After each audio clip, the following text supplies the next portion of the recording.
but should lead to war, where men are needed, I beg you to remain and ride with my brother, for then all our hearts will be gladdened, and our hope be the brighter. It is not madness, lady, he answered, for I go on a path appointed. But those who follow me do so of their free will, and if they wish now to remain and ride with the Rohirrim, they may do so. But I shall take the paths of the dead, alone, if needs be. Then they said no more, and they ate in silence, but her eyes were ever upon Aragorn, and the others saw that she was in great torment of mind. At length they arose, and took their leave of the lady, and thanked her for her care, and went to their rest. But as Aragorn came to the booth where he was to lodge with Legolas and Gimli, and his companions had gone in, there came the Lady Eowyn after him and called to him. He turned and saw her as a glimmer in the night, for she was clad in white, but her eyes were on Aragorn, she said, why will you go on this deadly road? Because I must, he said. Only so can I see any hope of doing my part in the war against Sauron. I do not choose paths of peril. Eowyn, were I to go where my heart dwells, far in the north I would now be wandering in the fair valley of Rivendell. For a while she was silent, as if pondering what this might mean. Then suddenly she laid her hand on his arm. You are a stern lord, and resolute, she said, and thus do men win renown. She paused. Lord, she said, if you must go, then let me ride in your following. For I am weary of skulking in the hills, and wish to face peril and battle. Your duty is with your people, he answered. Too often have I heard of duty, she cried. But am I not of the house of Eorl, a shield maiden, and not a dry nurse? I have waited on faltering feet long enough. Since they falter no longer, it seems. May I not now spend my life as I will? Few may do that with honor, he answered. But as for you, lady, did you not accept the charge to govern the people until their lord's return? If you had not been chosen, then some marshal or captain would have been set in the same place, and he could not ride away from his charge, were he weary of it or no. Shall I always be chosen? She said bitterly. Shall I always be left behind when the riders depart, to mind the house while they win renown, and endy food and beds when they return? A time may come soon, said he, when none will return. Then there will be need of valor without renown, for none shall remember the deeds that are done in the last defense of your homes. Yet they deeds will not be less valiant because they are unpraised. And she answered, all your words are but to say, you are a woman, and your part is in the house. But when the men have died in battle and honor, you have leave to be burned in the house, for the men will need it no more. But I am of the house of Eorl and not a serving woman. I can ride and wield blade, and I do not fear either pain or death. What do you fear, lady? He asked. A cage, she said. To stay behind bars until use and old age. Accept them, and all chance of doing great deeds is gone beyond recall or desire. And yet you counseled me not to adventure on the road that I had chosen, because it is perilous. So may one counsel another, she said. Yet I do not bid you from peril, but to ride to battle where your sword may win renown and victory. I would not see a thing that is high and excellent cast away needlessly. Nor would I, he said. Therefore I say to you, lady, stay. For you have no errand to the south. Neither have those others who go with thee. They go only because they would not be parted from thee because they love thee. Then she turned and vanished into the night. When the light of day was come into the sky but the sun was not yet risen above the high ridges in the east, Aragorn made ready to depart. His company was all mounted, and he was about to leap into the saddle, when the Lady Eowyn came to bid them farewell. She was clad as a rider and girt with a sword. In her hand she bore a cup, and she set it to her lips and drank a little, wishing them good speed, and then she gave the cup to Aragorn, and he drank, and he said, "Farewell, Lady of Rohan. I drink to the fortunes of your house, and of you, and of all your people. Say to your brother, beyond the shadows we may meet again." Then it seemed to Gimli and Legolas who were nearby that she wept, and in one so stern and proud that seemed the more grievous. But she said, "Aragorn, wilt thou go?" "I will," he said. "Then wilt thou not let me ride with this company, as I have asked?" "I will not, lady," he said. "For that I could not grant without leave of the king and of your brother, and they will not return until tomorrow. But I count now every hour, indeed every minute. Farewell." Then she fell on her knees, saying, "I beg thee." "Nay, lady," he said, and taking her by the hand he raised her.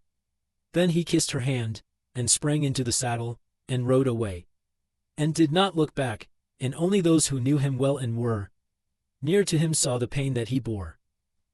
But Eowyn stood still as Agur carven in stone, her hands clenched at her sides, and she watched them until they passed into the shadows under the black Dwimorberg, the haunted mountain, in which was the door of the dead.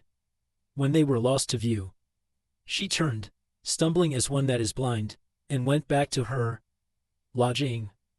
But none of her folk saw this parting, for they hid themselves in fear and would not come forth until the day was up, and they, reckless strangers, were gone. And some said, "They are elvish wights.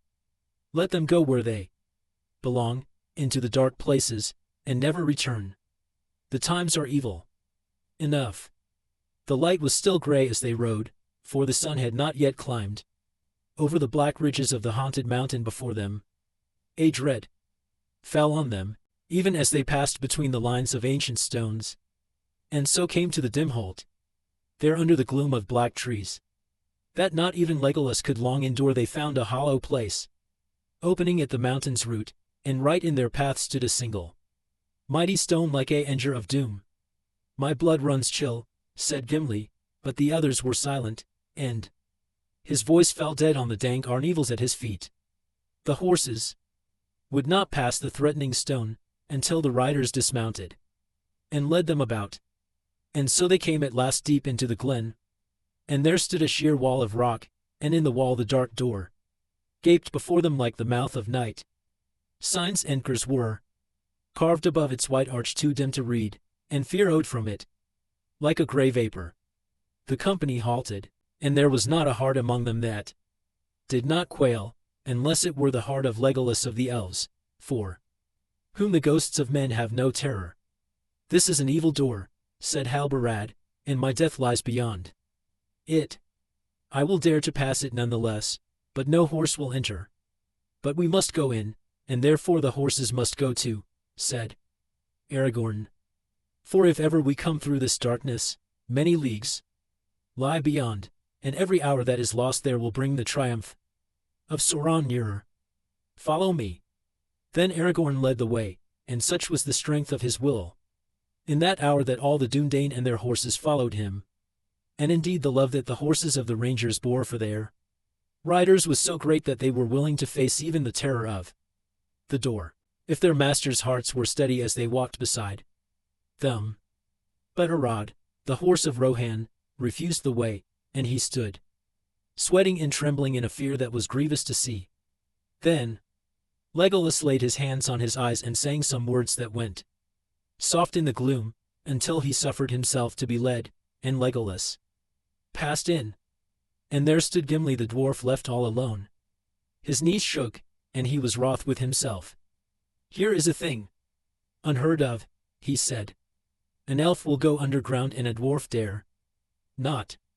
With that he plunged in, but it seemed to him that he dragged his feet like lead over the threshold, and at once a blindness came upon him, even upon Gimli Glóin's son, who had walked unafraid in many deep places of the world.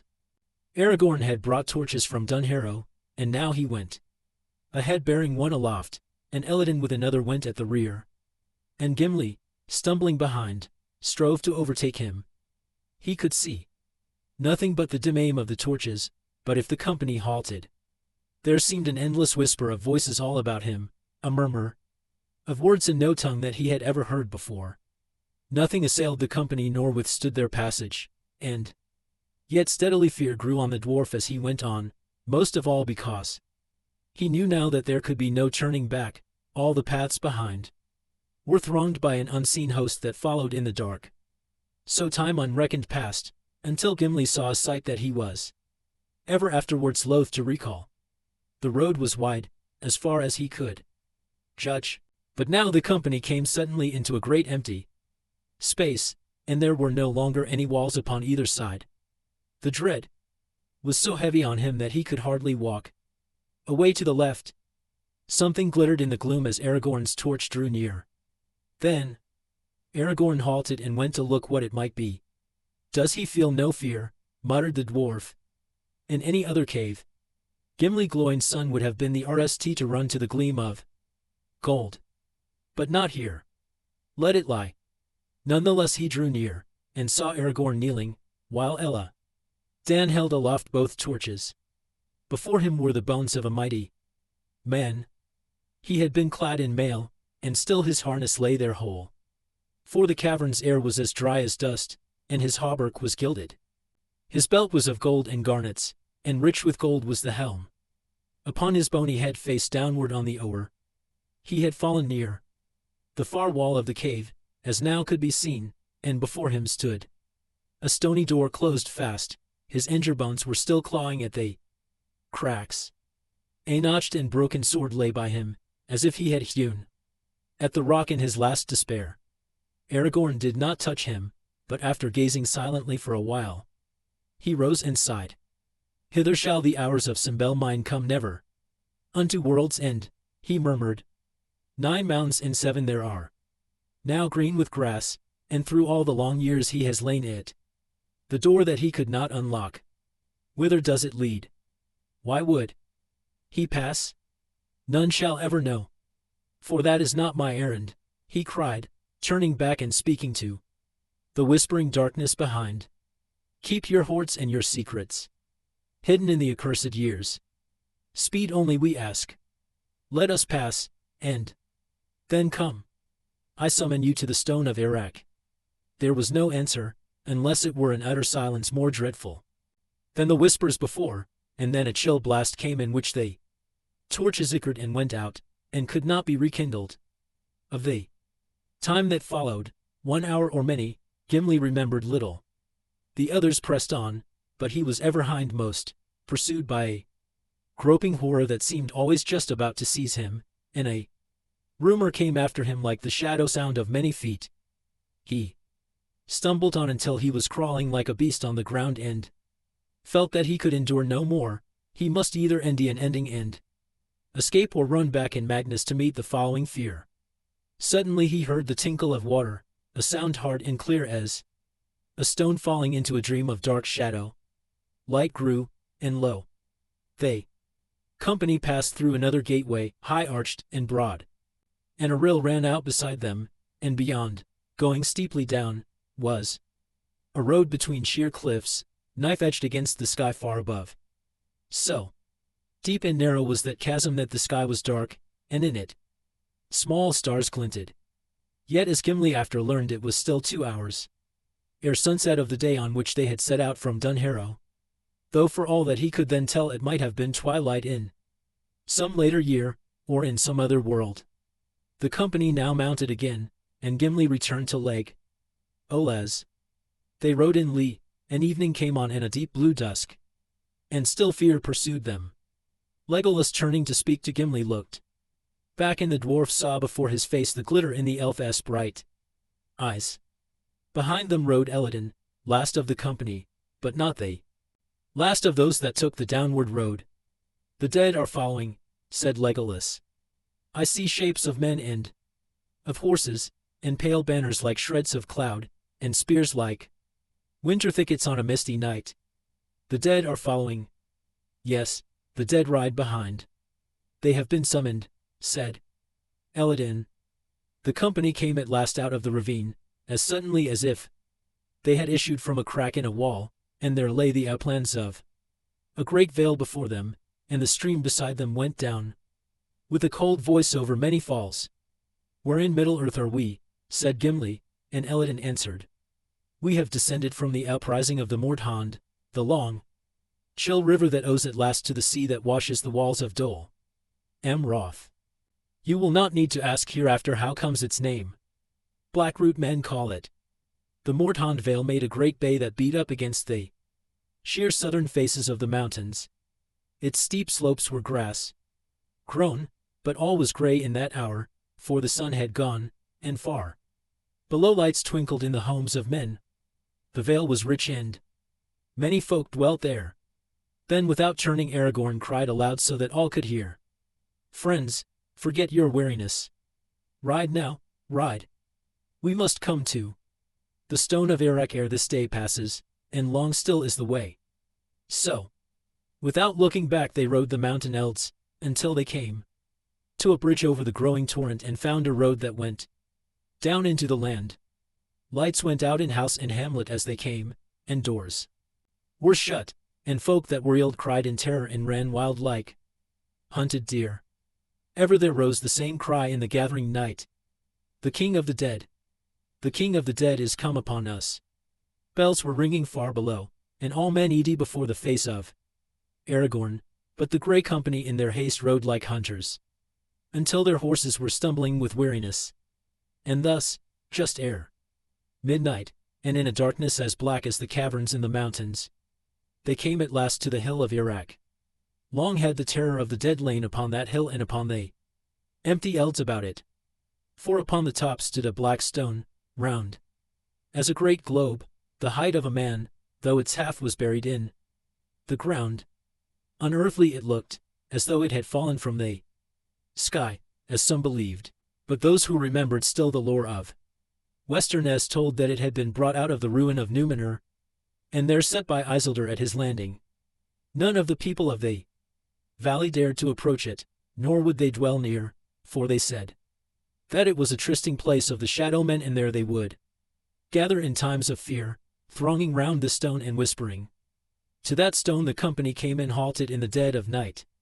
Then Elroer gave to Aragorn a silver horn, and he blew upon it. And it seemed to those that stood near that they heard a sound of answering horns, as if it was an echo in deep caves far away. No other sound they heard, and yet they were aware of a great host gathered all about the hill on which they stood, and a chill wind like the breath of ghosts came down from the mountains. But Aragorn dismounted, and standing by the stone he cried in a great voice, "Oath-breakers, why have ye come?" And a voice was heard out of the night that answered him, as if from far away, "To fool our oath and have peace." Then Aragorn said, "The hour is come at last. Now I go to Pelargir upon Anduin, and ye shall come after me. And when all this land is clean of the servants of Sauron, I will hold the oath fooled, and yet shall have peace and depart forever. For I am Elisar, Isildur's heir, of Gondor." And with that he bade Halbarad unfurl the great standard which he had brought, and behold, it was black, and if there was any device upon it, it was hidden in the darkness. Then there was silence, and not a whisper nor a sigh was heard again all the long night. They company camped beside the stone, but they slept little, because of the dread of the shadows that hedged them round. But when the dawn came, cold and pale, Aragorn rose at once, and he led the company forth upon the journey of greatest haste and weariness that any among them had known, save he alone, and only his will held them to go on. No other mortal man could have endured it, none but the Dunedain of the north, and with them Gimli the dwarf and Legolas of the elves. They passed Tarlin's Neck and came into Lamedon, and the shadow host pressed behind and fear went on before them, until they came to Calimbul upon Cyril, and the sun went down like blood behind Pinith-Jelin away in the west behind them. The township and the forts of Cyril they found deserted, for many men had gone away to war, and all that were left eddy to the hills at the rumor of the coming of the King of the Dead. But the next day there came no dawn, and the grey company passed on into the darkness of the storm of Mordor and were lost to mortal sight, but the dead followed them. Chapter 3. The Muster of Rohan. Now all roads were running together to the east to meet the coming of war in the onset of the shadow. And even as Pippin stood at the great gate of the city and saw the Prince of Dol Amroth ride in with his banners, the king of Rohan came down out of the hills. Day was waning. In the last rays of the sun the riders cast long, pointed shadows that went on before them. Darkness had already crept beneath the murmuring arwoods that clothed the steep mountain sides. The king rode now slowly at the end of the day. Presently, the path turned round a huge bare shoulder of rock and plunged into the gloom of soft sighing trees. Down, down they went in a long, winding lee. When at last they came to the bottom of the gorge they found that evening had fallen in the deep places. The sun was gone. Twilight lay upon the waterfalls. All day far below them a leaping stream had run down from the high pass behind, cleaving its narrow way between pine-clad walls, and now through a stony gate it owed out and passed into a wider vale. The riders followed it, and suddenly Harrowdale lay before them, loud with the noise of waters in the evening. There, the white Snowbourne, joined by the lesser stream, went rushing, fuming on the stones, down to Edoras and the green hills in the plains. Away to the right at the head of the great dale the mighty Starkhorn loomed up above its vast buttresses swathed in cloud, but its jagged peak, clothed in everlasting snow, gleamed far above the world, blue-shadowed upon the east, red-stained by the sunset in the west. Merry looked out in wonder upon this strange country, of which he had heard many tales upon their long road. It was a skyless world, in which his eye, through dim gulfs of shadowy air, saw only ever mounting slopes, great walls of stone behind great walls, and frowning precipices wreathed with mist.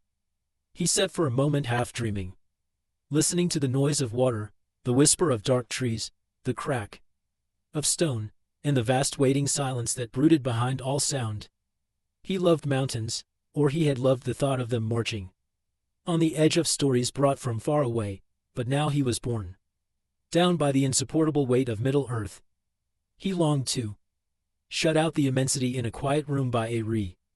He was very tired, for though they had ridden slowly, they had ridden with very little rest. Hour after hour for nearly 3 weary days he had jogged up and down, over passes, and through long dales, and across many streams. Sometimes where the way was broader he had ridden at the king's side, not noticing that many of the riders smiled to see the two together, the hobbit on his little shaggy gray pony, and the Lord of Rohan on his great white horse. Then he had talked to Theoden, telling him about his home and the doings of the Shire folk, or listening in turn to tales of the Mark and its mighty men of old. But most of the time, especially on this last day, Merry had ridden by himself just behind the king, saying nothing and trying to understand the slow sonorous speech of Rohan that he heard the men behind him using. It was a language in which there seemed to be many words that he knew, though spoken more richly and strongly than in the Shire, yet he could not piece the words together. At times, some rider would lift up his clear voice in stirring song, and Merry felt his heart leap, though he did not know what it was about. All the same he had been lonely, and never more so than now at the day's end. He wondered where in all this strange world Pippin had got to, and what would become of Aragorn and Legolas and dimly. Then suddenly like a cold touch on his heart he thought of Frodo and Sam. I am forgetting them, he said to himself reproachfully. And yet they are more important than all the rest of us. And I came to help them, but now they must be hundreds of miles away. If they are still alive. He shivered. And they halted. The paths out of the narrow gorge fell steeply. Only a glimpse, as through a tall window, could be seen of the great valley in the gloaming below. A single small light could be seen, twinkling by the river. This journey is over, maybe, said Theoden, but I have far yet to go.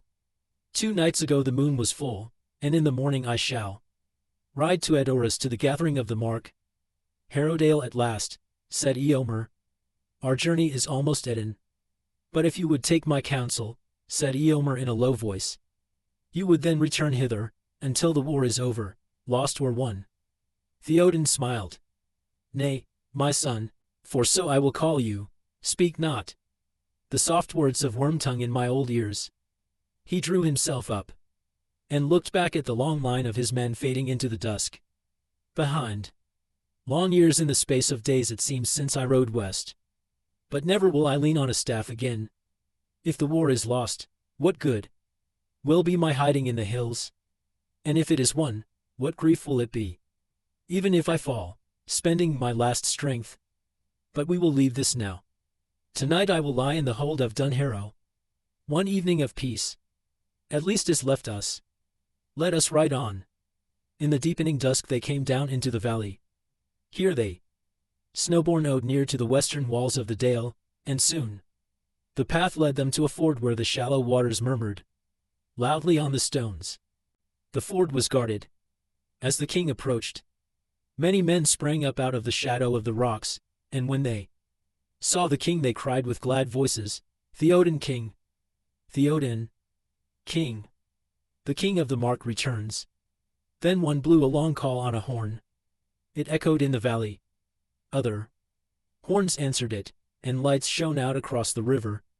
And suddenly there rose a great chorus of trumpets from high above, sounding from some hollow place, as it seemed, that gathered their notes into one voice and sent it rolling and beating on the walls of stone.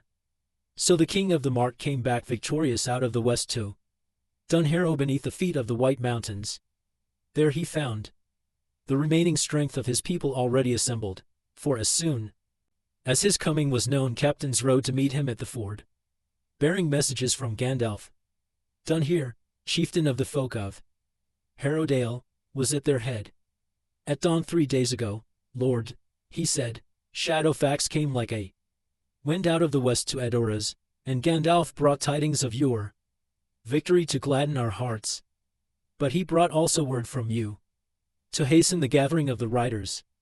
And then came the winged shadow. The winged shadow, said Theoden. We saw it also, but that was in the dead of night before Gandalf left us.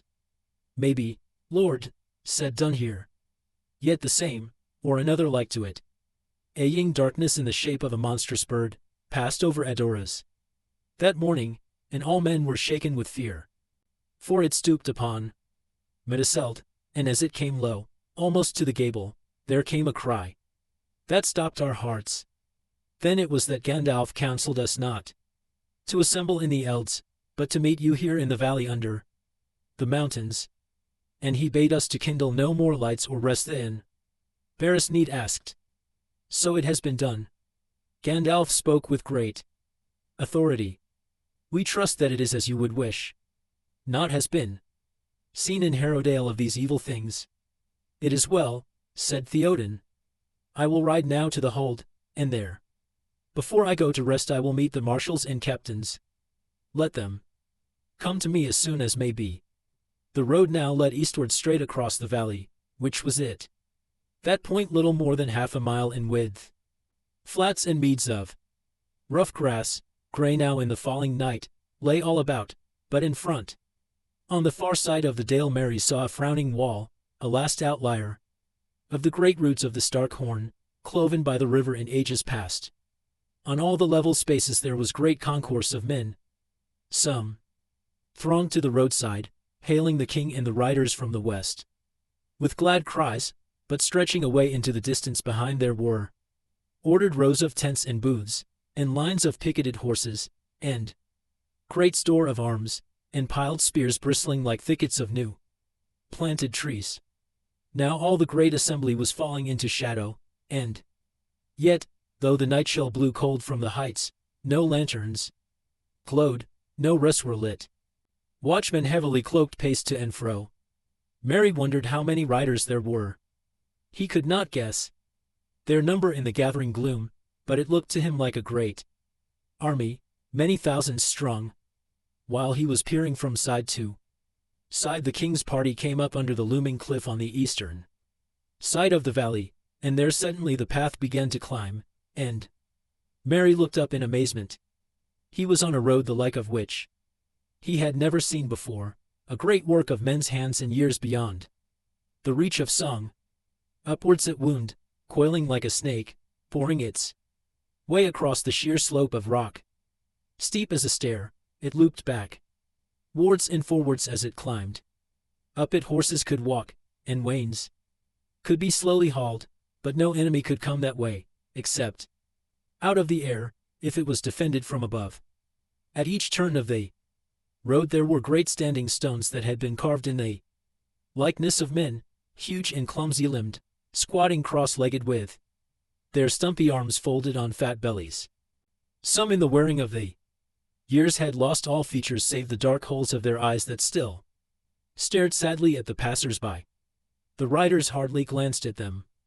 The Pukul men they called them, and heeded them little. No power or terror was left in them, but Mary gazed at them with wonder and a feeling almost of pity, as they loomed up mournfully in the dusk. After a while he looked back and found that he had already climbed some hundreds of feet above the valley, but still far below he could dimly see a winding line of riders crossing the ford and ling along the road towards the camp prepared for them. Only the king and his guard were going up into the hold. At last the king's company came to a sharp brink, and the climbing road passed into a cutting between walls of rock, and so went up a short slope and out onto a wide upland. The Firianfeld men called it a green mountain eld of grass and heath, high above the deep delved courses of the snowborn, laid upon the lap of the great mountains. Behind, the Starkhorn southwards, and northwards the saw-toothed mass of Irensaga, between which there faced the riders, the grim black wall of the Dwimorberg, the haunted mountain rising out of steep slopes of somber pines. Dividing the upland into two there marched a double line of unshaped standing stones that dwindled into the dusk and vanished in the trees. Those who dared to follow that road came soon to the black dim hold under Dwimorberg, and the menace of the pillar of stone, and the yawning shadow of the forbidden door. Such was the dark Dunharrow, the work of long-forgotten men. Their name was lost and no song or legend remembered it. For what purpose they had made this place, as a town or secret temple or a tomb of kings, none in Rohan could say. Here they labored in the dark years, before ever a ship came to the western shores, or Gondor of the Dúnedain was built, and now they had vanished, and only the old Pukul men were left, still sitting at the turnings of the road. Mary stared at the lines of marching stones. They were worn and black, some were leaning, some were fallen, some cracked or broken. They looked like rows of old and hungry teeth. He wondered what they could be, and he hoped that the king was not going to follow them into the darkness beyond. Then he saw that there were clusters of tents and booths on either side of the stony way, but these were not set near the trees, and seemed rather to huddle away from them, towards the brink of the cliff. The greater number were on the right, where the Firianfeld was wider, and on the left there was a smaller camp, in the midst of which stood a tall pavilion. From this side a rider now came out to meet them, and they turned from the road. As they drew near, Mary saw that the rider was a woman with long braided hair gleaming in the twilight, yet she wore a helm and was clad to the waist like a warrior and girded with a sword. "Hail, Lord of the Mark," she cried.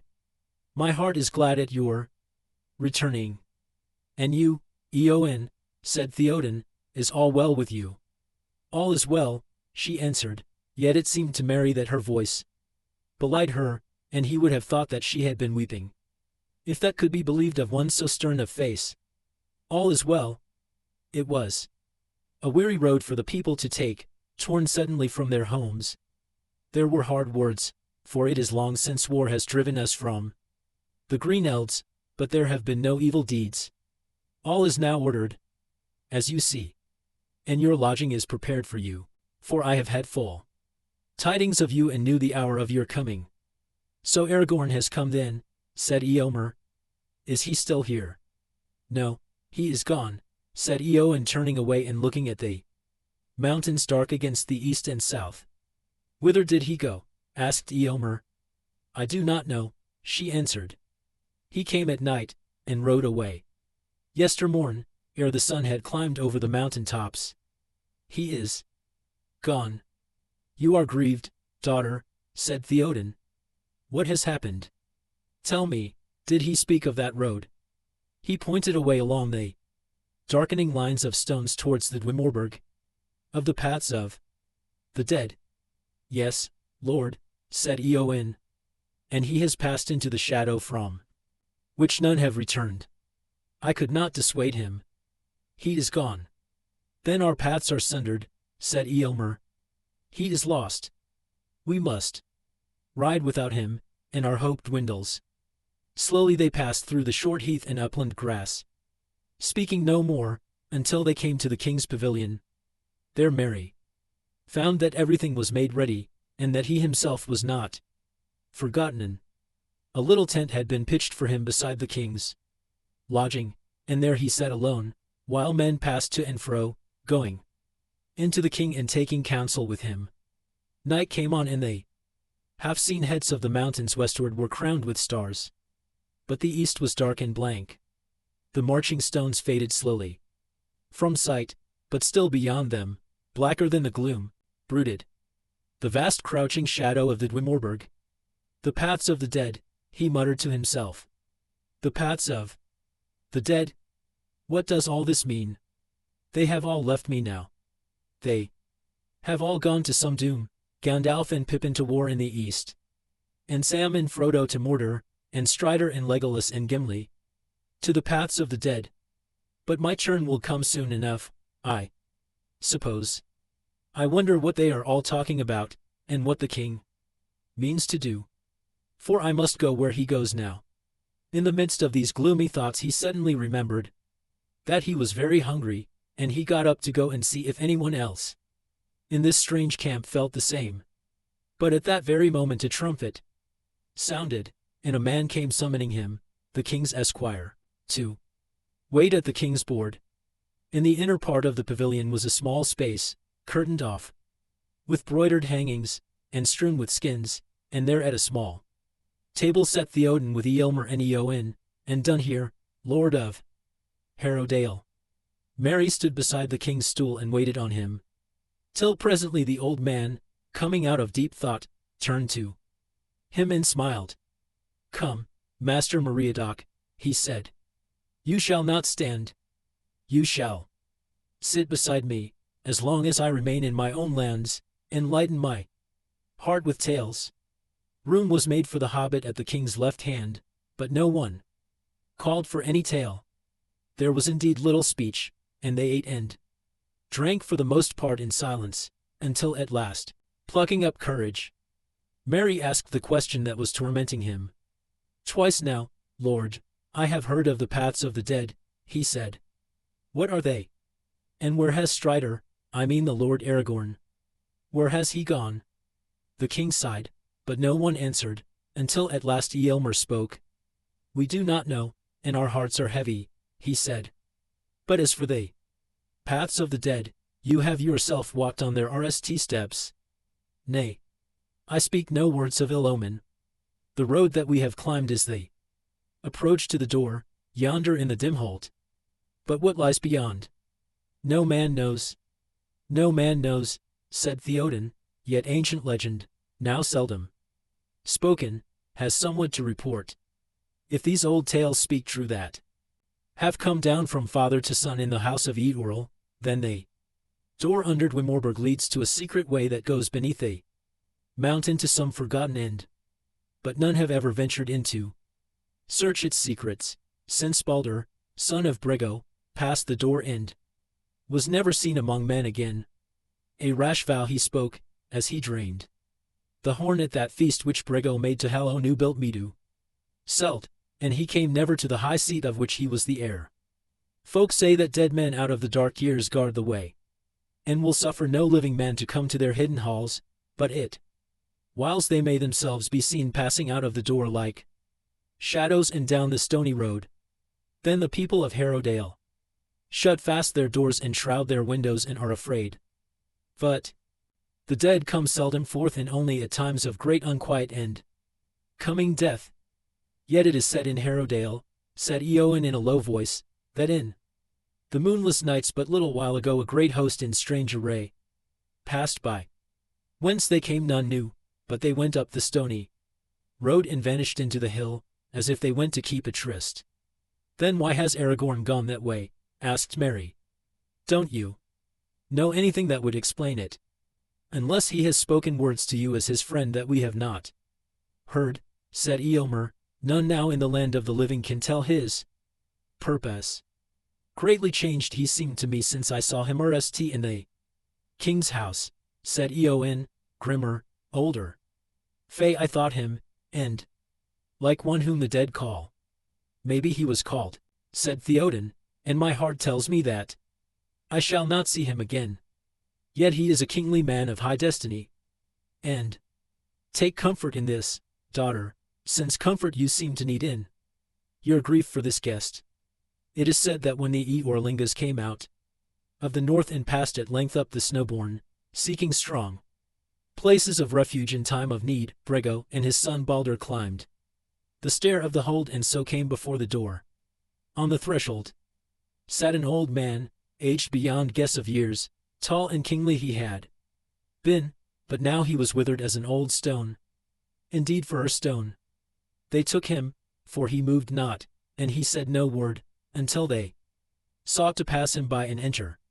And then a voice came out of him, as it were out of the ground, and to their amaze it spoke in the western tongue, the way is shut. Then they halted and looked at him and saw that he lived still. But he did not look at them. The way is shut, his voice said again. It was made by those who are dead, and the dead keep it, until the time comes. The way is shut. And when will that time be? Said Balder. But no answer did he ever get. For the old man died in that hour and fell upon his face, and no other tidings of the ancient dwellers in the mountains have our folk ever learned. Yet maybe at last the time foretold has come, and Aragorn may pass. But how shall a man discover whether that time be come or no? Save by daring the door, said Eomer. And that way I would not go. Though all the hosts of Mordor stood before me, and I were alone, and had no other refuge. Alas that a fey mood should fall on a man so great-hearted in this hour of need. Are there not evil things enough abroad without seeking them under the earth? War is at hand. He paused, for at that moment there was a noise outside, a man's voice crying the name of Theoden, and the challenge of the guard. Presently the captain of the guard thrust aside the curtain. A man is here, Lord, he said, an errand rider of Gondor. He wishes to come before you at once. Let him come, said Theoden. A tall man entered, and Merry choked back a cry. For a moment it seemed to him that Boromir was alive again and had returned. Then he saw that it was not so. The man was a stranger, though as like to Boromir as if he were one of his kin, tall and gray-eyed and proud. He was clad as a rider with a cloak of dark green over a coat of any mail. On the front of his helm was wrought a small silver star. In his hand he bore a single arrow, black feathered and barbed with steel, but the point was painted red. He sank on one knee and presented the arrow to Theoden. Hail, Lord of the Rohirrim, friend of Gondor, he said. Here gone I am, errand rider of Dine Thor, who bring you this token of war. Gondor is in great need. Often the Rohirrim have aided us, but now the Lord Dine Thor asks for all your strength and all your speed, lest Gondor fall at last. The red arrow, said Theoden, holding it, as one who receives a summons long expected and yet dreadful when it comes. His hand trembled. The red arrow has not been seen in the mark in all my years. Has it indeed come to that? And what does the Lord Dine Thor reckon that all my strength and all my speed may be? That is best known to yourself, Lord, said Hirgon. But ere long it may well come to pass that Minas Tirith is surrounded, and unless you have the strength to break a siege of many powers, the Lord Dine Thor bids me say that he judges that the strong arms of the Rohirrim would be better within his walls than without. But he knows that we are a people who ght rather upon horse back and in the open, and that we are also a scattered people and time is needed for the gathering of our riders. Is it not true, Hirgon, that the Lord of Minas Tirith knows more than he sets in his message? For we are already at war, as you may have seen, and you do not. Endy us all unprepared. Gandalf the Grey has been among us, and even now we are mustering for battle in the east. What the Lord Denethor may know or guess of all these things, I cannot say, answered Hirgon. But indeed our case is desperate. My lord does not issue any command to you, he begs you only to remember old friendship and oaths long spoken, and for your own good to do all that you may. It is reported to us that many kings have ridden in from the east to the service of Mordor. From the north to the Eld of Dagorlad there is skirmish and rumor of war. In the south the Haradrim are moving, and fear has fallen on all our coastlands, so that little help will come to us thence. Make haste, for it is before the walls of Minas Tirith that the doom of our time will be decided, and if the tide be not stemmed there, then it will over all the fair Elds of Rohan, and even in this hold among the hills there shall be no refuge. Dark tidings, said Theoden, yet not all Onguest. But say to Denethor that even if Rohan itself felt no peril, still we would come to his aid. But we have suffered much loss in our battles with Saruman, the traitor, and we must still think of our frontier to the north and east, as his own tidings make clear. So great a power as the Dark Lord seems now to wield might well contain us in battle before they city and yet strike with great force across the river away beyond the Gate of Kings. But we will speak no longer counsels of prudence. We will come. The weapon take was set for the morrow. When all is ordered we will set out. 10,000 spears I might have sent riding over the plain, to the dismay of your foes. It will be less now, I fear, for I will not leave my strongholds all unguarded. Yet 6,000 at the least shall ride behind me. For say to Denethor that in this hour the king of the Mark himself will come down to the land of Gondor, though maybe he will not ride back. But it is a long road, and man and beast must reach the end with strength to GHT. A week it may be from tomorrow's morn ere you hear the cry of the sons of Eorl coming from the north. A week, said Hirgon. If it must be so, it must. But you are like to Endy only ruined walls in 7 days from now, unless other help unlooked for comes. Still, you may at the least disturb the orcs and swarthy men from their feasting in the White Tower. At the least we will do that, said Theoden. But I myself am new come from battle and long journey, and I will now go to rest. Tarry here this night. Then you shall look on the muster of Rohan, and ride away the gladder for the sight, and the swifter for the rest. In the morning counsels are best, and night changes many thoughts. With that the king stood up, and they all rose. Go now each to your rest, he said, and sleep well. And you, Master Meriadoc, I need no more tonight. But be ready to my call as soon as the sun is risen. I will be ready, said Merry, even if you bid me ride with you on the paths of the dead. Speak not words of omen, said the king.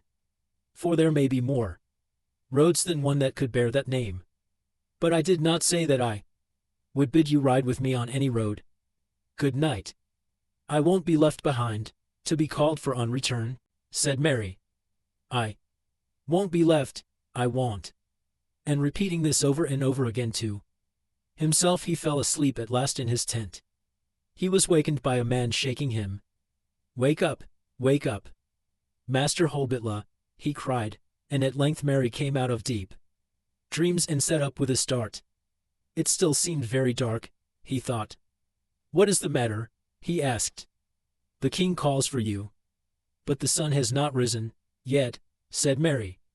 No, and will not rise today, Master Holbitla.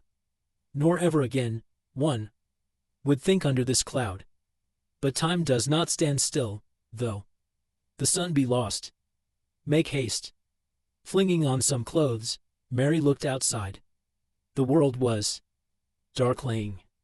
The very air seemed brown, and all things about were black and gray and shadowless. there was a great stillness. No shape of cloud could be seen, unless it were far away westward, were they. Furthest groping edges of the great gloom still crawled onwards and a little light leaked through them. Overhead there hung a heavy roof, somber and featureless, and light seemed rather to be failing than growing. Mary saw many folks standing, looking up and muttering, all there. Faces were grey and sad, and some were afraid. With a sinking heart, he made his way to the king. Hirgon the rider of Gondor was there. Before him, and beside him stood now another man, like him and dressed alike, but shorter and broader. As Mary entered he was speaking to the king. "It comes from Mordor, Lord," he said. "It began last night at sunset. From the hills in the east fold of your realm I saw it rise and creep across the sky, and all night as I rode it came behind eating up the stars. Now the great cloud hangs over all the land between here and the mountains of shadow, and it is deepening. War has already begun." For a while the king sat silent. At last he spoke. "So we come to it in the end," he said, "the great battle of our time, in which many things shall pass away. But at least there is no longer need for hiding. We will ride the straight way in the open road and with all our speed. The muster shall begin at once, and wait for none that tarry. Have you good store in Minas Tirith? For if we must ride now in all haste, then we must ride light, with but meal and water enough to last us into battle." "We have very great store long prepared," answered Hirgon. "Ride now as light and as swift as you may. Then call the heralds." "Eomer," said Theoden. "Let the riders be marshaled." Eomer went out, and presently the trumpets rang in the hold and were answered by many others from below, but their voices no longer sounded clear and brave as they had seemed to Mary the night before. Dull they seemed and harsh in the heavy air, braying ominously. The king turned to Mary. "I am going to war, Master Meriadoc," he said. "In a little while I shall take the road. I release you from my service, but not from my friendship. You shall abide here, and if you will, you shall serve the Lady Eowyn, who will govern the folk in my stead." But, Lord," Mary stammered, "I offered you my sword. I do not want to be parted from you like this, Theoden King. And as all my friends have gone to the battle, I should be ashamed to stay behind." "But we ride on horses tall and swift," said Theoden, "and great though your heart be, you cannot ride on such beasts." "Then tie me on to the back of one, or let me hang on a stirrup, or something," said Mary. "It is a long way to run, but run I shall. If I cannot ride, even if I wear my feet off and arrive weeks too late." Theoden smiled. "Rather than that I would bear you with me on Snowmane," he said. "But at the least you shall ride with me to Edoras, and look on Meduseld, for that way I shall go. So far Steba can bear you. The great race will not begin till we reach the plains." Then Eowyn rose up. "Come now, Meriadoc," she said. "I will show you the gear that I have prepared for you." They went out together.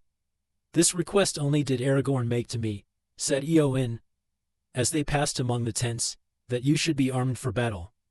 I have granted it, as I could. For my heart tells me that you will need such gear ere the end."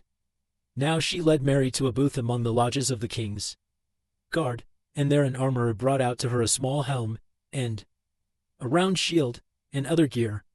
"No mail have we to tee you," said Eowyn, "nor any time for the forging of such a hauberk, but here is also a stout jerkin of leather, a belt, and a knife. A sword you have." Mary bowed, and the lady showed him the shield, which was like the shield that had been given to Gimli, and it bore on it the device of the white horse. "Take all these things," she said, "and bear them to good fortune. Farewell now, Master Meriadoc. Yet maybe we shall meet again, you and I. So it was that amid a gathering gloom the king of the Mark made ready to lead all his riders on the eastward road. Hearts were heavy. and many quailed in the shadow. But they were a stern people, loyal to their lord, and little weeping or murmuring was heard, even in the camp in the hold where the exiles from Edoras were housed. Women and children and old men. Doom hung over them, but they faced it silently. 2 swift hours passed, and now the king sat upon his white horse, glimmering in the half-light. Proud and tall he seemed, though the hair that owed beneath his high helm was like snow, and many marveled at him and took heart to see him unbent and unafraid. There on the whitets beside the noisy river were marshaled in many companies well-nigh and FTY hundreds of riders fully armed, and many hundreds of other men with spare horses lightly burdened. A single trumpet sounded. The king raised his hand, and then silently the host of the mark began to move. Foremost went 12 of the king's household men, riders of renown. Then the king followed with Eomer on his right.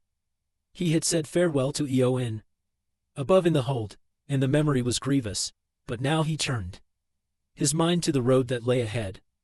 Behind him Merry rode on, Steba with the errand riders of Gondor, and behind them again 12 more of the king's household.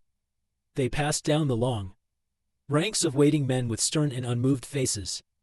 But when they had come almost to the end of the line, one looked up glancing kingly at the hobbit. A young man, Merry thought as he returned the glance, less in height and girth than most. He caught the glint of clear gray eyes, and then he shivered, for it came suddenly to him that it was the face of one without hope who goes in search of death. On down the grey road they went beside the Snowbourn rushing on its stones, through the hamlets of Underharrow and Upburn, where many sad faces of women looked out from dark doors, and so, without horn or harp or music of men's voices, the great ride into the east began, with which the songs of Rohan were busy for many long lives of men thereafter. From dark Dunharrow in the dim morning, with Thane and Captain rode the dull sun. To Edoras he came, the ancient halls of the Mark Warden's mist enshrouded. Golden timbers were in gloom mantled. Farewell he bade to his free people, hearth and high seat, and the hallowed places, where long he had feasted ere the light faded. Forth rode the king, fear behind him, fate before him. Fealty kept he. Oaths he had taken, all fooled them. Forth rode Theoden. 5 nights and days. East and onward rode the Eorlingas. Through Folda and Fenmarch in the Firian wood. 6,000 spears to sun lending. Muntberg the mighty under Mindalwyn. Sea King's city in the South Kingdom. Foe beleaguered, re-encircled. Doom drove them on. Darkness took them. Horse and horseman, hoof-beats afar, sank into silence, so the songs tell us. It was indeed in deepening gloom that the king came to Edoras. Although it was then but noon by the hour. There he halted only a short while and strengthened his host by some 60 of riders that came late to the weapon take. Now having eaten he made ready to set out again, and he wished his esquire a kindly farewell. But Merry begged for the last time not to be parted from him. This is no journey for such steeds as Steba, as I have told you, said Theoden. And in such a battle as we think to make on the Elds of Gondor, what would you do, Master Meriadoc, sword thane though you be, and greater of heart than of stature? As for that, who can tell, answered Merry. But why, Lord, did you receive me as sword thane, if not to stay by your side? And I would not have it said of me in song only that I was always left behind. I received you for your safe keeping, answered Theoden, and also to do as I might bid. None of my riders can bear you as burden. If the battle were before my gates, maybe your deeds would be remembered by the minstrels, but it is 100 leagues and 2 to Muntberg, where Denethor is lord. I will say no more. Merry bowed and went away unhappily, and stared at the lines of horsemen. Already the companies were preparing to start.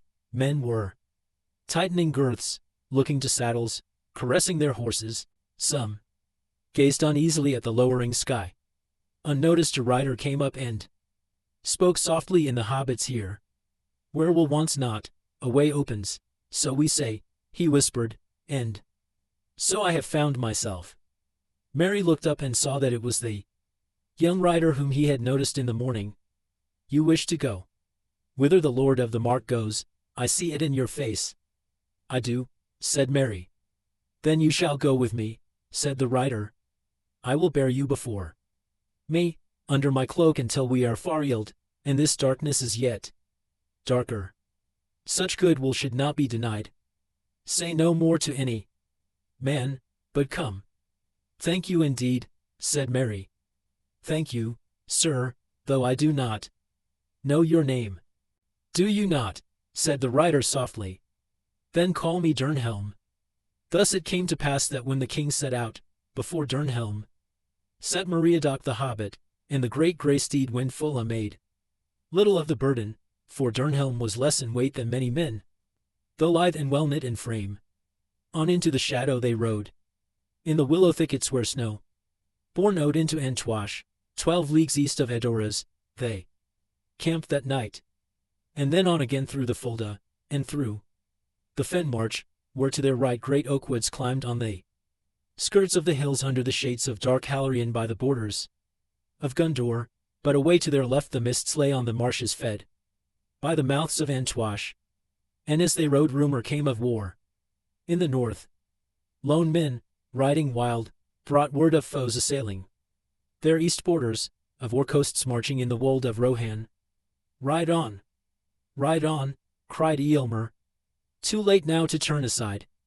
They fence of Antoish must guard our ank. Haste now we need. Ride on. And so King Theoden departed from his own realm, and mile by mile the long road wound away, and the beacon hills marched past Callanhood, Minrimmon, Erlas, Nardal. But their rests were quenched. All the lands were grey and still, and ever the shadow deepened before them, and hope waned in every heart. Chapter 4.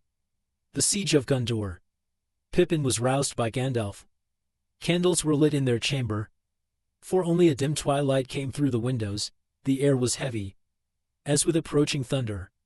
What is the time? Said Pippin, yawning. Past the second hour, said Gandalf. Time to get up and make yourself presentable. You are summoned to the lord of the city to learn your new duties. And will he provide breakfast? No. I have provided it, all that you will get till noon. Food is now doled out by order. Pippin looked ruefully at the small loaf and, he thought, very inadequate pat of butter which was set out for him, beside a cup of thin milk. Why did you bring me here? He said. You know quite well, said Gandalf. To keep you out of mischief. And if you do not like being here, you can remember that you brought it on yourself. Pippin said no more. Before long he was walking with Gandalf once more down the cold corridor to the door of the tower hall. There Dean Thor set in a grey gloom, like an old patient spider. Pippin thought. He did not seem to have moved since the day before. He beckoned Gandalf to a seat, but Pippin was left for a while standing unheeded. Presently, the old man turned to him. Well, Master Peregrine, I hope that you used yesterday to your prot, and to your liking, though I fear that the board is barer in this city than you could wish. Pippin had an uncomfortable feeling that most of what he had said or done was somehow known to the lord of the city, and much was guessed of what he thought as well. He did not answer. What would you do in my service? I thought, sir, that you would tell me my duties. I will, when I learn what you are for, said Dean Thor. But that I shall learn soonest, maybe, if I keep you beside me. The esquire of my chamber has begged leave to go to the out-garrison, so you shall take his place for a while. You shall wait on me, bear errands, and talk to me, if war and counsel leave me any leisure. Can you sing? Yes, said Pippin. Well, yes, well enough for my own people. But we have no songs for great halls and evil times, lord. We seldom sing of anything more terrible than wind or rain. And most of my songs are about things that make us laugh, or about food and drink. Of course, And why should such songs be un't for my halls, or for such hours as these? We who have lived long under the shadow may surely listen to echoes from a land untroubled by it. Then we may feel that our vigil was not fruitless, though it may have been thankless. Pippin's heart sank. He did not relish the idea of singing any song of the Shire to the Lord of Minas Tirith, certainly not the comic ones. That he knew best, they were too, well, rustic for such an occasion. He was however spared the ordeal for the present. He was not calm. Monday to sing. Denethor turned to Gandalf, asking questions about the Rohirrim and their policies, and the position of Eomer, the king's nephew.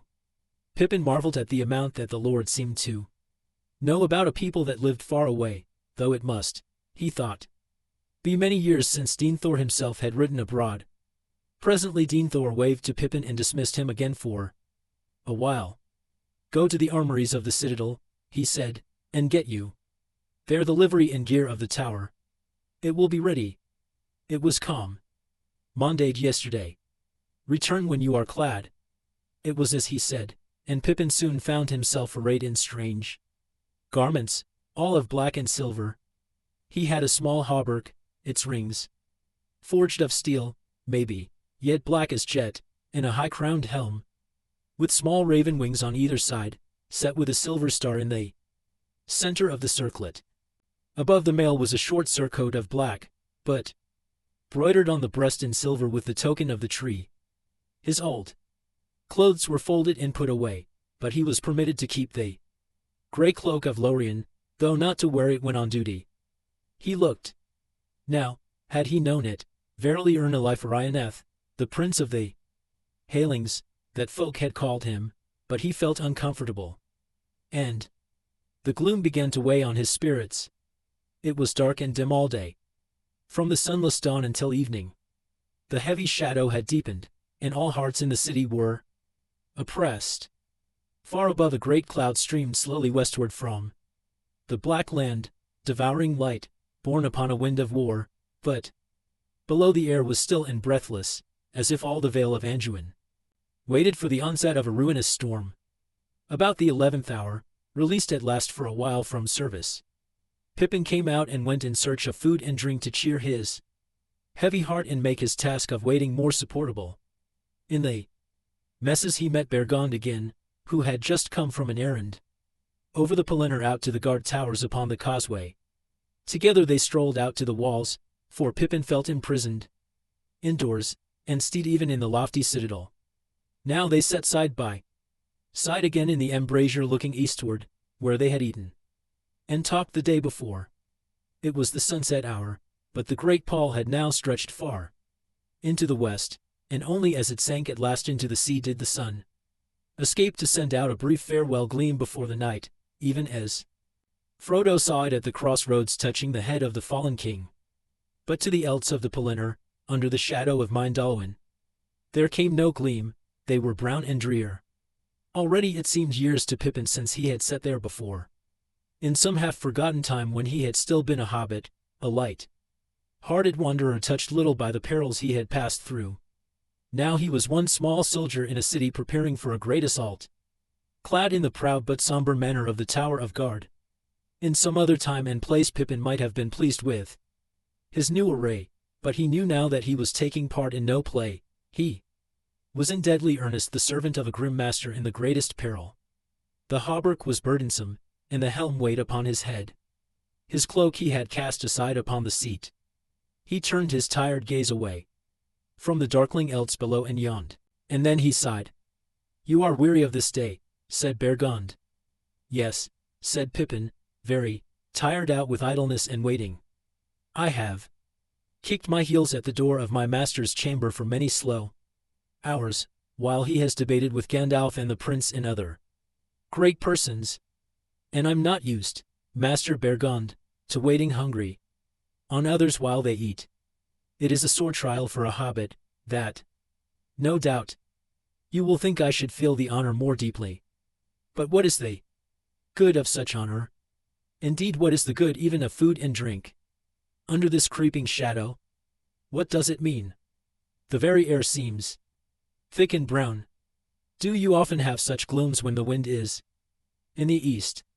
Nay, said Bergond, this is no weather of the world. This is some device of his malice, some broil of fume from the mountain of fire that he sends to darken hearts and counsel. And so it doth.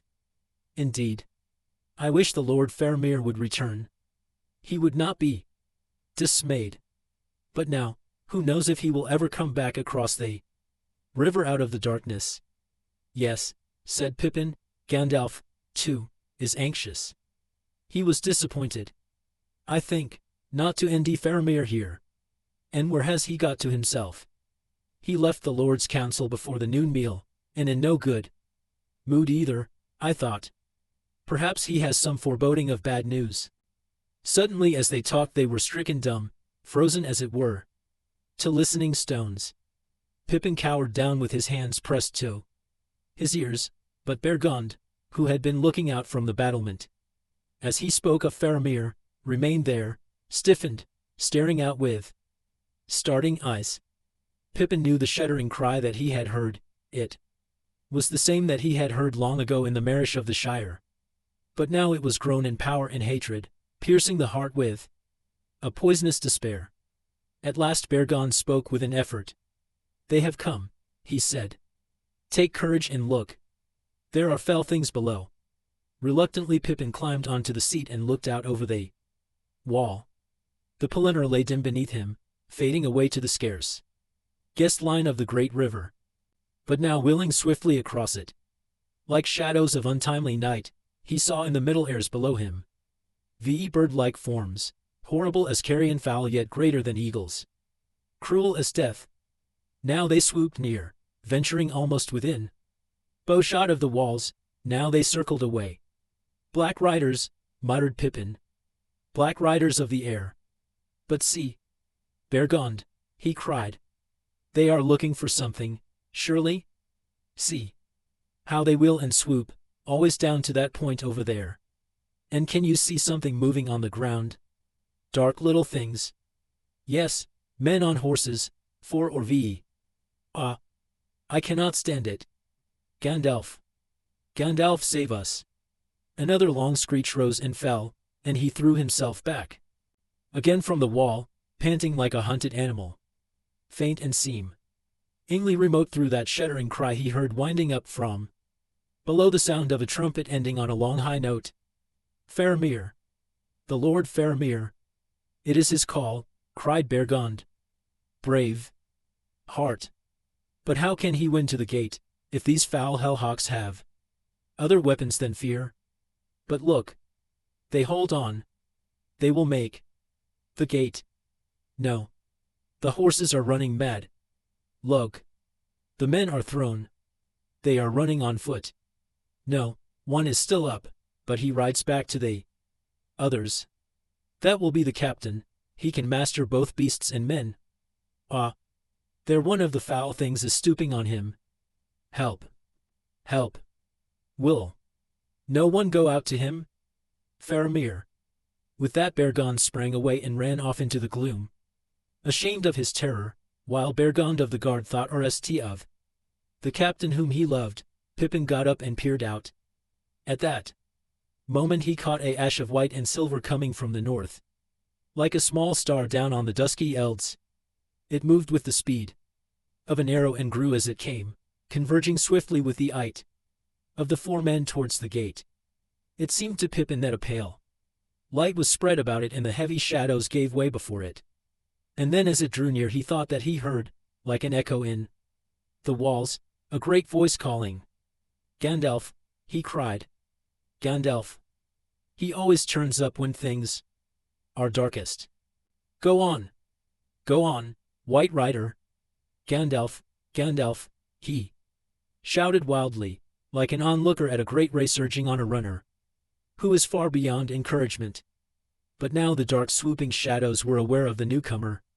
One wheeled towards him, but it seemed to Pippin that he raised his hand, and from it a shaft of white light stabbed upwards. The Nazgul gave a long wailing cry and swerved away, and with that the 4 others wavered, and then rising in swift spirals they passed away. eastward vanishing into the lowering cloud above, and down on the Pelennor it seemed for a while less dark. Pippin watched, and he saw the horseman and the white rider meet and halt, waiting for those on foot. Men now hurried out to them from the city, and soon they all passed from sight under the outer walls, and he knew that they were entering the gate. Guessing that they would come at once to the tower and the steward, he hurried to the entrance of the citadel. There he was joined by many others who had watched the race and the rescue from the high walls. It was not long before a clamor was heard in the streets leading up from the outer circles, and there was much cheering and crying of the names of Faramir and Mithrandir. Presently Pippin saw torches, and followed by a press of people 2 horsemen riding slowly. One was in white but shining no longer, pale in the twilight, as if his re was spent or veiled. The other was dark and his head was bowed. They dismounted, and as grooms took Shadowfax and the other horse, they walked forward to the sentinel at the gate, Gandalf steadily, his grey cloak hung back, and a re still smouldering in his eyes, the other, clad all in green, slowly, swaying a little as a weary or a wounded man. Pippin pressed forward as they passed under the lamp beneath the gate arch, and when he saw the pale face of Faramir he caught his breath. It was the face of one who has been assailed by a great fear or anguish, but has mastered it and now is quiet, proud and grave.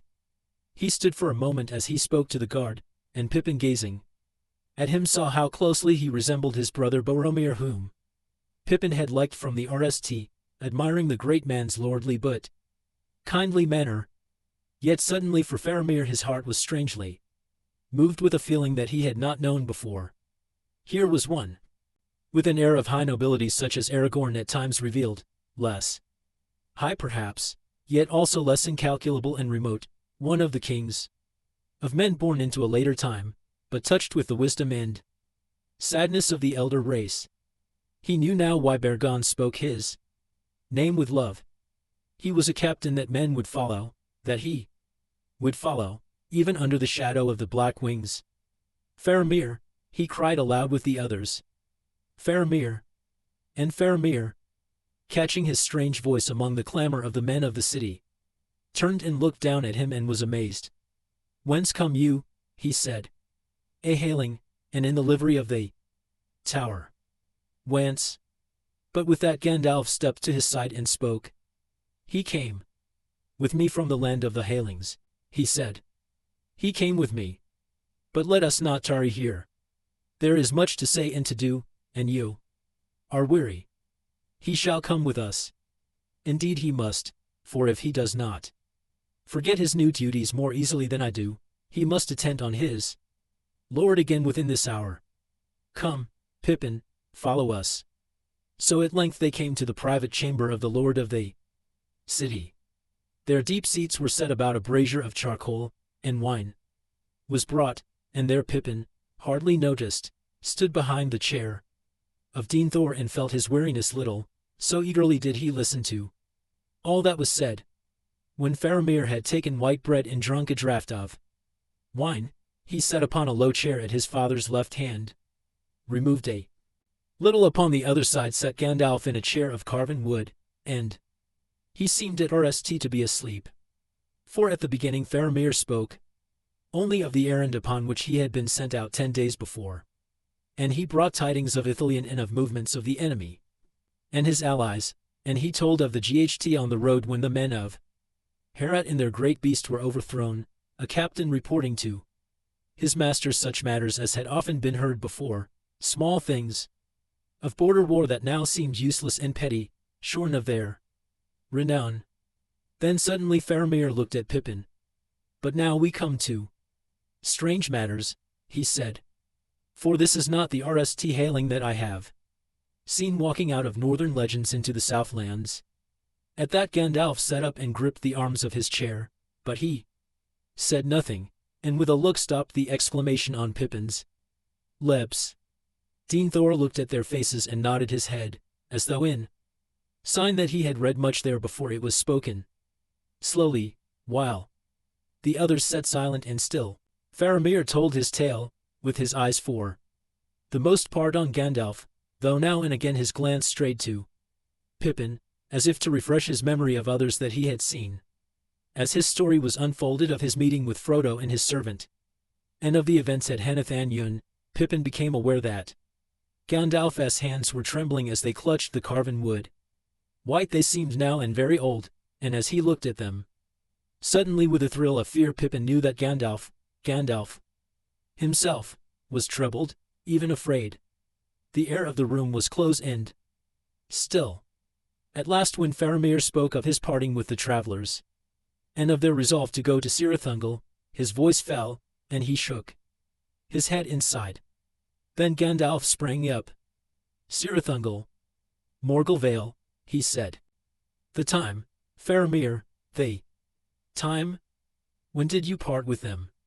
When would they reach that accursed valley? I parted with them in the morning 2 days ago, said Faramir. It is 15 leagues thence to the Vale of the Morgulduin, if they went straight south, and then they would be still leagues westward of the accursed tower. At swiftest they could not come there before today, and maybe they have not come there yet. Indeed I see what you fear. But the darkness is not due to their venture. It began yestereve, and all Ithilien was under shadow last night. It is clear to me that the enemy has long planned an assault on us, and its hour had already been determined before ever the travelers left my keeping. Gandalf paced the o'er. The morning of 2 days ago, nigh on 3 days of journey. How far is the place where you parted? Some 20 leagues as a bird eyes, answered Faramir. But I could not come more swiftly. Yestereve I lay at Caer Endrys, the long isle in the river northward which we hold in defense, and horses are kept on the hither bank. As the dark drew on I knew that haste was needed, so I rode thence with 3 others that could also be unhorsed. The rest of my company I sent south to strengthen the Gary son at the fords of Osgiliath. I hope that I have not done ill. He looked at his father. Ill, cried Dean Thor, and his eyes ashed suddenly. Why do you ask?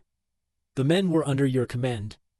Or do you ask for my judgment on all your deeds? Your bearing is lowly in my presence.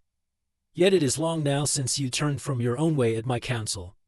See, you have spoken skillfully, as ever, but have I not seen your IXED on Mithrundir, seeking whether you said well or too much? He has long had your heart in his keeping. My son, your father is old but not yet dotard. I can see and hear, as was my wont, and little of what you have half said or left unsaid is now hidden from me. I know the answer to many riddles. Alas! Alas for Boromir! If what I have done displeases you, my father, said Faramir quietly, I wish I had known your counsel before the burden of so weighty a judgment was thrust on me. Would that have availed to change your judgment? Said Dean Thor. You would still have done just so, I deem. I know you well. Ever your desire is to appear lordly and generous as a king of old, gracious, gentle. That may well bet one of high race, if he sits in power and peace. But in desperate hours gentleness may be repaid with death. So be it, said Faramir. So be it, cried Dean Thor. But not with your death only, Lord Faramir, with the death also of your father, and of all your people, whom it is your part to protect now that Boromir is gone. Do you wish then, said Faramir, that our places had been exchanged? Yes, I wish that indeed, said Dean Thor. For Boromir was loyal to me and no wizard's pupil. He would have remembered his father's need, and would not have squandered what fortune gave. He would have brought me a mighty gift. For a moment Faramir's restraint gave way. I would ask you, my father, to remember why it was that I, not he, was in Ithilien. On one occasion at least your counsel has prevailed, not long ago. It was the lord of the city that gave the errand to him. Stir not the bitterness in the cup that I mixed for myself, said Dean Thor. Have I not tasted it now many nights upon my tongue? foreboding that worse yet lay in the dregs. As now indeed I would it were not so. Would that this thing had come to me. Comfort yourself, said Gandalf. In no case would Boromir have brought it to you. He is dead, and died well, may he sleep in peace. Yet you deceive yourself. He would have stretched out his hand to this thing, and taking it he would have fallen. He would have kept it for his own, and when he returned you would not have known. Your son. The face of Dean Thor set hard and cold. You found Boromir less apt to your hand, did you not? He said softly. But I who was his father say that he would have brought it to me. You are wise, maybe, Mithrandir, yet with all your subtleties you have not all wisdom. Counsels may be found that are neither the webs of wizards nor they haste of fools. I have in this matter more lore and wisdom than you deem. What then is your wisdom? Said Gandalf. Enough to perceive that there are two follies to avoid. To use this thing is perilous. At this hour, to send it in the hands of a witless, hailing into the land of the enemy himself, as you have done, and this son of mine, that is madness. And the Lord Dean Thor, what would he have done? Neither. But most surely not for any argument would he have set this thing at a hazard beyond all but a fool's hope, risking our utter ruin, if the enemy should recover what he lost. Nay, it should have been kept, hidden dark and deep. Not used, I say, unless at the uttermost end of need, but set beyond his grasp, save by a victory so null that what then befell would not trouble us, being dead. You think, as is your wont, my lord, of Gondor only, said Gandalf. Yet there are other men and other lives, and time still to be. And for me, I pity even his slaves. And where will other men look for help, if Gondor falls? Answered Dean Thor. If I had this thing now in the deep vaults of this citadel, we should not then shake with dread under this gloom, fearing the worst, and our counsels would be undisturbed. If you do not trust me to endure the test, you do not know me yet. None the less I do not trust you, said Gandalf. Had I done so, I could have sent this thing hither to your keeping and spared myself and others much anguish. And now hearing you speak I trust you less, no more than Boromir. Nay, stay your wrath. I do not trust myself in this, and I refused this thing, even as a freely given gift. You are strong and can still in some matters govern yourself, Dean Thor, yet, if you had received this thing, it would have overthrown you. Were it buried beneath the roots of Mindalwyn, still it would burn your mind away, as the darkness grows, and the yet worse things follow. That soon shall come upon us. For a moment the eyes of Dean Thor glowed again as he faced Gandalf, and Pippin felt once more the strain between their wills. But now almost it seemed as if their glances were like blades from eye to eye, bickering as they fenced. Pippin trembled, fearing some dreadful stroke. But suddenly Dean Thor relaxed and grew cold again. He shrugged his shoulders. If you had, he said. Such words and ifs are vain. It has gone into the shadow, and only time will show what doom awaits it, and us. The time will not be long. In what is left, let all who ght the enemy in their fashion be at one, and keep hope while they may. And after hope still the hardihood to die free. He turned to Faramir. What think you of the garrison at Osgiliath? It is not strong, said Faramir. I have sent the company of Ithilien to strengthen it, as I have said. Not enough, I deem, said Dean Thor. It is there that the RST blow will fall. They will have need of some stout captain there. There and elsewhere in many places, said Faramir, and sighed. Alas for my brother, whom I too loved. He rose. May I have your leave, father? And then he swayed and leaned upon his father's chair. You are weary, I see, said Dean Thor. You have ridden fast and far, and under shadows of evil in the air, I am told. Let us not speak of that, said Faramir. Then we will not, said Dean Thor. Go now and rest as you may. Tomorrow's need will be sterner. All now took leave of the lord of the city and went to rest while they still could. Outside there was a starless blackness as Gandalf, with Pippin beside him bearing a small torch, made his way to their lodging. They did not speak until they were behind closed doors. Then at last Pippin took Gandalf's hand. "Tell me," he said, "is there any hope? For Frodo, I mean, or at least mostly for Frodo." Gandalf put his hand on Pippin's head. "There never was much hope," he answered. "Just a fool's hope, as I have been told. And when I heard of Cirithungel he broke off and strode to the window, as if his eyes could pierce the night in the east. Cirith-ungel," he muttered. "Why that way, I wonder?" He turned. Just now, Pippin, my heart almost failed me, hearing that name. And yet in truth I believe that the news that Faramir brings has some hope in it. For it seems clear that our enemy has opened his war at last and made the RST move while Frodo was still free. So now for many days he will have his eye turned this way and that, away from his own land. And yet, Pippin, I feel from afar his haste and fear. He has begun sooner than he would. Something has happened to stir him." Gandalf stood for a moment in thought. "Maybe," he muttered.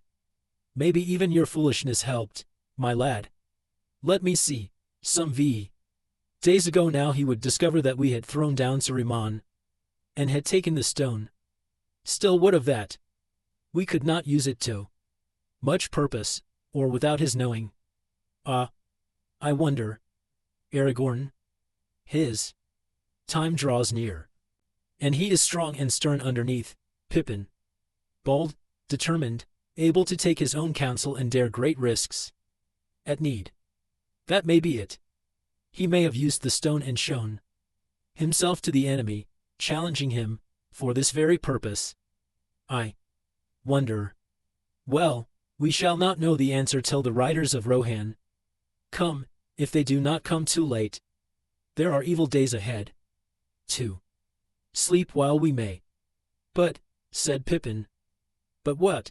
said Gandalf. "Only one but will I allow tonight." "Gollum," said Pippin. "How on earth could they be going about with him, even following him? And I could see that Faramir did not like the place he was taking them to any more than you do. What is wrong?"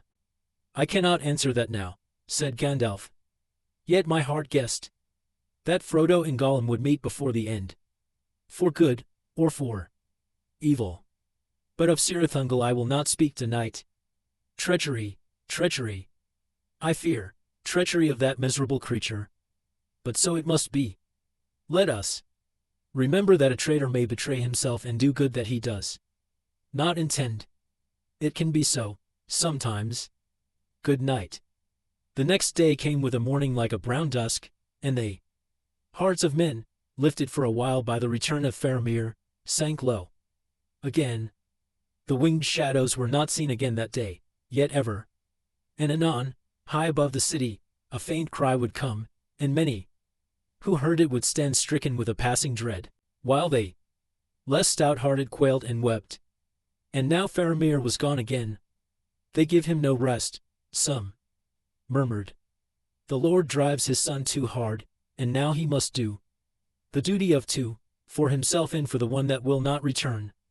And ever men looked northward, asking, "Where are the riders of Rohan?"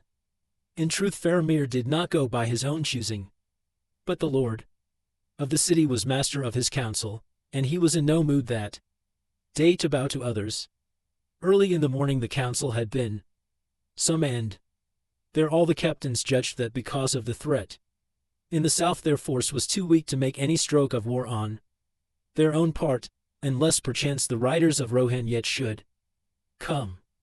Meanwhile they must man the walls and wait. "Yet," said Dean Thor, "we should not lightly abandon the outer defenses the ram has made with so great a labor, and the enemy must pay dearly for the crossing of the river. That he cannot do, in force to assail the city, either north of Caer Andros because of the marshes, or southwards towards Lebanon because of the breadth of the river, that needs many boats. It is at Asciliath that he will put his weight, as before when Boromir denied him the passage. That was but a trial, said Faramir. Today we may make the enemy pay 10 times our loss at the passage and yet rue the exchange. For he can afford to lose a host better than we to lose a company. And the retreat of those that we put out Farield will be perilous, if he wins across in force. And what of Caer Endrys? Said the prince. That, too, must be held, if Asciliath is defended. Let us not forget the danger on our left. The Rohirrim may come, and they may not. But Faramir has told us of great strength drawing ever to the Black Gate. More than one host may issue from it, and strike for more than one passage. Much must be risked in war, said Dean Thor.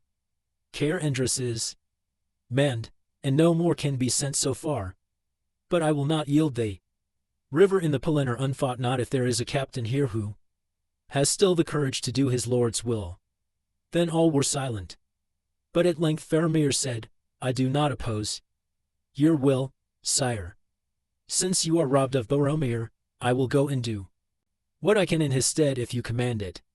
I do so, said Dean Thor. Then farewell, said Faramir. But if I should return, think better of me. That depends on the manner of your return, said Dean Thor. Gandalf it was that last spoke to Faramir ere he rode east. Do not throw your life away rashly or in bitterness, he said. You will be needed here, for other things than war. Your father loves you, Faramir, and will remember it ere the end. Farewell. So now the Lord Faramir had gone forth again, and had taken with him such strength of men as were willing to go or could be spared. On the walls some gazed through the gloom towards the ruined city, and they wondered what chanced there, for nothing could be seen. And others, as ever, looked north and counted the leagues to Theoden in Rohan. Will he come? Will he remember our old alliance? They said. Yes, he will come, said Gandalf, even if he comes too late. But think. At best the Red Arrow cannot have reached him more than 2 days ago, and the miles are long from Edoras. It was night again ere news came.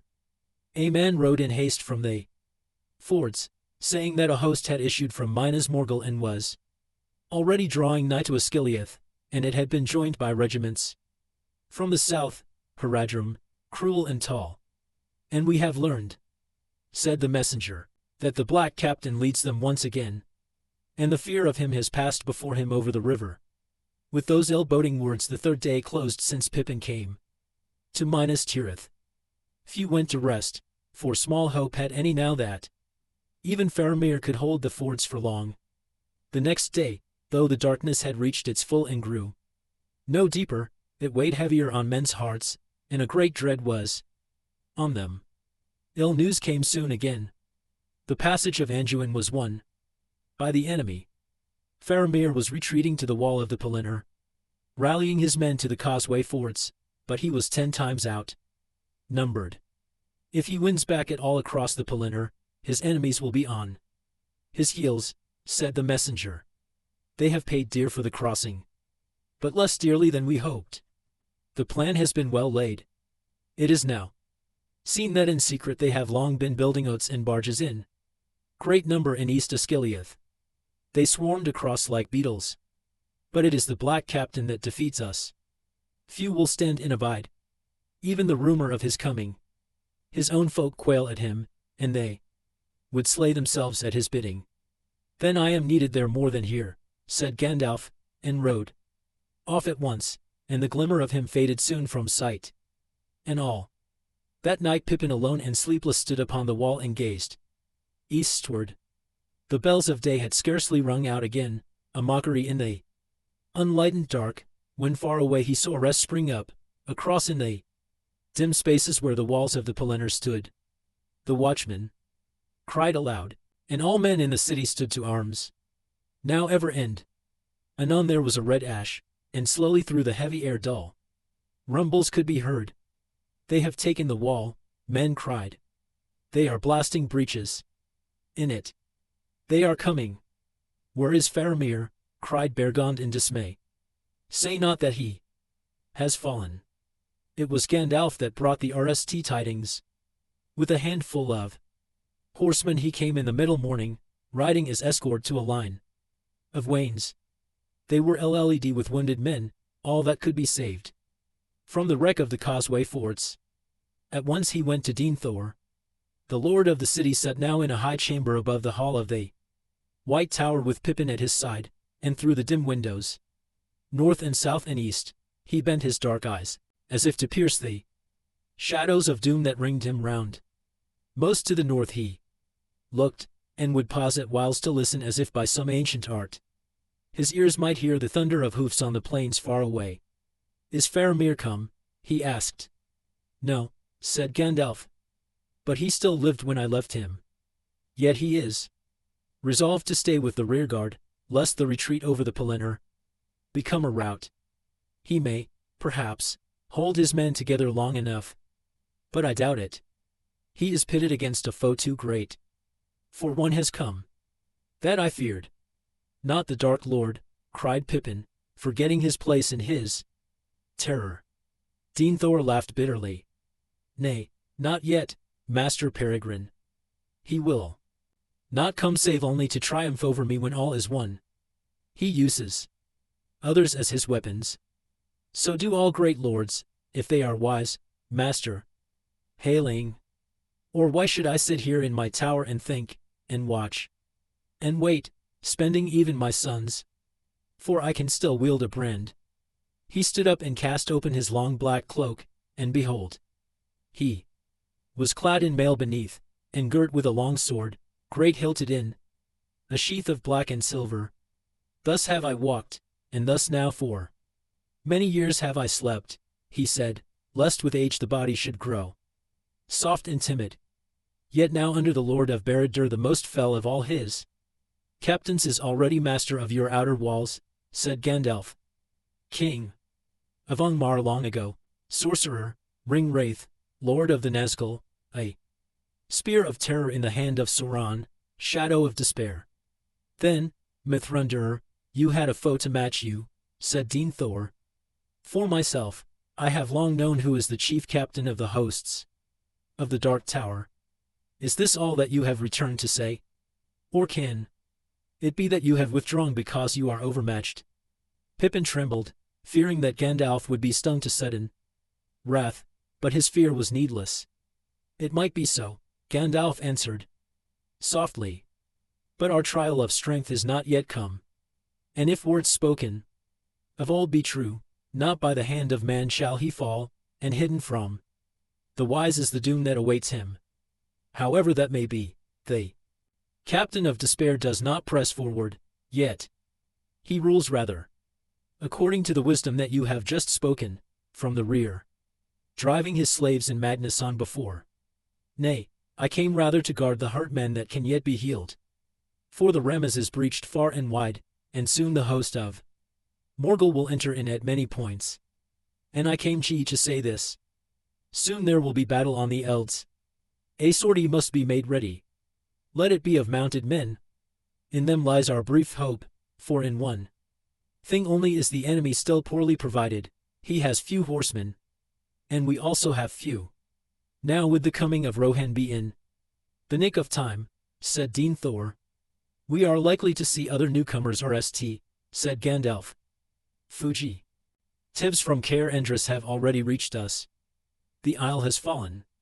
Another army is come from the Black Gate, crossing from the northeast. Some have accused you, Mithrunderer, of delighting to bear ill news, said Denethor, but to me this is no longer news.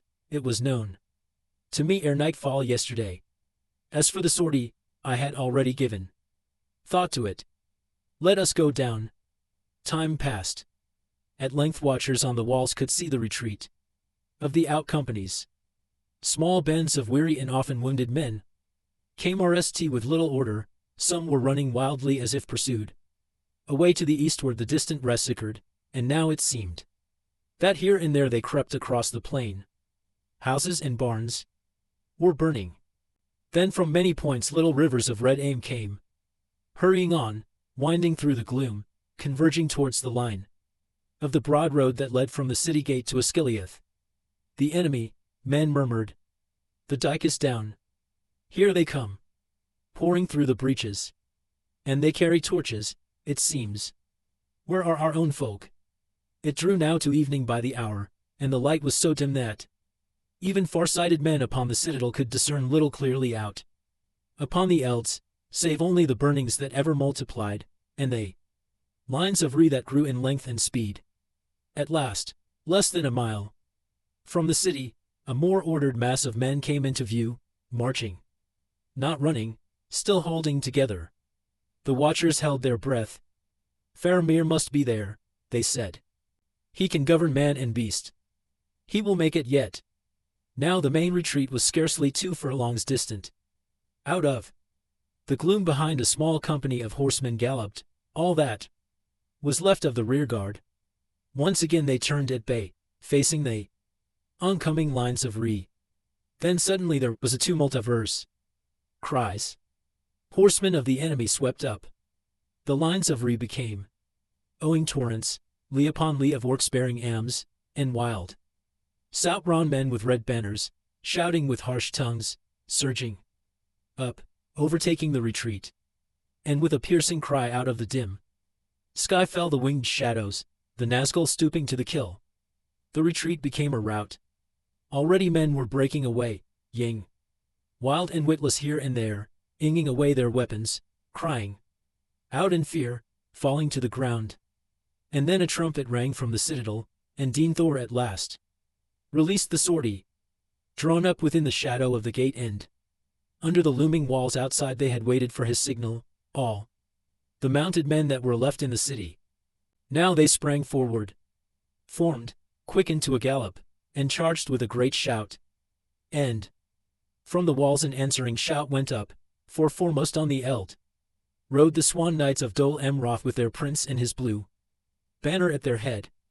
Amroth for Gondor, they cried. Amroth to Faramir. Like thunder they broke upon the enemy on either ank of the retreat, but one rider outran them all, swift as the wind in the grass. Shadowfax bore him, shining, unveiled once more, a light starting from his upraised hand. The Nazgul screeched and swept away, for their captain was not yet come to challenge the whitery of his foe. The hosts of Morgul, intent on their prey, taken at unawares in wild career, broke, scat, tearing like sparks in a gale. The outcompanies with a great cheer turned and smote their pursuers. Hunters became the hunted. They retreat became an onslaught. The eld was strewn with stricken orcs and men, and a reek arose of torches cast away, sputtering out in swirling smoke. The cavalry rode on, but Denethor did not permit them to go far. Though the enemy was checked, and for the moment driven back, great forces were owing in from the east. Again the trumpet rang, sounding the retreat. The cavalry of Gondor halted. Behind their screen the out companies reformed. Now steadily they came marching back. They reached the gate of the city and entered, stepping proudly, and proudly the people of the city looked on them and cried their praise. And yet they were troubled in heart, for the companies were grievously reduced. Faramir had lost a third of his men. And where was he? Last of all he came. His men passed in. The mounted knights returned, and at their rear the banner of Dol Amroth, and the prince. And in his arms before him on his horse he bore the body of his kinsman, Faramir son of Denethor, found upon the stricken eld. Faramir, Faramir, men cried, weeping in the streets. But he did not answer, and they bore him away up the winding road to the citadel and his father. Even as the Nazgûl I had swerved aside from the onset of the White Rider, there came ying a deadly dart, and Faramir, as he held at bay a mounted champion of Harad, had fallen to the earth. Only the charge of Dol Amroth had saved him from the red Southland swords that would have hewed him as he lay. The Prince Imrahil brought Faramir to the White Tower, and he said, "Your son has returned, Lord, after great deeds," and he told all that he had seen. But Denethor rose and looked on the face of his son and was silent. Then he bade them make a bed in the chamber, and lay Faramir upon it and depart. But he himself went up alone into the secret room under the summit of the tower, and many who looked up thither at that time saw a pale light that gleamed and ickered from the narrow windows for a while, and then ashed and went out. And when Denethor descended again he went to Faramir, and sat beside him without speaking, but the face of the Lord was grey, more death-like than his son's. So now at last the city was besieged, enclosed in a ring of foes. Rammes was broken, and all the Pelennor abandoned to the enemy. The last word to come from outside the walls was brought by men ying down the northward road ere the gate was shut. They were the remnant of the guard that was kept at that point where the way from Anarene and Rohan ran into the town lands. Ingold led them, the same who had admitted Gandalf and Pippin less than days before, while the sun still rose and there was hope in the morning. "There is no news of the Rohirrim," he said. "Rohan will not come now. Or if they come, it will not avail us. The new host that we had tidings of has come rst from over the river by way of Andros, it is said. They are strong, battalions of orcs of the eye, and countless companies of men of a new sort that we have not met before. Not tall, but broad and grim, bearded like dwarves, wielding great axes. Out of some savage land in the wide east they come, we deem. They hold the northward road, and many have passed on into Anarion. The Rohirrim cannot come." The gate was shut. All night watchmen on the walls heard the rumor of the enemy that roamed outside, burning eld and tree, and hewing any man that they found abroad, living or dead. They numbers that had already passed over the river could not be guessed in the darkness, but when morning, or its dim shadow, stole over the plain, it was seen that even fear by night had scarcely overcounted them. The plain was dark with their marching companies, and as far as eyes could strain in the murk there sprouted, like a foul fungus growth, all about the beleaguered city great camps of tents, black or somber red. Busy as ants hurrying orcs were digging lines of deep trenches in a huge ring, just out of bowshot from the walls, and as the trenches were made each was led with though how it was kindled or fed, by art or devilry, none could see. All day the labor went forward, while the men of Minas Tirith looked on, unable to hinder it. And as each length of trench was completed, they could see great wains approaching, and soon yet more companies of the enemy were swiftly setting up, each behind the cover of a trench. Great engines for the casting of missiles. There were none upon the city walls large enough to reach so far or to stay the work. At RST men laughed and did not greatly fear such devices. 4. The main wall of the city was of great height and marvelous thickness, built ere the power and craft of Numenor waned in exile, and its outward face was like to the tower of Orthan, hard and dark and smooth, unconquerable by steel or unbreakable except by some convulsion that would rend the very earth on which it stood. Nay, they said, not if the Nameless One himself should come. Not even he could enter here while we yet live. But some answered, while we yet live. How long? He has a weapon that has brought low many strong places since the world began. Hunger. The roads are cut. Rohan will not come.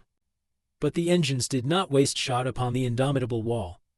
It was no brigand or orc chieftain that ordered the assault upon the Lord of Mordor's greatest foe. A power in mind of malice guided it. As soon as the great catapults were set, with many yells and the creaking of rope and winch, they began to throw missiles marvelously high, so that they passed right above the battlement and fell thudding within the RST circle of the city, and many of them by some secret art burst into aim as they came toppling down. Soon there was great peril of behind the wall, and all who could be spared were busy quelling the imps that sprang up in many places. Then among the greater chests there fell another hail, less ruinous but more horrible. All about the streets and lanes behind the gate it tumbled down, small round shot that did not burn. But when men ran to learn what it might be, they cried aloud or wept. For the enemy was inging into the city all the heads of those who had fallen. King at Asciliath, or on the Remes, or in the Elds. They were grim to look on, for though some were crushed and shapeless, and some had been cruelly hewn, yet many had features that could be told, and it seemed that they had died in pain, and all were branded with the foul token of the lidless eye. But marred and dishonored as they were, it often chanced that thus a man would see again the face of someone that he had known, who had walked proudly once in arms, or tilled the elds, or ridden in upon a holiday from the green vales in the hills. In vain men shook their sts at the pitiless foes that swarmed before the gate. Curses they heeded not, nor understood the tongues of western men, crying with harsh voices like beasts and carrion birds. But soon there were few left in Minas Tirith who had the heart to stand up and defy the hosts of Mordor. For yet another weapon, swifter than hunger, the Lord of the Dark Tower had, dread and despair. The Nazgul came again, and as their dark lord now grew and put forth his strength, so their voices, which uttered only his will and his malice, were LLED with evil and horror. Ever they circled above the city, like vultures that expect their LL of doomed men's esh. Out of sight and shot they you, and yet were ever present, and their deadly voices rent the air. More unbearable they became, not less. At each new cry, at length even the stout-hearted would themselves to the ground as the hidden menace passed over them, or they would stand, letting their weapons fall from nerveless hands while into their minds a blackness came, and they thought no more of war, but only of hiding and of crawling, and of death. During all this black day Faramir lay upon his bed in the chamber of the White Tower, wandering in a desperate fever, dying someone said, and soon dying all men were saying upon the walls and in the streets. And by him his father sat, and said nothing, but watched, and gave no longer any heed to the defense. No hours so dark had Pippin known, not even in the clutches of the Uruk-hai. It was his duty to wait upon the Lord, and wait he did, forgotten it seemed, standing by the door of the unlit chamber, mastering his own fears as best he could. And as he watched, it seemed to him that Deen Thor grew old before his eyes, as if something had snapped in his proud will, and his stern mind was overthrown. Grief maybe had wrought it, and remorse. He saw tears on that once tearless face, more unbearable than wrath. "Do not weep, Lord," he stammered. "Perhaps he will get well." "Have you asked Gandalf?" "Comfort me not with wizards," said Deen Thor. "The fool's hope has failed. The enemy has found it, and now his power waxes. He sees our very thoughts, and all we do is ruinous. I sent my son forth, unthanked, unblessed, out into needless peril. And here he lies with poison in his veins. Nay, nay, whatever may now betide in war, my line too is ending, even the house of the stewards has failed. Mean folk shall rule the last remnant of the kings of men, lurking in the hills until all are hounded out." Men came to the door crying for the lord of the city. "Nay, I will not come down," he said. "I must stay beside my son. He might still speak before the end. But that is near. Follow whom you will, even the grey fool, though his hope has failed. Here I stay." So it was that Gandalf took command of the last defense of the city of Gondor. Wherever he came men's hearts would lift again, and the winged shadows pass from memory. Tirelessly he strode from citadel to gate, from north to south about the wall, and with him went the Prince of Dol Amroth in his shining mail. For he and his knights still held themselves like lords in whom the race of Númenor ran true. Men that saw them whispered, saying, belike the old tales, "Speak well, there is elvish blood in the veins of that folk, for they people of Nimrodol dwelt in that land once long ago." And then one would sing amid the gloom some staves of the lay of Nimrodol, or other songs of the Vale of Anduin out of vanished years. And yet when they had gone, the shadows closed on men again, and their hearts went cold, and the valor of Gondor withered into ash. And so slowly they passed out of a dim day of fears into the darkness of a desperate night. Fires now raged unchecked in the RST circle of the city, and the garrison upon the outer wall was already in many places cut off from retreat. But the faithful who remained there at their posts were few, most had edie beyond the second gate.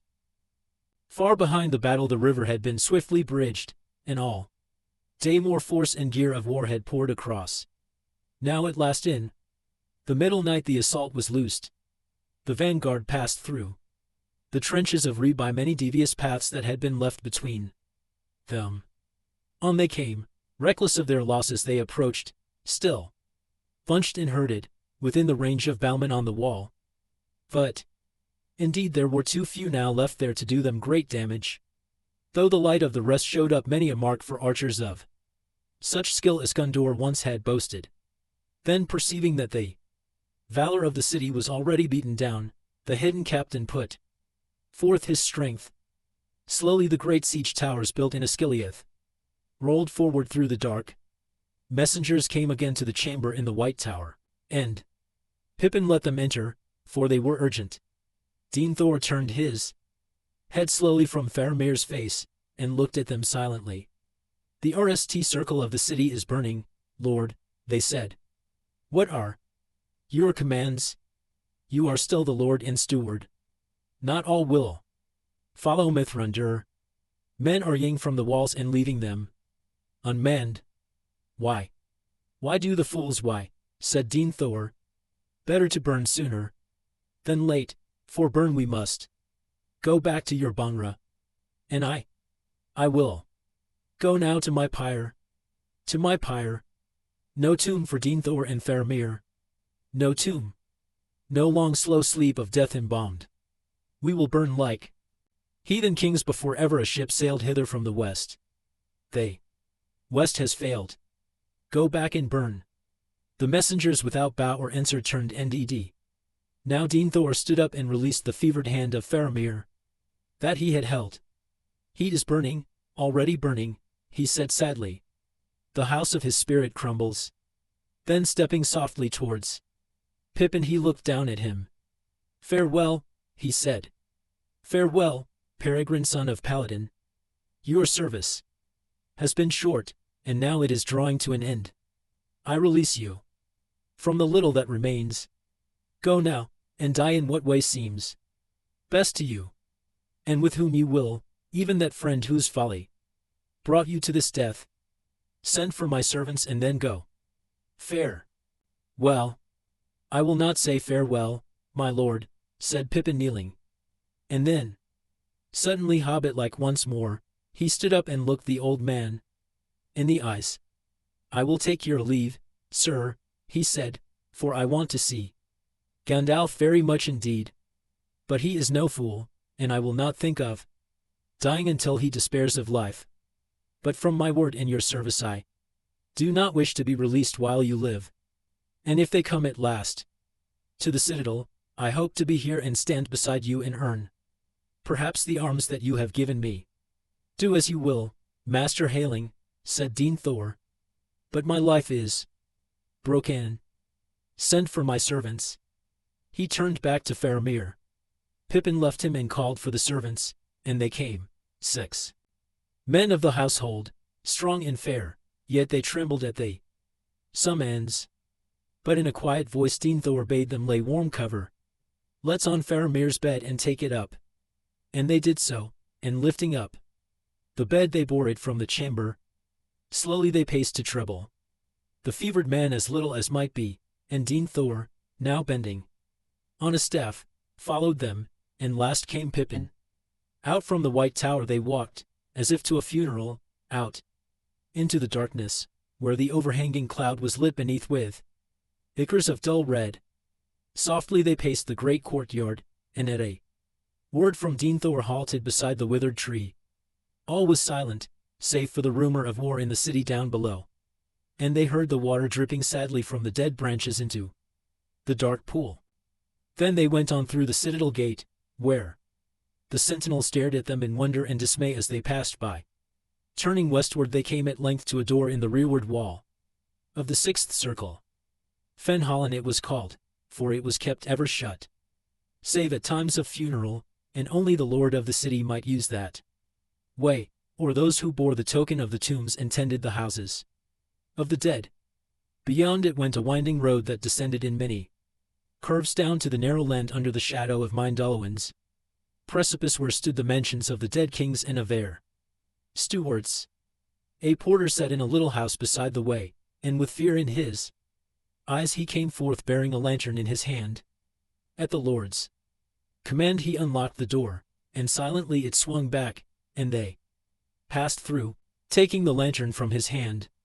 It was dark on the climbing road between ancient walls and many pillared balusters, looming in the swaying lantern beam. Their slow feet echoed as they walked down, until at last they came to the silent street, Rath Dinan, between pale domes and empty halls and images of men long dead, and they entered into the house of the stewards and set down their burden. There Pippin, staring uneasily about him, saw that he was in a wide vaulted chamber, draped as it were with the great shadows that the little lantern threw upon its shrouded walls.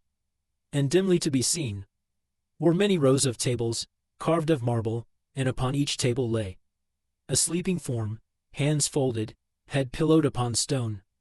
But one table near at hand stood broad and bare.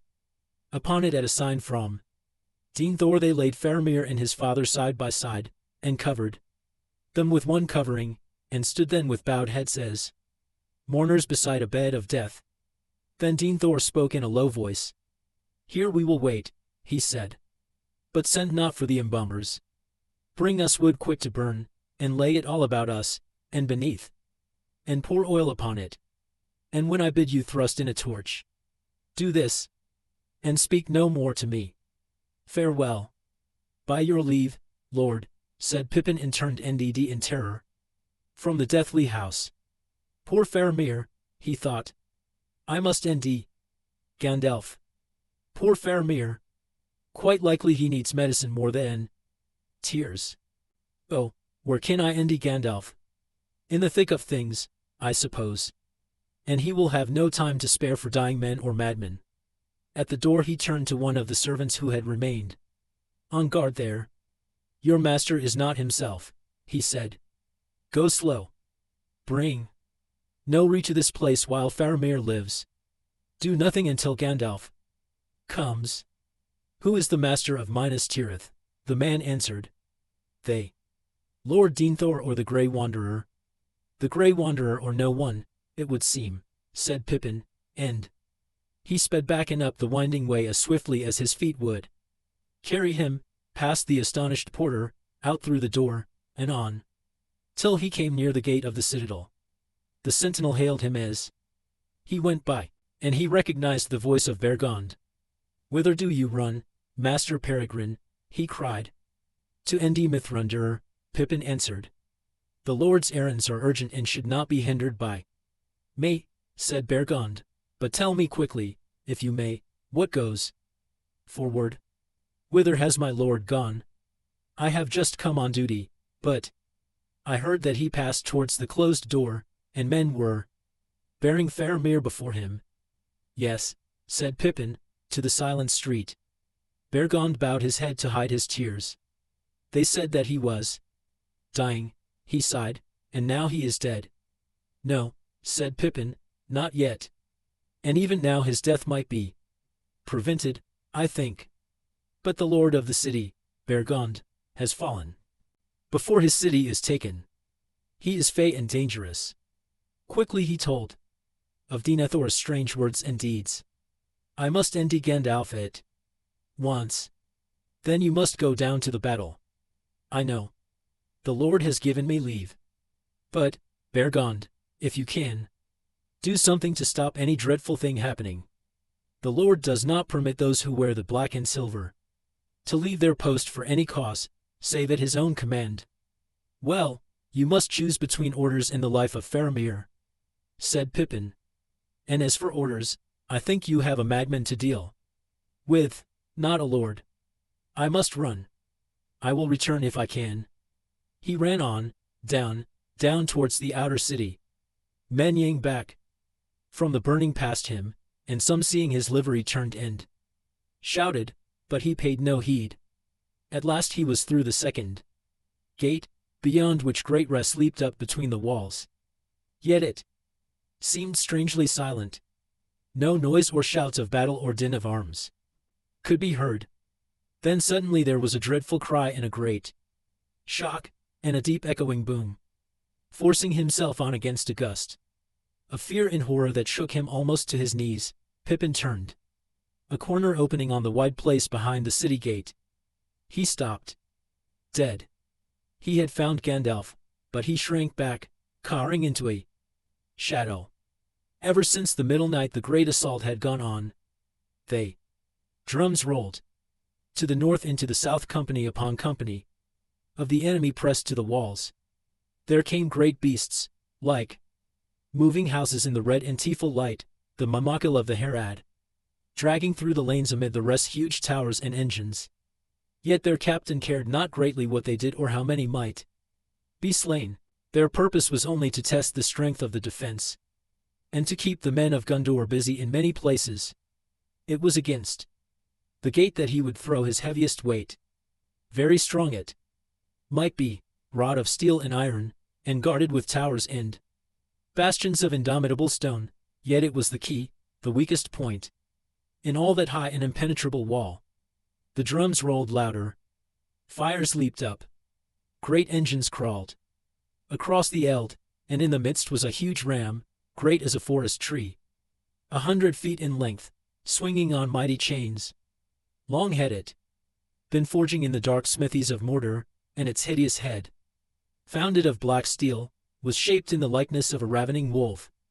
On its spells of ruin lay. Gron they named it, in memory of the hammer of the underworld of old. Great beasts drew it, orcs rounded it, and behind walked mountain trolls to wield it. But about the gate resistance still was stout, and there the knights of Dol Amroth and the hardiest of the garrison stood at bay.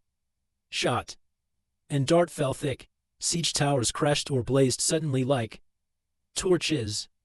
All before the walls on either side of the gate the ground was choked with wreck and with bodies of the slain, yet still driven, as by a madness more and more came up. Grond crawled on. Upon its housing no re would catch, and, though now and again some great beast that hauled it would go mad, and spread stamping ruin among the orcs innumerable that guarded it, their bodies were cast aside from its path and others took their place. Grond crawled on. The drums rolled wildly. Over the hills of slain, a hideous shape appeared, a horseman, tall, hooded, cloaked in black. Slowly, trampling the fallen, he rode forth, heeding no longer any dart. He halted and held up a long pale sword. And as he did so a great fear fell on all, defender and foe alike, and the hands of men drooped to their sides, and no bow sang. For a moment all was still. The drums rolled and rattled. With a vast rush Grond was hurled forward by huge hands. It reached the gate. It swung. A deep boom rumbled through the city like thunder running in the clouds. But the doors of iron and posts of steel withstood the stroke. Then the black captain rose in his stirrups and cried aloud in a dreadful voice, speaking in some forgotten tongue words of power and terror to rend both heart and stone. Thrice he cried. Thrice the great ram boomed. And suddenly upon the last stroke the gate of Gondor broke.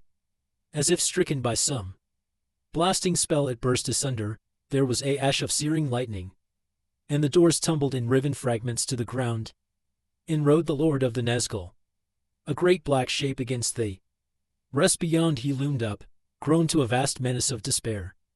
In rode the Lord of the Nazgul, under the archway that no enemy ever yet had passed, and all before his face. All save one. There waiting, silent and still in the space before the gate, sat Gandalf upon Shadowfax who alone among the free horses of the earth endured the terror, unmoving, steadfast as a graven image in Rathdenan. "You cannot enter here," said Gandalf, and the huge shadow halted. "Go back to the abyss prepared for you. Go back. Fall into the nothingness that awaits you and your master. Go." The Black Rider hung back his hood, and behold, he had a kingly crown, and yet upon no head visible was it set. The red wreath shone between it and the mantled shoulders vast and dark. From a mouth unseen there came a deadly laughter. "Old fool," he said. "Old fool. This is my hour. Do you not know death when you see it? Die now and curse in vain." And with that, he lifted high his sword and Ems ran down the blade. Gandalf did not move, and in that very moment, away behind in some courtyard of the city, a cock crowed. Shrill and clear he crowed, recking nothing of wizardry or war, welcoming only the morning that, in the sky far above the shadows of death was coming with the dawn. And as if in answer there came from far away another note. Horns, horns, horns. In dark Mindaloan's sides they dimly echoed. Great horns of the north wildly blowing. Rohan had come at last. Chapter 5. The Ride of the Rohirrim.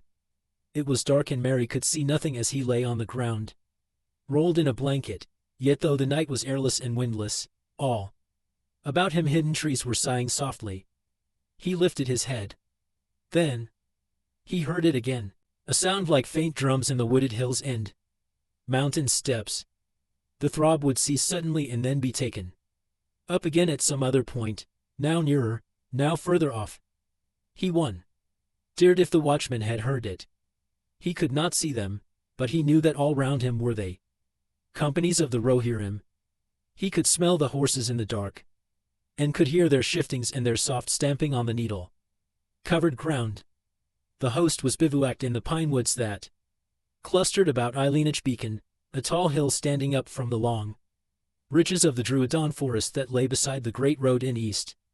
And Oreen, tired as he was, Merry could not sleep. He had ridden now for 4 days on end, and the ever-deepening gloom had slowly weighed down his heart. He began to wonder why he had been so eager to come, when he had been given every excuse, even his lord's command, to stay behind. He wondered, too, if the old king knew that he had been disobeyed and was angry. Perhaps not. There seemed to be some understanding between Durnhelm and Elfhelm, the marshal who commanded the Eord in which they were riding. He and all his men ignored Merry and pretended not to hear if he spoke. He might have been just another bag that Durnhelm was carrying. Durnhelm was no comfort. He never spoke to anyone. Merry felt small, unwanted, and lonely. Now the time was anxious, and the host was in peril. They were less than a day's ride from the outwalls of Minas Tirith that encircled the townlands. Scouts had been sent ahead. Some had not returned. Others hastening back had reported that the road was held in force against them.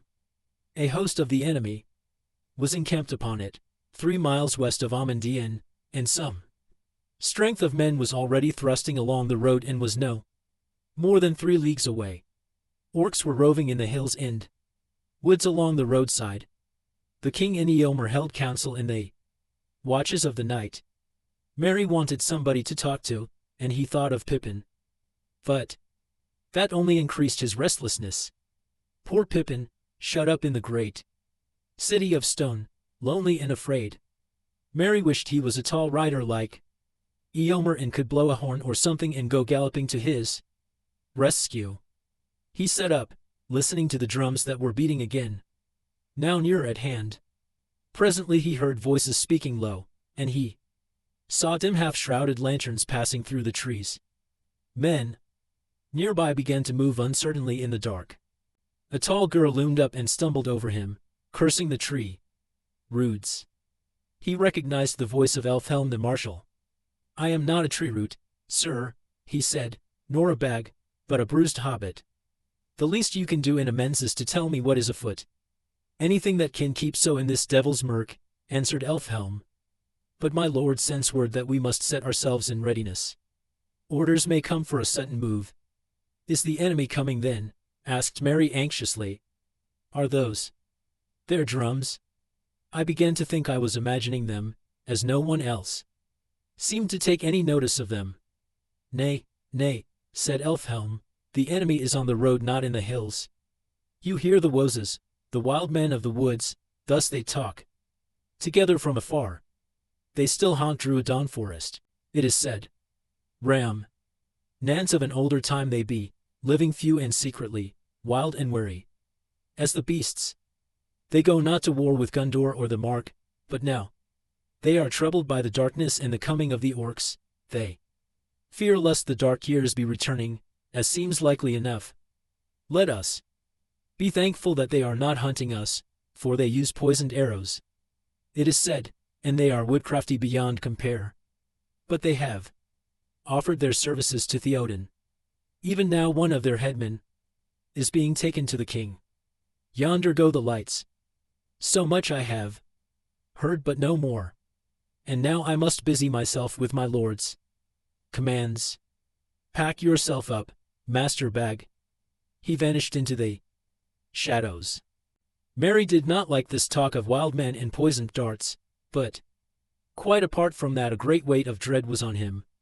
Waiting was unbearable. He longed to know what was going to happen. He got up and soon was walking warily in pursuit of the last lantern, before it disappeared among the trees. Presently he came to an open space where a small tent had been set up for the king under a great tree. A large lantern, covered above, was hanging from a bough and cast a pale circle of light below. There sat Theoden and Eomer, and before them on the ground sat a strange, squat shape of a man, gnarled as an old stone, and the hairs of his scanty beard straggled on his lumpy chin like dry moss. He was short-legged and fat-armed, thick and stumpy, and clad only with grass about his waist. Mary felt that he had seen him before somewhere, and suddenly he remembered the Pukel men of Dunharrow. Here was one of those old images brought to life, or maybe a creature descended in true line through endless years from the models used by the forgotten craftsmen long ago. There was a silence as Mary crept nearer, and then the wild man began to speak, in answer to some question, it seemed. His voice was deep and guttural, yet to Mary's surprise he spoke the common speech, though in a halting fashion, and uncouth words were mingled with it. No, father of horsemen, he said, we ght not hunt only, kill. Gorgun in woods, hate orc folk. You hate Gorgun too. We help as we can. Wild men have long ears and long eyes, know all paths. Wild men live here before stone houses, before tall men come up out of water. But our need is for aid in battle, said Eomer. How will you end? Your folk help us. Bring news, said the wild man. We look out from hills. We climb big mountain and look down. Stone city is shut. Fire burns. They're outside, now inside too. You wish to come there? Then you must be quick. But Gorgun in men out of far away, he waved a short gnarled arm eastward, sit on horse road. Very many, more than horsemen. How do you know that? Said Eomer. The old man's set face and dark eyes showed nothing, but his voice was sullen with displeasure. Wild men are wild, free, but not children, he answered. I am great headman, Gonburigon. I count many things, stars in sky, leaves on trees, men in the dark. You have a score of scores counted 10 times and they have more. Big GHT, and who will win? And many more walk round walls of stone houses. Alas, he speaks all too shrewdly, said Theoden. And our scouts say that they have cast trenches and stakes across the road. We cannot sweep them away in sudden onset. And yet we need great haste, said Eomer. Mundberg is on re. Let Gonburigon nish, said the wild man. More than one road he knows. He will lead you by road where no pits are, no Gorgon walk, only wild men and beasts. Many paths were made when Stonehouse folk were stronger. They carved hills as hunters carve beast ash. Wild men think they ate stone for food. They went through Druidon to Rimmon with great wains. They go no longer. Road is forgotten, but not by wild men. Over hill and behind hill it lies still under grass and tree, there behind Rimmon and down to Dien, and back at the end to Horsemen's Road. Wild men will show you that road. Then you will kill Gorgon and drive away bad dark with bright iron, and wild men can go back to sleep in the wild woods. Eomer and the king spoke together in their own tongue. At length, Theoden turned to the wild man. We will receive your offer, he said. For though we leave a host of foes behind, what matter? If they Stone City falls, then we shall have no returning. If it is saved, then the Orc host itself will be cut off. If you are faithful, Gonburigon, then we will give you rich reward, and you shall have the friendship of the Mark forever. Dead men are not friends to living men, and give them no gifts, said the wild man. But if you live after the darkness, then leave wild men alone in the woods and do not hunt them like beasts any more. Gonburigon will not lead you into trap. He will go himself with father of horsemen, and if he leads you wrong, you will kill him. So be it, said Theoden. How long will it take to pass by the enemy and come back to the road? Asked Eomer. We must go at foot pace, if you guide us, and I doubt not the way is narrow. Wild men go quick on feet, said Gon. Way is wide for her four horses in Stonewain Valley yonder. He waved his hands southwards. But narrow at beginning and at end. Wild man could walk from here to Dien between sunrise and noon.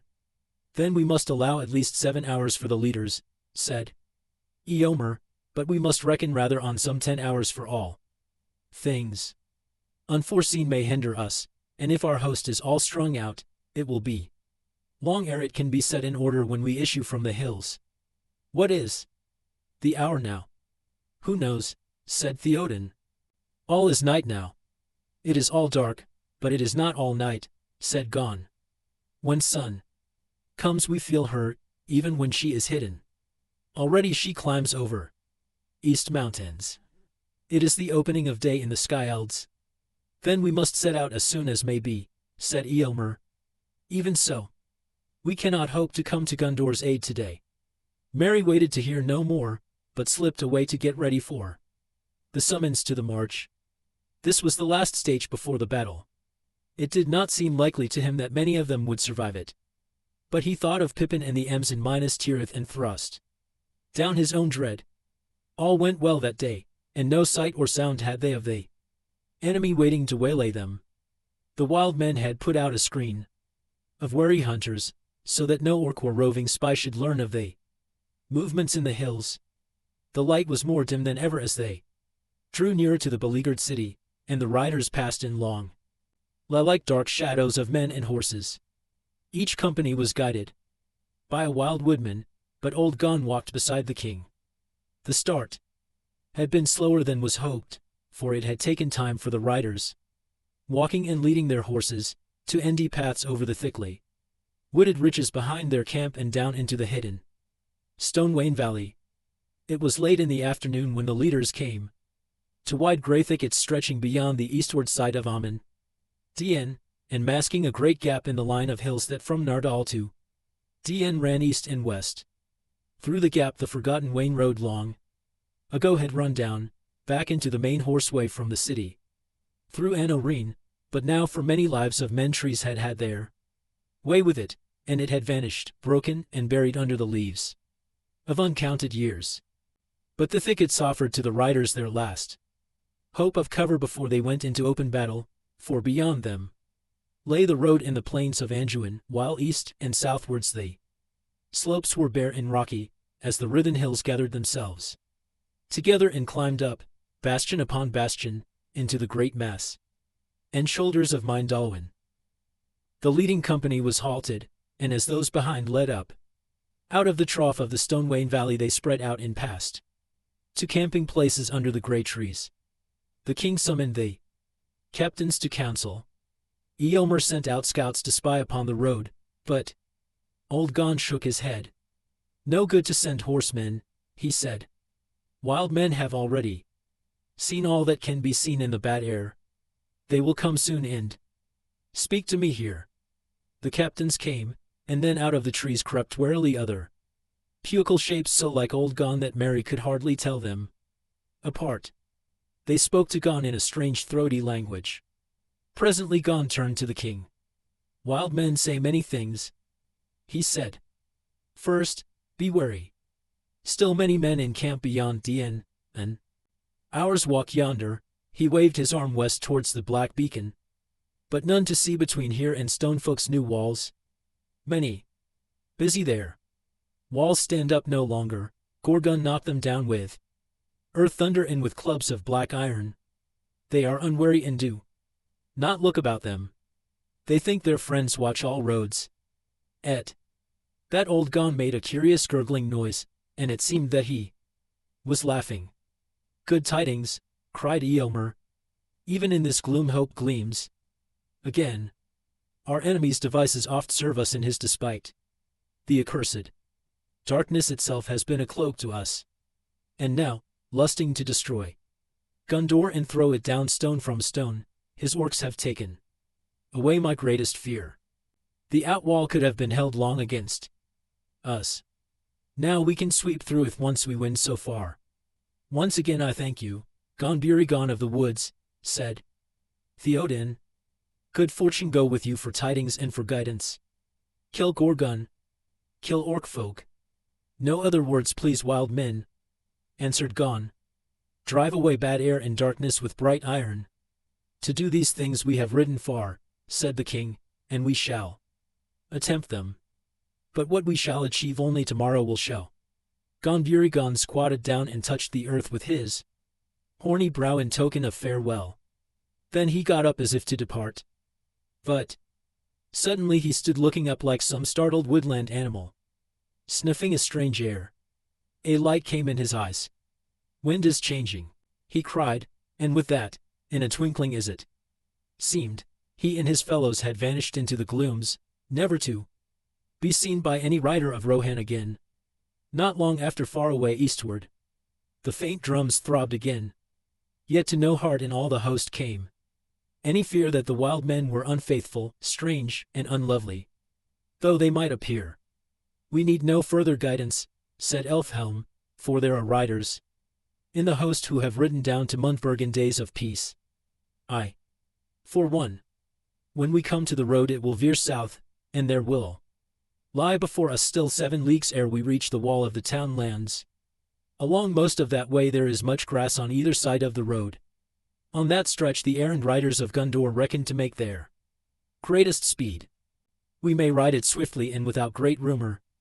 Then since we must look for fell deeds and the need of all our strength, said Eomer, I counsel that we rest now, and set out hence by night, and so time our going that we come upon the Elds when tomorrow is as light as it will be, or when our Lord gives the signal.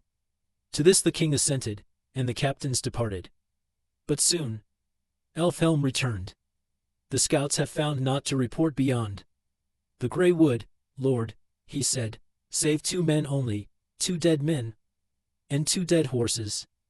Well, said Eomer, what of it? This, Lord, they were errand riders of Gondor, Hirgon was one. Maybe. At least his hand still clasped the red arrow, but his head was hewn off. And this also, it would seem by the signs that they were ying westward when they fell.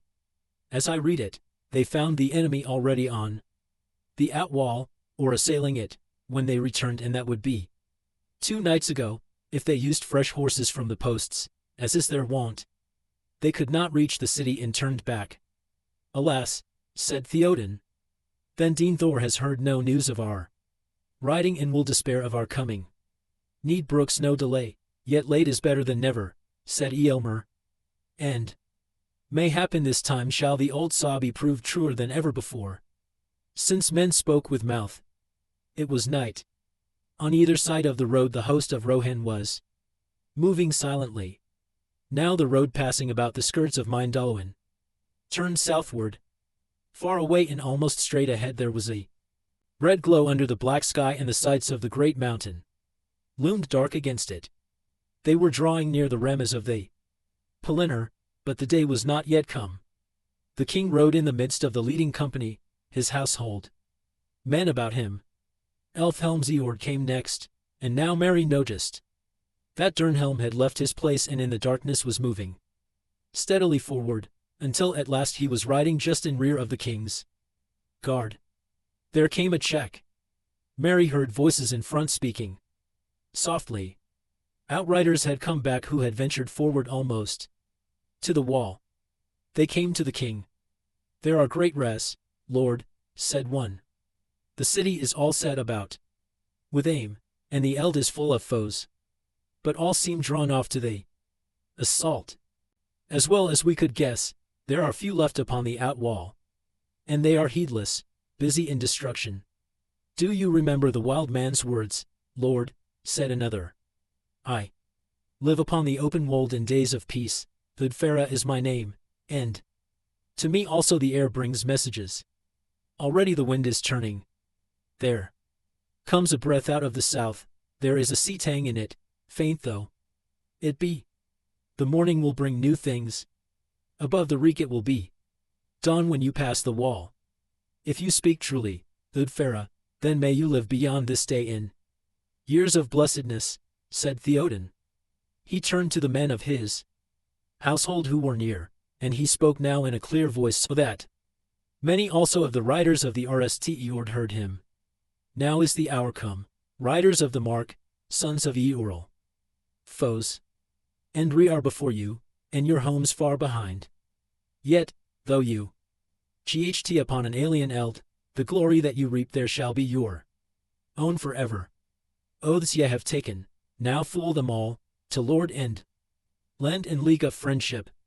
Men clashed spear upon shield. "Eomer, my son, you lead the Eord," said Theoden, "and it shall go behind the king's banner in the center. Elfhelm, lead your company to the right when we pass the wall, and Grimbold shall lead his towards the left. Let the other companies behind follow these three that lead, as they have chance. Strike wherever the enemy gathers. Other plans we cannot make, for we know not yet how things stand upon the eld. Forth now, and fear no darkness." The leading company rode off as swiftly as they could, for it was still deep dark, whatever change Thudfera might forebode. Merry was riding behind Durnhelm, clutching with the left hand while with the other he tried to loosen his sword in its sheath. He felt now bitterly the truth of the old king's words, "In such a battle what would you do, Meriadoc?" "Just this," he thought, "encumber a rider, and hope at best to stay in my seat and not be pounded to death by galloping hoofs." It was no more than a league to where the outwalls had stood. They soon reached them, too soon for Merry. Wild cries broke out, and there was some clash of arms, but it was brief. The orcs busy about the walls were few and amazed, and they were quickly slain or driven off. Before the ruin of the north gate in the Ramaz the king halted again. The Eord drew up behind him and about him. On either side, Durnhelm kept close to the king, though Elfhelm's company was away on the right. Grimbold's men turned aside and passed round to a great gap in the wall further eastward. Merry peered from behind Durnhelm's back. Far away, maybe 10 miles or more, there was a great burning, but between it and the riders' lines of reblazed in a vast crescent, at the nearest point less than a league distant. He could make out little more on the dark plain, and as yet he neither saw any hope of morning, nor felt any wind, changed or unchanged. Now silently the host of Rohan moved forward into the eld of Gondor, pouring in slowly but steadily, like the rising tide through breaches in a dike that men have thought secure. But the mind and will of the black captain were bent wholly on the falling city, and As yet no tidings came to him warning that his designs held any awe.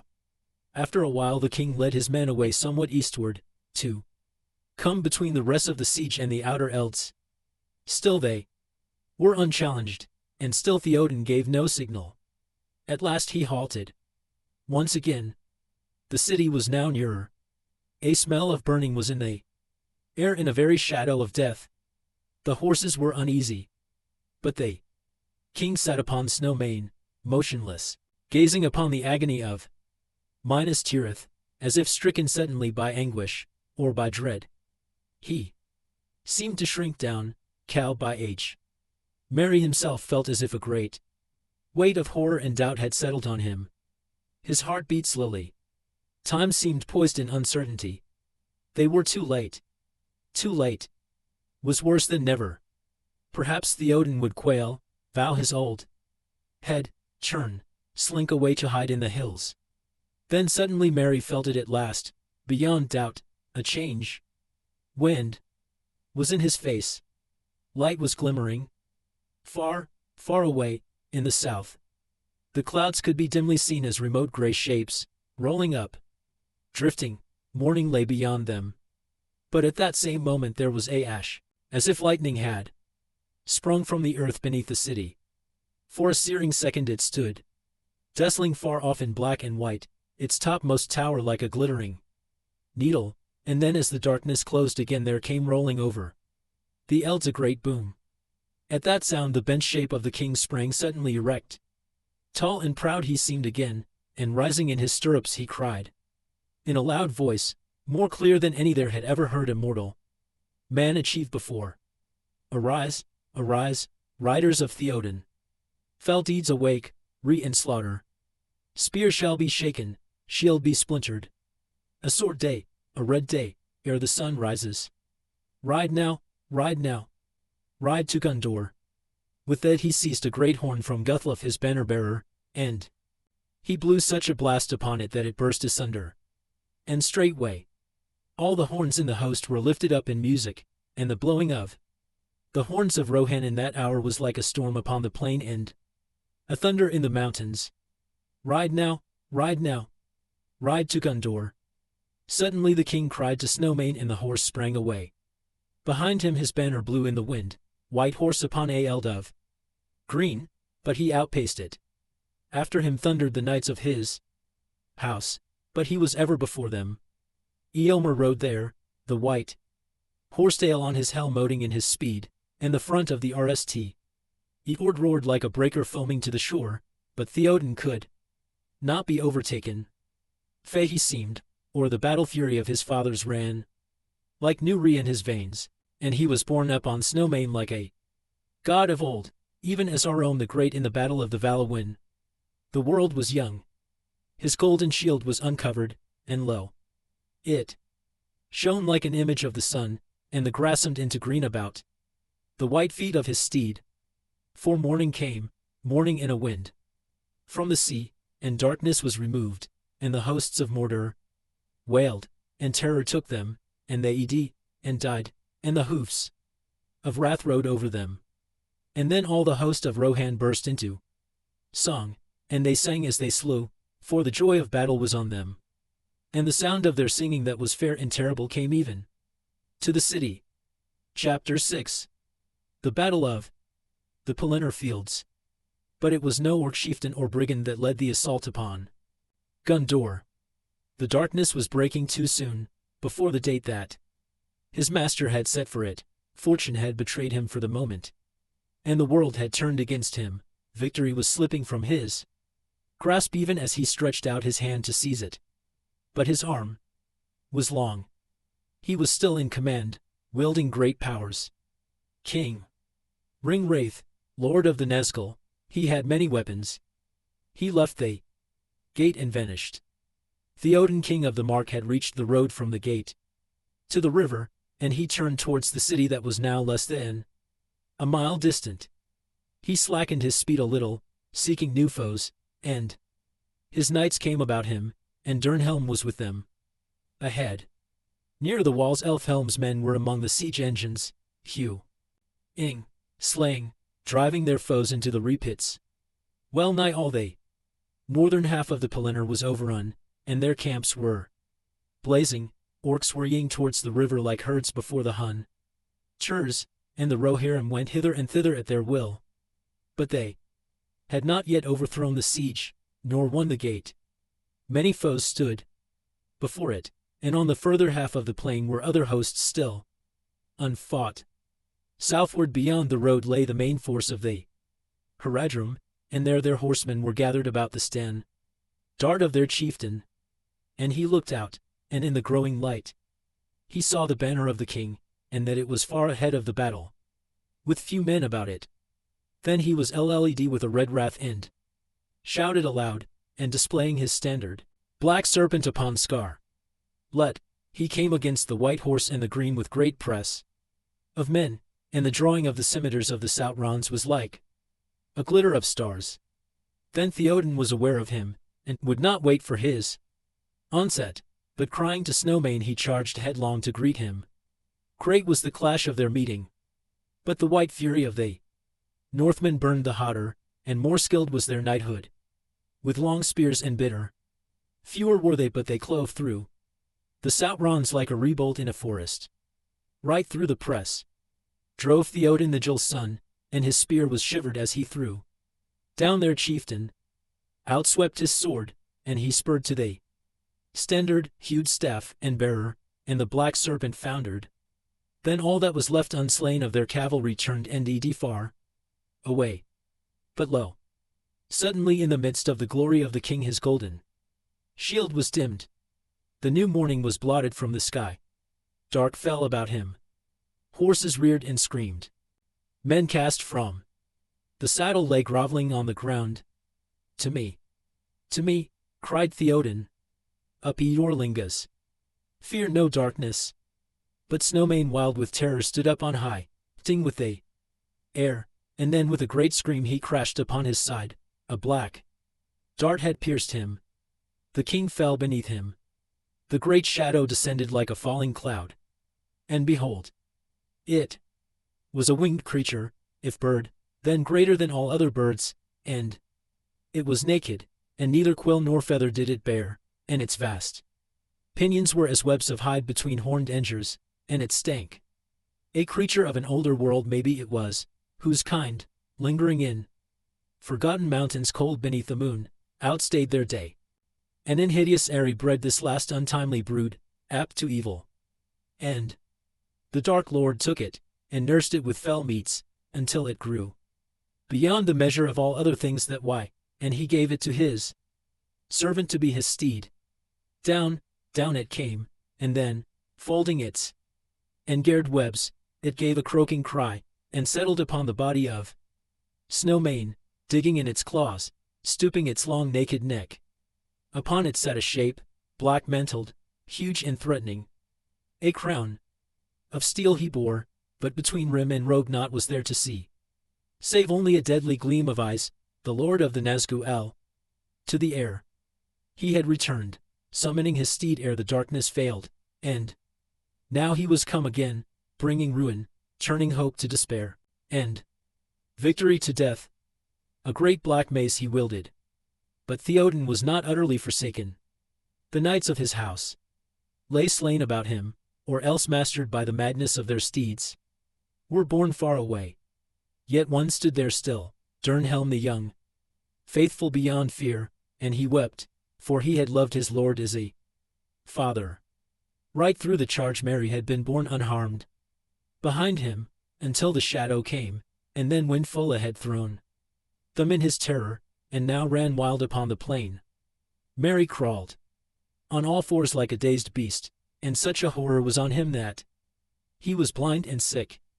King's man, his heart cried within him, you must stay by him. As a father you shall be to me, you said. But his will made no answer, and his body shook. He dared not open his eyes or look up. Then out of the blackness in his mind he thought that he heard Durnhelm speaking, yet now the voice seemed strange, recalling some other voice that he had known. Begone, foul Wimmer Lake, lord of Carrion. Leave the dead in peace. A cold voice answered, "Come not between the Nazgul and his prey, or he will not slay thee in thy turn. He will bear thee away to the houses of lamentation, beyond all darkness, where thy ash shall be devoured, and thy shriveled mind be left naked to the lidless eye." A sword rang as it was drawn. "Do what you will, but I will hinder it, if I may." "Hinder me, thou fool! No living man may hinder me." Then Mary heard of all sounds in that hour the strangest. It seemed that Durnhelm laughed, and the clear voice was like the ring of steel. "But no living man am I. You look upon a woman, Eowyn. I am Eomund's daughter. You stand between me and my lord and kin. Begone, if you be not deathless. For living or dark undead, I will smite you, if you touch him." The winged creature screamed at her, but the ring-wraith made no answer, and was silent, as if in sudden doubt. Very amazement for a moment conquered Mary's fear. He opened his eyes and the blackness was lifted from them. There some paces from him sat the great beast, and all seemed dark about it, and above it loomed the Nazgul lord like a shadow of despair. A little to the left facing them stood she whom he had called Durnhelm. But the helm of her secrecy had fallen from her, and her bright hair, released from its bonds, gleamed with pale gold upon her shoulders. Her eyes gray as the sea were hard and fell, and yet tears were on her cheek.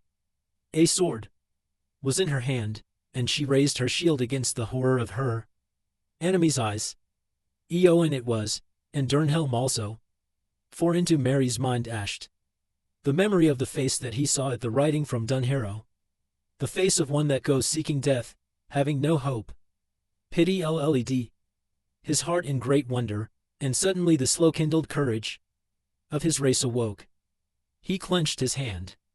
She should not die, so fair, so desperate.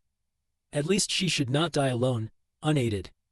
The face of their enemy was not turned towards him, but still he hardly dared to move, dreading lest the deadly eyes should fall on him.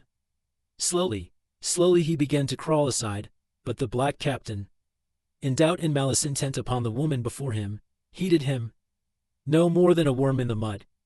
Suddenly the great beast beat its hideous wings, and the wind of them was fell.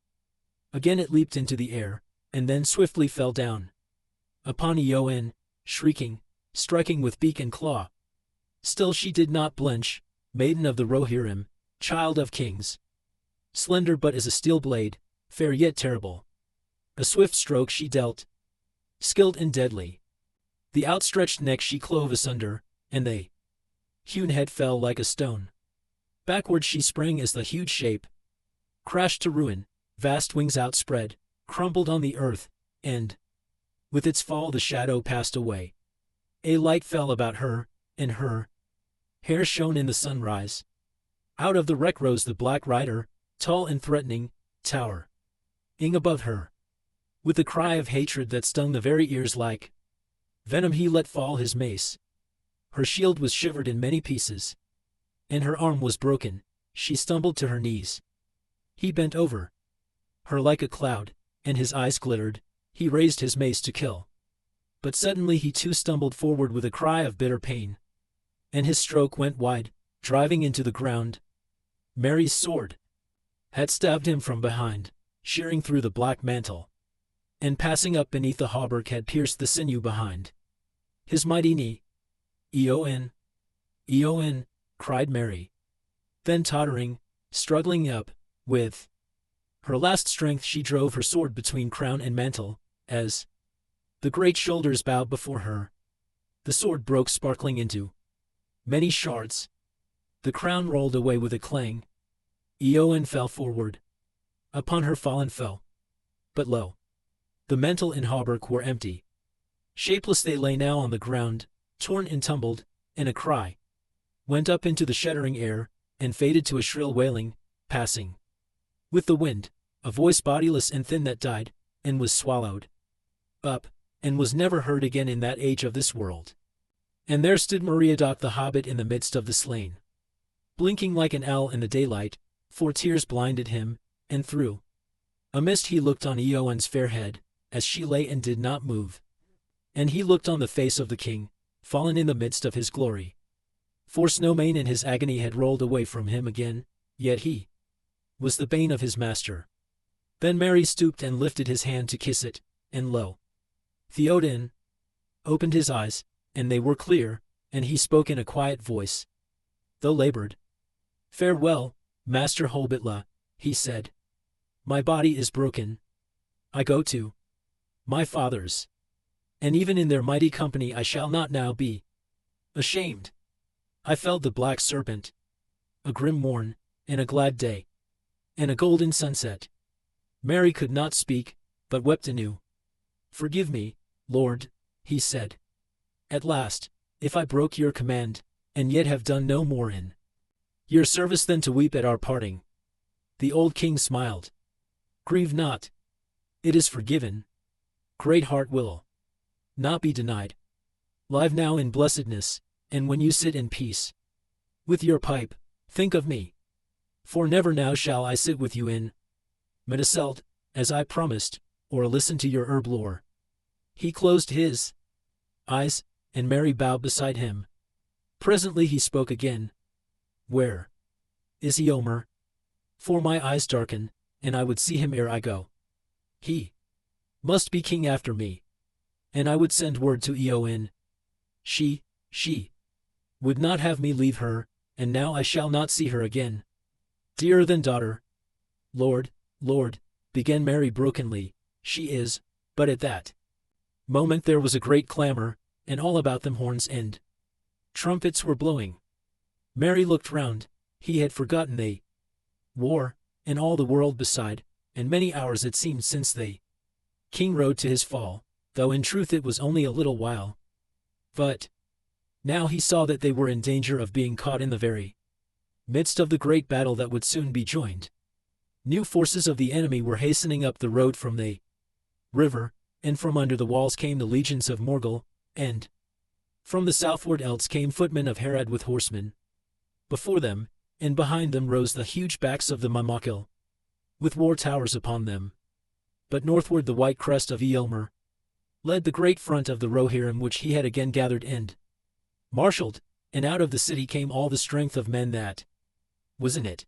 And the silver swan of Dol Amroth was borne in the van, driving the enemy from the gate. For a moment the thought idled through Merry's mind, "Where is Gandalf?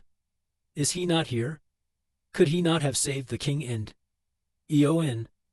But thereupon Eomer rode up in haste, and with him came the knights of the household that still lived and had now mastered their horses. They looked in wonder at the carcass of the fell beast that lay there, and their steeds would not go near. But Eomer leaped from the saddle, and grief and dismay fell upon him as he came to the king's side and stood there in silence. Then one of the knights took the king's banner from the hand of Guthlof the banner-bearer who lay dead, and he lifted it up slowly. Theoden opened his eyes. Seeing the banner he made a sign that it should be given to Eomer. "Hail, King of the Mark," he said. "Ride now to victory. Bid Eowyn farewell."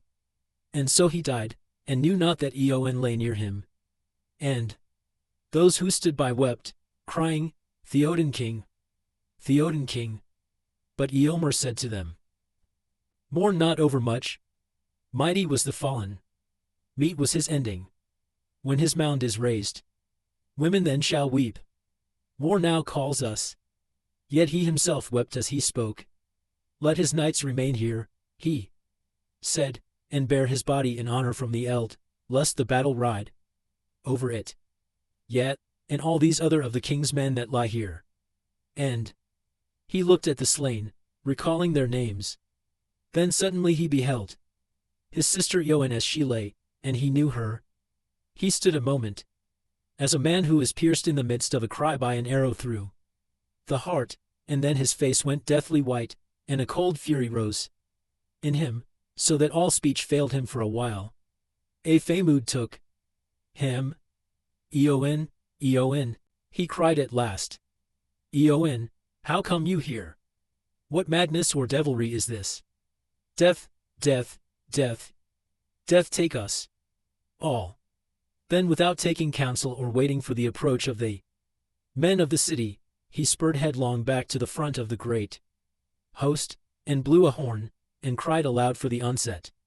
Over the Eld rang his clear voice calling, Death, ride, ride to ruin in the world's ending. And with that the host began to move. But the Rohirrim sang no more. Death they cried with one voice loud and terrible, and gathering speed like a great tide their battle swept about their fallen king and passed, roaring away southwards. And still Meriadoc the Hobbit stood there blinking through his tears, and no one spoke to him, indeed none seemed to heed him. He brushed away the tears, and stooped to pick up the green shield that Eowyn had given him, and he slung it at his back. Then he looked for his sword that he had let fall, for even as he struck his blow his arm was numbed, and now he could only use his left hand. And behold, there lay his weapon, but the blade was smoking like a dry branch that has been thrust in a re, and as he watched it, it writhed and withered and was consumed. So passed the sword of the Barrow Downs, work of Westernesse. But glad would he have been to know its fate who wrought it slowly. Long ago in the North Kingdom when the Dúnedain were young, and chief among their foes was the dread realm of Angmar and its sorcerer king. No other blade, not the mightier hands had wielded it, would have dealt that foe a wound so bitter, cleaving the undead Esh, breaking the spell that knit his unseen sinews to his will. Men now raised the king, and laying cloaks upon spear truncheons, they made shift to bear him away towards the city, and others lifted Eowyn gently up and bore her after him. But the men of the king's household they could not yet bring from the Eld, for 7 of the king's knights had fallen there, and Owain their chief was among them. So they laid them apart from their foes in the fell beast and set spears about them. And afterwards when all was over men returned and made a wreath there and burned the carcass of the beast. But for Snowmane they dug a grave and set up a stone upon which was carved in the tongues of Gondor and the mark, Faithful servant yet master's bane. Lightfoot's full, swift Snowmane. Green and long grew the grass on Snowman as how, but ever black. And bare was the ground where the beast was burned. Now slowly and sadly Merry walked beside the bearers, and he gave no more heed to the battle. He was weary and full of pain, and his limbs trembled as with a chill. A great rain came out of the sea, and it seemed that all things wept for Theoden and Eowyn, quenching the rest in the city with great tears. It was through a mist that presently he saw the van of the men of Gondor approaching. Imrahil, Prince of Dol Amroth, rode up and drew rein before them. "What burden do you bear, men of Rohan?" he cried.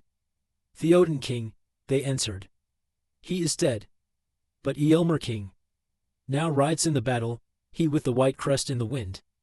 Then the prince went from his horse, and knelt by the bier in honor of the king and his great onset, and he wept. And rising he looked then on Eowyn and was amazed. "Surely, here is a woman," he said.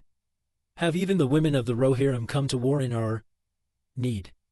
"Nay, one only," they answered. "The Lady Eowyn is she, sister of Eomer, and we knew not of her riding until this hour, and greatly we rue it." Then the prince, seeing her beauty, though her face was pale and cold, touched her hand as he bent to look more closely on her. "Men of Rohan," he cried, "are there no leeches among you? She is hurt to the death maybe, but I deem that she yet lives." And he held the bright burnished vambrace that was upon his arm before her cold lips, and behold, a little mist was laid on it hardly to be seen. "Haste now is needed," he said, and he sent one riding back swiftly to the city to bring aid. But he, bowing low to the fallen, bade them farewell, and mounting rode away into battle. And now the king waxed furious on the elds of the Pelennor, and the din of arms rose upon high, with the crying of men and the neighing of horses. Horns were blown and trumpets were braying, and the Mumakil were bellowing as they were goaded to war. Under the south walls of the city the footmen of Gondor now drove against the legions of Morgul that were still gathered there in strength, But the horsemen rode eastward to the succor of Eomer, Huron the Tall, Warden of the Keys, and the Lord of Losarounch, and Herluin of the Green Hills, and Prince Imrahil the Fair with his knights all about him. Not too soon came their aid to the Rohirrim, for fortune had turned against Eomer, and his fury had betrayed him. The great wrath of his onset had utterly overthrown the front of his enemies, and great wedges of his riders had passed clear through the ranks of the Sautrons, discounting their horsemen and riding their foot men to ruin. But wherever the Mamakil came there the horses would not go, but blenched and swerved away, and the great monsters were unfought, and stood like towers of defense, and the Haradrim rallied about them. And if the Rohirrim at their onset were thrice out numbered by the Haradrim alone, soon their case became worse, for new strength came now streaming to the Eld out of Asgiliath. There they had been mustered for the sack of the city in the rape of Gondor, waiting on the call of their captain. He now was destroyed. But Gothmog the lieutenant of Morgul had hung them into the fray.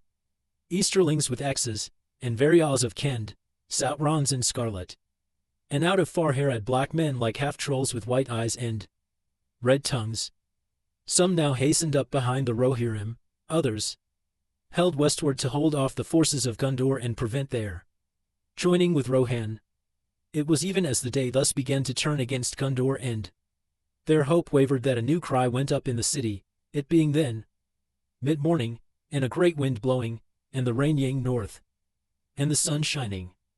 In that clear air watchmen on the walls saw afar a new sight of fear, and their last hope left them. For Enduin, from the bend at the Harlund, so owed that from the city men could look down it lengthwise for some leagues, and the far-sighted could see any ships that approached. And looking thither they cried in dismay, for black against the glittering stream they beheld a eat borne up on the wind, Dramunds, and ships of great draught with many oars, and with black sails bellying in the breeze. The corsairs of Umber, men shouted. The corsairs of Umber. Look! The corsairs of Umber are coming. So Belfalas is taken, and the Aethir, and Labanan is gone. The corsairs are upon us. It is the last stroke of doom. And some without order, for none could be found to command them in the city, ran to the bells and told the alarm, and some blew the trumpets sounding the retreat. Back to the walls, they cried. Back to the walls. Come back to the city before all are overwhelmed. But the wind that sped the ships blew all their clamor away. The Rohirrim indeed had no need of news or alarm. All too well they could see for themselves the black sails. For Eomer was now scarcely a mile from the Harlund, and a great press of his Urst foes was between him and the haven there, while new foes came swirling behind, cutting him off from the prince. Now he looked to the river, and hope died in his heart, and the wind that he had blessed he now called accursed. But the hosts of Mordor were enhardened, and Led, with a new lust and fury they came yelling to the onset. Stern now was Eomer's mood, and his mind clear again. He let blow the horns to rally all men to his banner that could come thither. For he thought to make a great shield wall at the last, and stand, and ght there on foot till all fell, and do deeds of song on the elds of Pelennor, though no man should be left in the west to remember the last king of the Mark. So he rode to a green hillock and there set his banner, and the white horse ran rippling in the wind. Out of doubt, out of dark to the day's rising, I came singing in the sun, sword unsheathing. To hope's end I rode into heart's breaking. Now for wrath, now for ruin and a red nightfall. These staves he spoke, yet he laughed as he said them. For once more lust of battle was on him, and he was still unscathed, and he was young, and he was king, the lord of a fell people. And lo, even as he laughed at despair he looked out again on the black ships, and he lifted up his sword to defy them. And then wonder took him, and a great joy, and he cast his sword up in the sunlight and sang as he caught it. And all eyes followed his gaze, and behold, upon the foremost ship a great standard broke, and the wind displayed it as she turned towards the Harlund. There o'ered a white tree, and that was for Gondor, but 7 stars were about it, in a high crown above it, the signs of Elendil that no lord had borne for years beyond count. And the stars hummed in the sunlight, for they were wrought of gems by Arwen daughter of Elrond, and the crown was bright in the morning, for it was wrought of mithril and gold. Thus came Aragorn son of Arathorn, Elisar, Isildur's heir, out of the paths of the dead, borne upon a wind from the sea to the kingdom of Gondor, and the mirth of the Rohirrim was a torrent of laughter and a ashing of swords, and the joy and wonder of the city was a music of trumpets and a ringing of bells. But the hosts of Mordor were seized with bewilderment, and a great wizardry it seemed to them that their own ships should be LLED with their foes. And a black dread fell on them, knowing that the tides of fate had turned against them and their doom was at hand. East rode the knights of Dol Amroth driving the enemy before them, trollmen and Varials and orcs that hated the sunlight.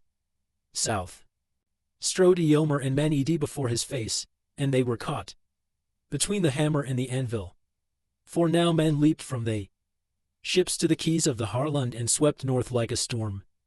There came Legolas, and Gimli wielding his axe, and Halbarad with a standard, and Elladan and Elroer with stars on their brow, and they Dur-handed Dúnedain, rangers of the north, leading a great valor of the folk of Lebanon and Lamadon and the Fs of the south. But before all went Aragorn with the flame of the west, Andúril like a new rekindled, Narsil reforged as deadly as of old, and upon his brow was the star of Elendil. And so at length Eomer and Aragorn met in the midst of the battle, and they leaned on their swords and looked on one another, and were glad. Thus we meet again, though all the hosts of Mordor lay between us, said Aragorn. Did I not say so at the Hornburg? So you spoke, said Eomer, but hope oft deceives, and I knew not then that you were a man foresight. Yet twice blessed as help, unlooked for, and never was a meeting of friends more joyful. And they clasped hand in hand. Nor indeed more timely, said Eomer. You come none too soon, my friend. Much loss and sorrow has befallen us. Then let us avenge it, ere we speak of it, said Aragorn, and they rode back to battle together. Hard ting and long labor they had still, for the Sautrons were bold men and grim, and Urs in despair, and the Easterlings were strong and war-hardened and asked for no quarter. And so in this place in that, by burned homestead or barn, upon hillock or mound, under wall or on eld, still they gathered in rallied and fought until the day wore away. Then the sun went at last behind Mindallowan and LLDD all they sky with a great burning, so that the hills and the mountains were dyed as with blood, reek-glowed in the river, and the grass of the Pelennor lay red in the nightfall. And in that hour the great battle of the Eld of Gondor was over, and not one living foe was left within the circuit of the Remes. All were slain save those who eat to die, or to drown in the red foam of the river. Few ever came eastward to Morgul or Mordor, and to the land of the Haradrim came only a tale from far off, a rumor of the wrath and terror of Gondor.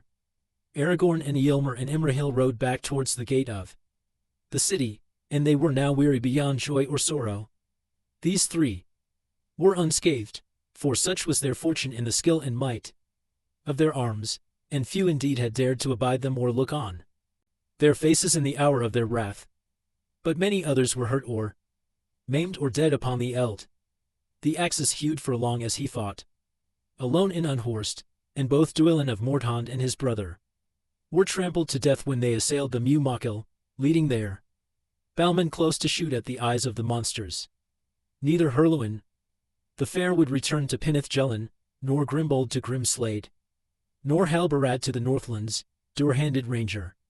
No few had fallen, renowned or nameless, captain or soldier, for it was a great battle and the full count of it no tale has told.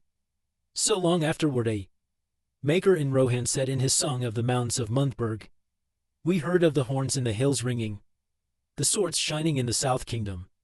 Steeds went striding to the stoning land. As wind in the morning, war was kindled. There Theoden fell, Thingling mighty, to his golden halls and green pastures. In the northern Elts never returning, High Lord of the host, Harding and Guthluf, Dunhere and Arwine, doughty Grimbold, here Farah and Herobrand, Horn and Fastard, fought and fell there in a far country. In the mounds of Mundburg under mold they lie, with their league fellows, lords of Gondor. Neither Herluin the fair to the hills by the sea, nor for long the old to the Owering vales.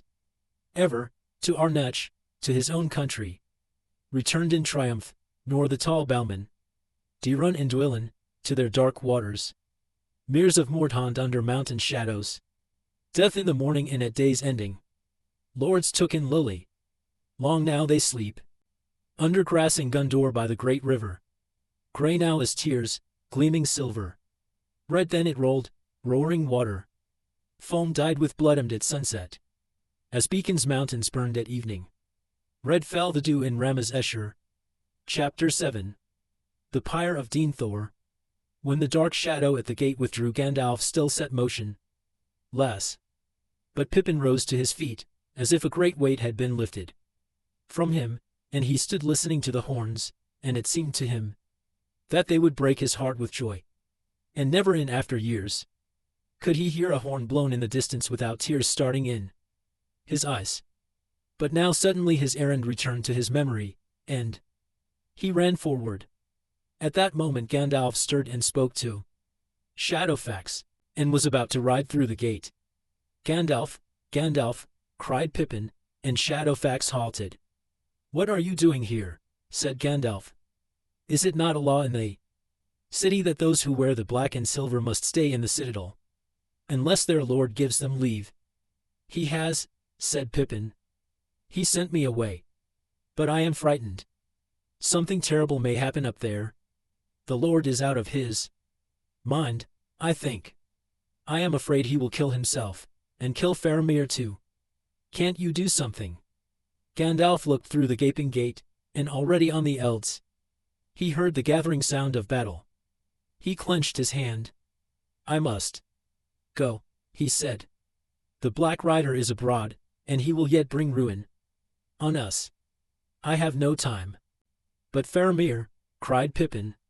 "He is not dead, and they will burn him alive, if someone does not stop them." "Burn him alive," said Gandalf. "What is this tale? Be quick." "Denethor has gone to the tombs," said Pippin, "and he has taken Faramir, and he says we are all to burn, and he will not wait, and they are to make a pyre and burn him on it, and Faramir as well. And he has sent men to fetch wood and oil. And I have told Bergond. But I'm afraid he won't dare to leave his post. He is on guard.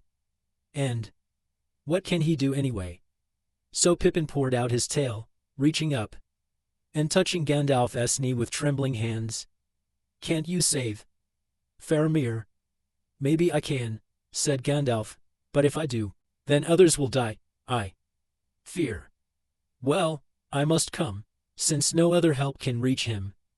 But evil and sorrow will come of this.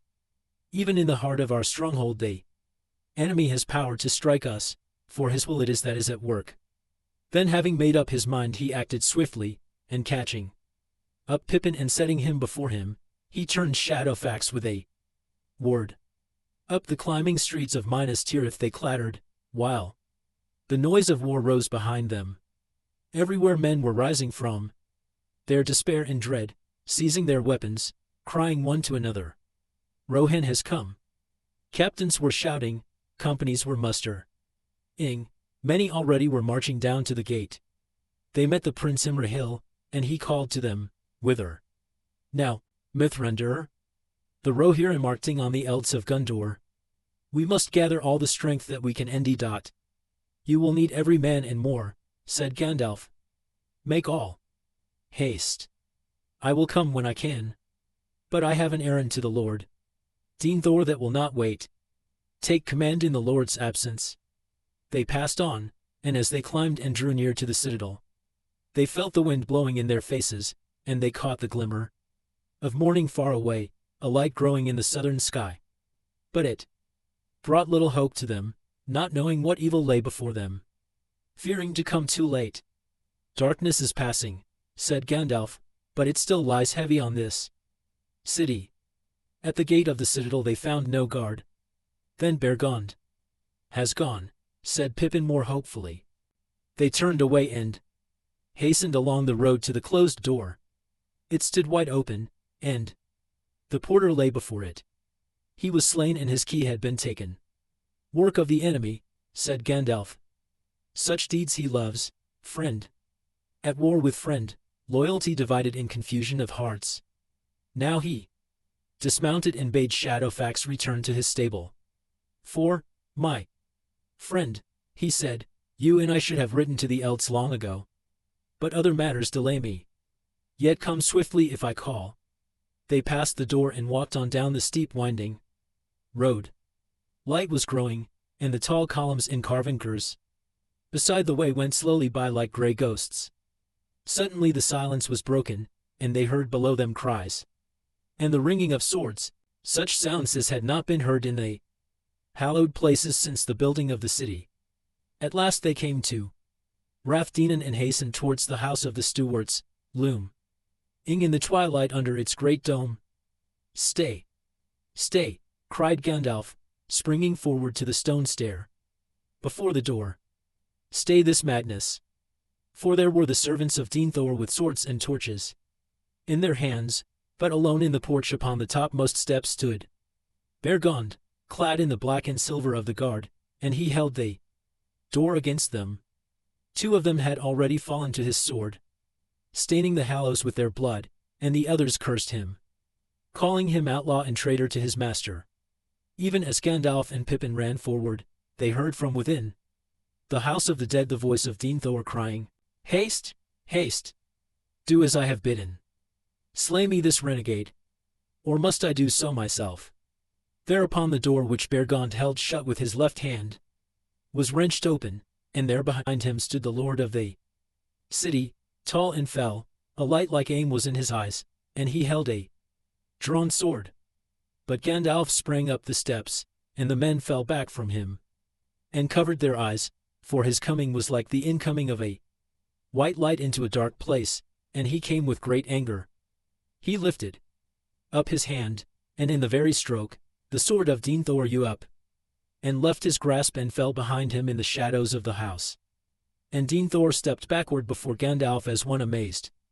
"What is this, my lord?" said the wizard. "The houses of the dead are no places for the living. And why do men ght here in the hallows, when there is war enough before the gate? Or has our enemy come even to Rathdinan? Since when has the Lord of Gondor been answerable to thee?" said Denethor. "Or may I not command my own servants?" "You may," said Gandalf. "But others may contest your will, when it is turned to madness and evil. Where is your son, Faramir?" "He lies within," said Denethor, "burning, already burning. They have set Aerie in his esh, but soon all shall be burned. The west has failed. It shall all go up in a great re, and all shall be ended. Ash. Ash and smoke blown away on the wind." Then Gandalf, seeing the madness that was on him, feared that he had already done some evil deed, and he thrust forward, with Beargond and Pippin behind him, while Denethor gave back until he stood beside the table within. But there they found Faramir, still dreaming in his fever, lying upon the table. Wood was piled under it, and high all about it, and all was drenched with oil, even the garments of Faramir and the coverlets, but as yet no re had been set to the fuel. Then Gandalf revealed the strength that lay hid in him, even as the light of his power was hidden under his grey mantle. He leaped up onto the faggots, and raising the sick man lightly he sprang down again, and bore him towards the door. But as he did so, Faramir moaned and called on his father in his dream. Denethor started as one waking from a trance, and the aim died in his eyes, and he wept, and he said, "Do not take my son from me. He calls for me." "He calls," said Gandalf, "but you cannot come to him yet. For he must seek healing on the threshold of death, and maybe envy it not. Whereas your part is to go out to the battle of your city, where maybe death awaits you. This you know in your heart. He will not wake again, said Dean Thor.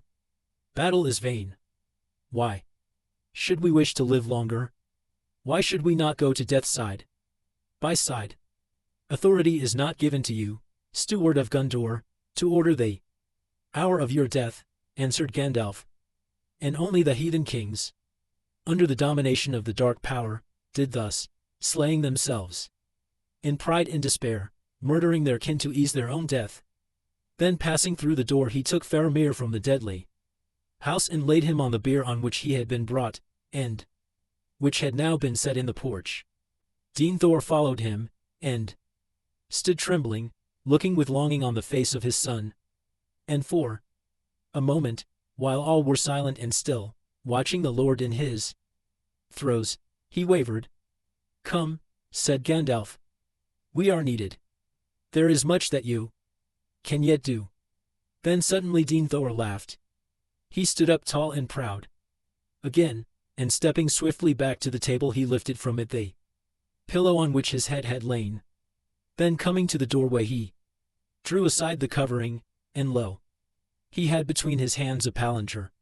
And as he held it up, it seemed to those that looked on that the globe began to glow with an inner aim, so that the lean face of the Lord was lit as with a red ree, and it seemed cut out of hard stone, sharp, with black shadows, noble, proud, and terrible.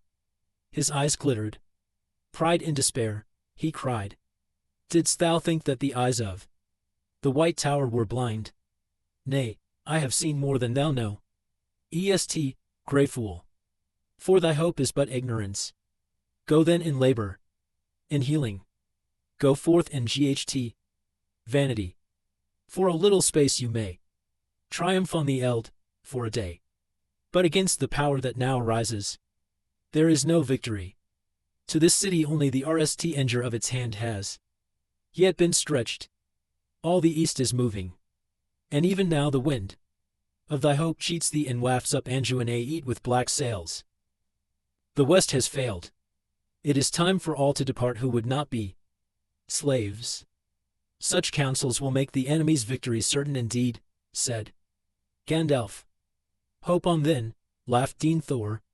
Do I not know thee, Mithrun? Dir? Thy hope is to rule in my stead, to stand behind every throne, north, south, or west. I have read thy mind and its policies. Do I not know that this hailing was commanded by thee to keep silence? That he was brought hither to be a spy within my very chamber? And yet, in our speech together I have learned the names and purpose of all thy companions. So, with the left hand thou wouldst use me for a little while as a shield against Mordor, and with the right bring up this ranger of the north to supplant me. But I say to thee, Gandalf Mithrunderer, I will not be thy tool. I am steward of the house of Anarion. I will not step down to be the dotard chamberlain of an upstart, even were his claim proved to me. Still he comes but of the line of Isildur. I will not bow to such a one. Last of a ragged house long bereft of lordship and dignity. What then would you have, said Gandalf, if your will could have its way? I would have things as they were in all the days of my life, answered Dean Thor, and in the days of my long fathers before me. To be the lord of this city in peace, and leave my chair to a son after me, who would be his own master and no wizard's pupil. But if doom denies this to me, then I will have not, neither life diminished, nor love halved, nor honor abated. To me it would not seem that a steward who faithfully surrenders his charge is diminished in love or in honor, said Gandalf. And the least you shall not rob your son of his choice while his death is still in doubt. At those words Denethor's eyes zoomed again, and taking the stone under his arm he drew a knife and strode towards the bier. But Bergon sprang forward and set himself before Faramir. So, cried Dean Thor, thou hadst already stolen half my son's love. Now thou stealest the hearts of my knights also, so that they rob me wholly of my son at the last. But in this at least thou shalt not defy my will, to rule my own end. Come hither, he cried to his servants. Come, if you are not all recreant. Then 2 of them ran up the steps to him. Swiftly he snatched a torch from the hand of one and sprang back into the house. Before Gandalf could hinder him, he thrust the brand amid the fuel, and at once it crackled and roared into aim. Then Denethor leaped upon the table, and standing there, wreathed in reek and smoke, he took up the staff of his stewardship that lay at his feet and broke it on his knee. Casting the pieces into the blaze, he bowed and laid himself on the table, clasping the palantir with both hands upon his breast. And it was said that ever after, if any man looked in that stone, unless he had a great strength of will to turn it to other purpose, he saw only 2 aged hands withering in aim. Gandalf in grief and horror turned his face away and closed the door. For a while he stood in thought, silent upon the threshold, while those outside heard the greedy roaring of the Ree within. And then Denethor gave a great cry, and afterwards spoke no more, nor was ever again seen by mortal men. So passes Denethor, son of Ecthelion, said Gandalf. Then he turned to Beargund and the Lord's servants that stood there aghast. And so pass also the days of Gondor that you have known, for good or evil they are ended. Ill deeds have been done here, but let now all enmity that lies between you be put away, for it was contrived by the enemy and works his will. You have been caught in a net of warring duties that you did not weave. But think, you servants of the Lord, blind in your obedience, that but for the treason of Beargund, Faramir, captain of the White Tower, would now also be burned.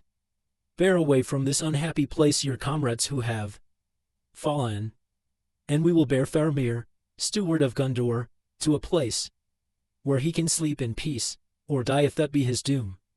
Then Gandalf and Beargund, taking up the bier, bore it away towards the houses of healing, while behind them walked Pippin, with downcast head. But the servants of the Lord stood gazing as stricken men at the house of the dead, and even as Gandalf came to the end of Rathdin and there was a great noise. Looking back they saw the dome of the house crack and smokes issue forth, and then, with a rush and rumble of stone, it fell in a area of Ree, but still unabated the Ems danced and dickered among the ruins. Then in terror the servants ed and followed Gandalf. At length they came back to the steward's door, and Beargund looked with grief at the porter. This deed I shall ever rue, he said. But a madness of haste was on me, and he would not listen, but drew sword against me. Then taking the key that he had wrested from the slain man, he closed the door and locked it. This should now be given to the Lord Faramir, he said. The Prince of Dol Amroth is in command in the absence of the Lord, said Gandalf, but since he is not here, I must take this on myself. I bid you keep the key and guard it, until the city is set in order again.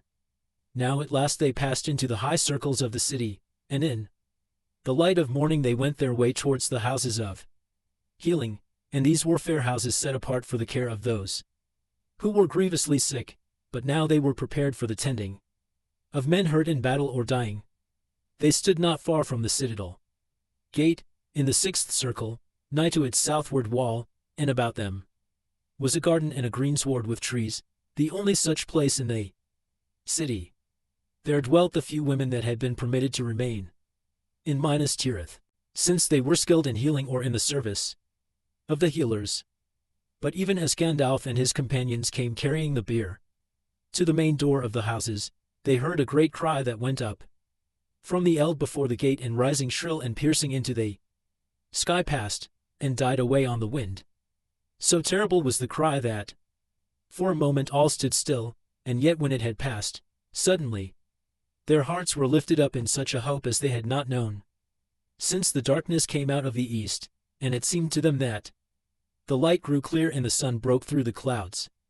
But Gandalf's face was grave and sad, and bidding Beargund and Pippin to take Faramir into the houses of healing, he went up on to the walls nearby, and there like a gur carven in white he stood in the new sun and looked out. And he beheld with the sight that was given to him all that had befallen, and when Eomer rode out, from the forefront of his battle and stood beside those who lay upon the eld. He sighed, and he cast his cloak about him again, and went from the walls. And Bergond and Pippin found him standing in thought before the door of the houses when they came out. They looked at him, and for a while he was silent. At last he spoke. "My friends," he said, "and all you people of this city and of the western lands, things of great sorrow and renown have come to pass. Shall we weep or be glad? Beyond hope the captain of our foes has been destroyed, and you have heard the echo of his last despair. But he has not gone without woe and bitter loss. And that I might have averted but for the madness of Dean Thor. So long has the reach of our enemy become. Alas! But now I perceive how his will was able to enter into the very heart of the city, though the stewards deemed that it was a secret kept only by themselves. Long ago I guessed that here in the White Tower, one it least of the 7 seeing stones was preserved. In the days of his wisdom Dean Thor would not presume to use it to challenge Sauron, knowing the limits of his own strength. But his wisdom failed, and I fear that as the peril of his realm grew he looked in the stone and was deceived. Far too often, I guess, since Boromir departed. He was too great to be subdued to the will of the dark power. He saw none that less only those things which that power permitted him to see. The knowledge which he obtained was, doubtless, often of service to him. Yet the vision of the great might of Mordor that was shown to him fed the despair of his heart until it overthrew his mind. Now I understand what seemed so strange to me, said Pippin, shuddering at his memories as he spoke. The Lord went away from the room where Faramir lay, and it was only when he returned that Irst thought he was changed, old and broken. It was in the very hour that Faramir was brought to the tower that many of us saw a strange light in the topmost chamber, said Bergond. But we have seen that light before, and it has long been rumored in the city that the Lord would at times wrestle in thought with his enemy. Alas, then I have guessed rightly, said Gandalf. Thus the will of Sauron entered into Minas Tirith, and thus I have been delayed here.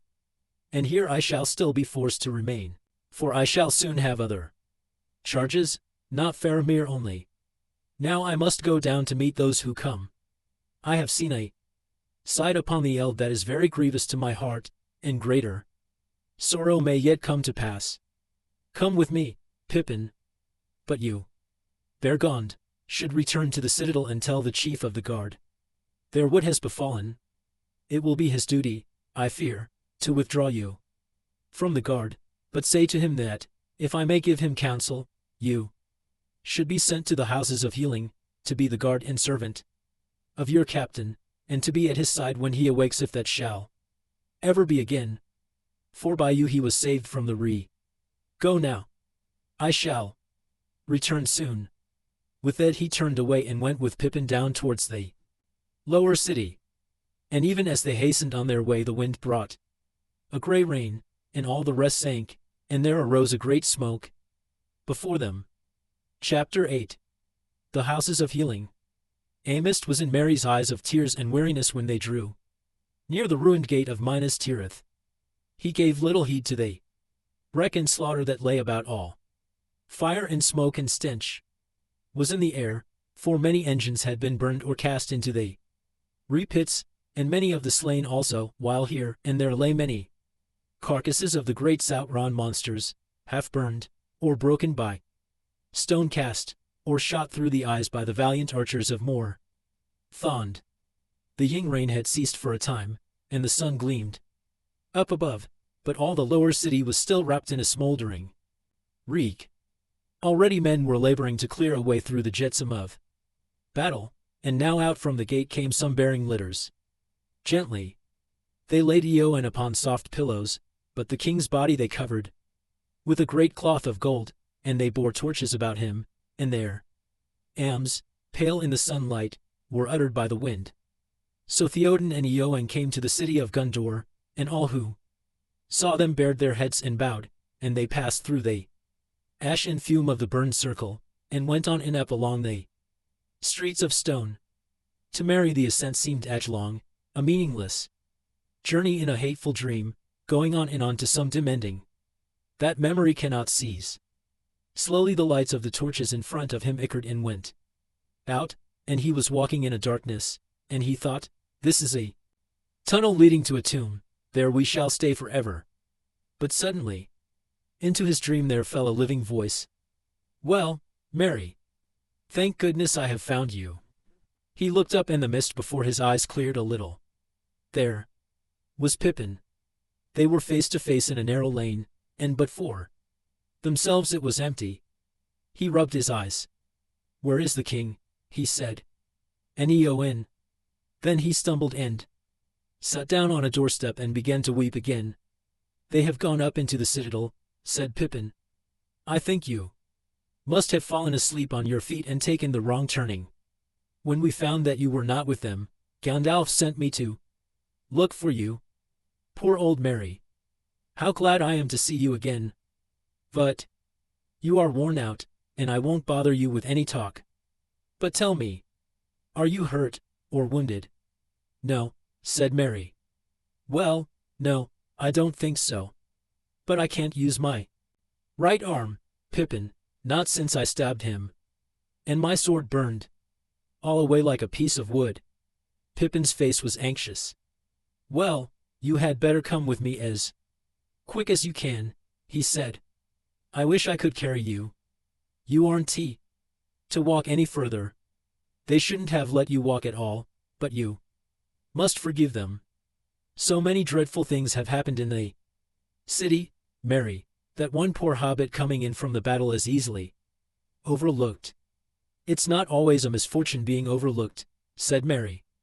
I was overlooked just now by no, I can't speak of it. Help me, Pippin. It's all going dark again, and my arm is so cold. Lean on me, Mary lad, said Pippin. Come now. Foot by foot. It's not far. Are you going to bury me? Said Mary. No, indeed, said Pippin, trying to sound cheerful, though his heart was wrung with fear and pity. No, we are going to the houses of healing. They turned out of the lane that ran between tall houses in the outer wall of the fourth circle, and they regained the main street, climbing up to the citadel. Step by step they went, while Mary swayed and murmured as one in sleep. I'll never get him there, thought Pippin. Is there no one to help me? I can't leave him here. Just then to his surprise a boy came running up behind, and as he passed he recognized Virgil Baragon's son. Hello, Virgil, he called. Where are you going? Glad to see you again, and still alive.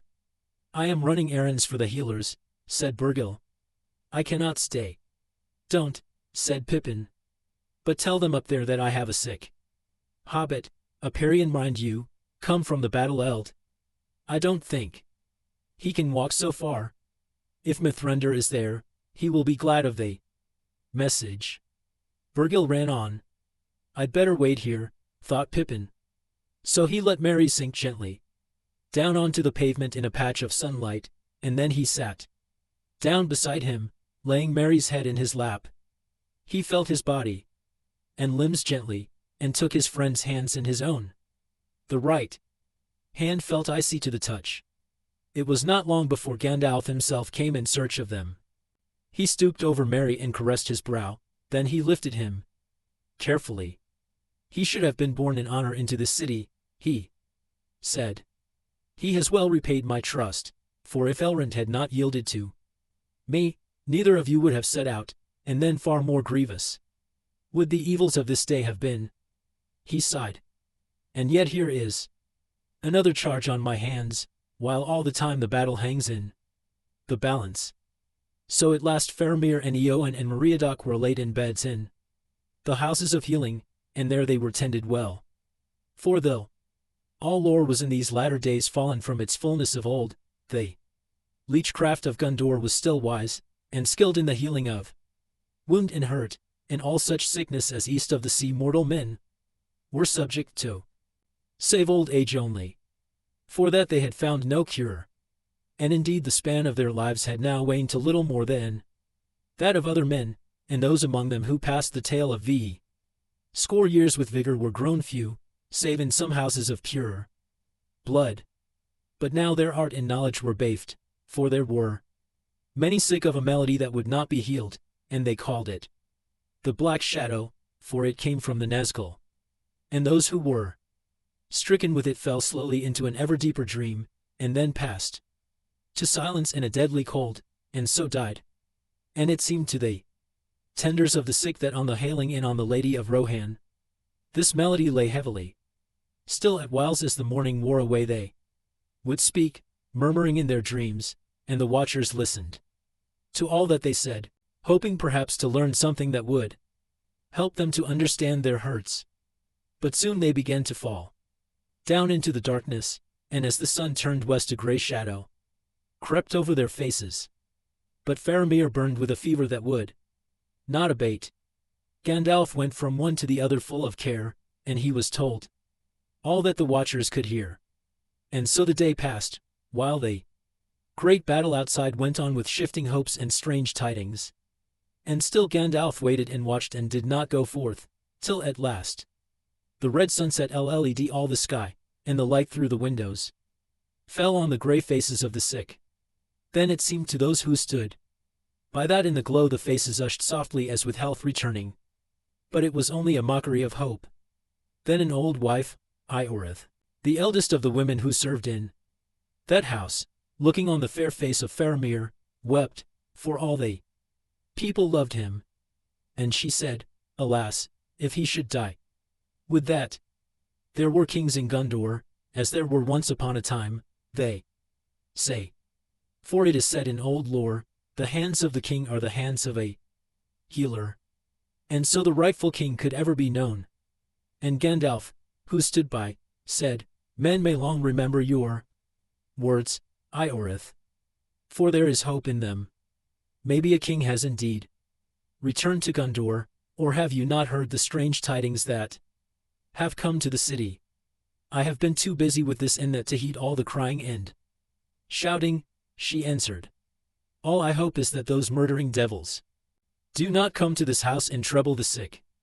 Then Gandalf went out in haste, and already the Ree in the sky was burning out, and the smoldering hills were fading, while grey evening crept over the elds. Now as the sun went down Aragorn and Eomer and Imrahil drew near the city with their captains and knights, and when they came before the gate Aragorn said, behold the sun setting in a great Ree. It is a sign of the end fall of many things, and a change in the tides of the world. But this city and realm has rested in the charge of the stewards for many long years, and I fear that if I enter it unbidden, then doubt and debate may arise, which should not be while this war is fought. I will not enter in, nor make any claim, until it be seen whether we or Mordor shall prevail. Men shall pitch my tents upon the eld, and here I will await the welcome of the lord of the city. But Eomer said, already you have raised the banner of the kings, and displayed the tokens of Elendil's house. Will you suffer these to be challenged? No, said Aragorn. But I deem the time unripe, and I have no mind for strife except with our enemy and his servants. And the Prince Imrahil said, your words, Lord, are wise, if one who is a kinsman of the Lord Denethor may counsel you in this matter.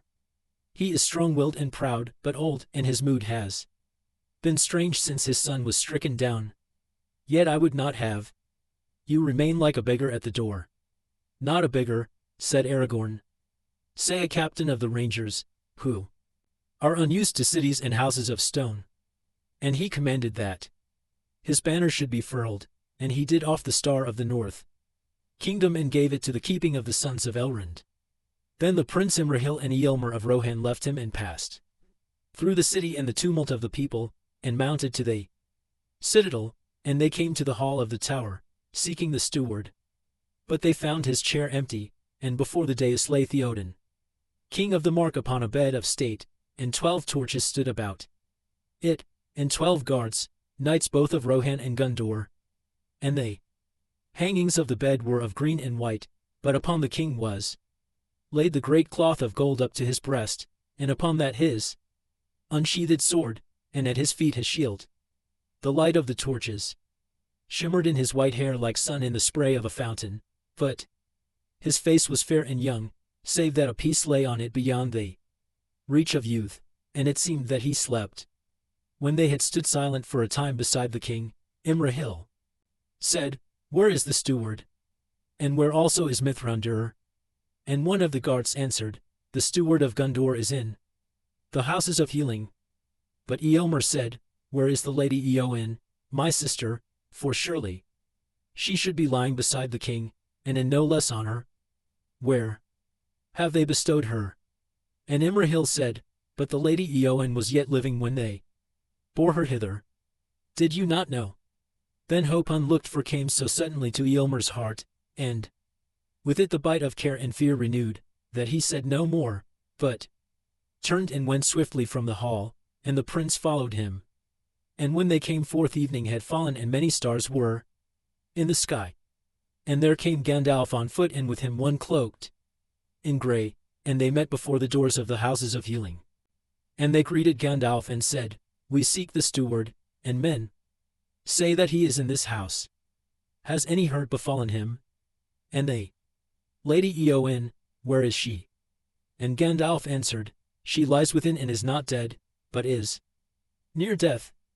But the Lord Faramir was wounded by an evil dart, as you have heard, and he is now the steward, for Denethor has departed, and his house is in ashes." And they were led with grief and wonder at the tale that he told. But Imrahil said, "So victory is shorn of gladness, and it is bitter. But if both Gondor and Rohan are in one day bereft of their lords, Eomer rules the Rohirrim. Who shall rule the city meanwhile? Shall we not send now for the Lord Aragorn?"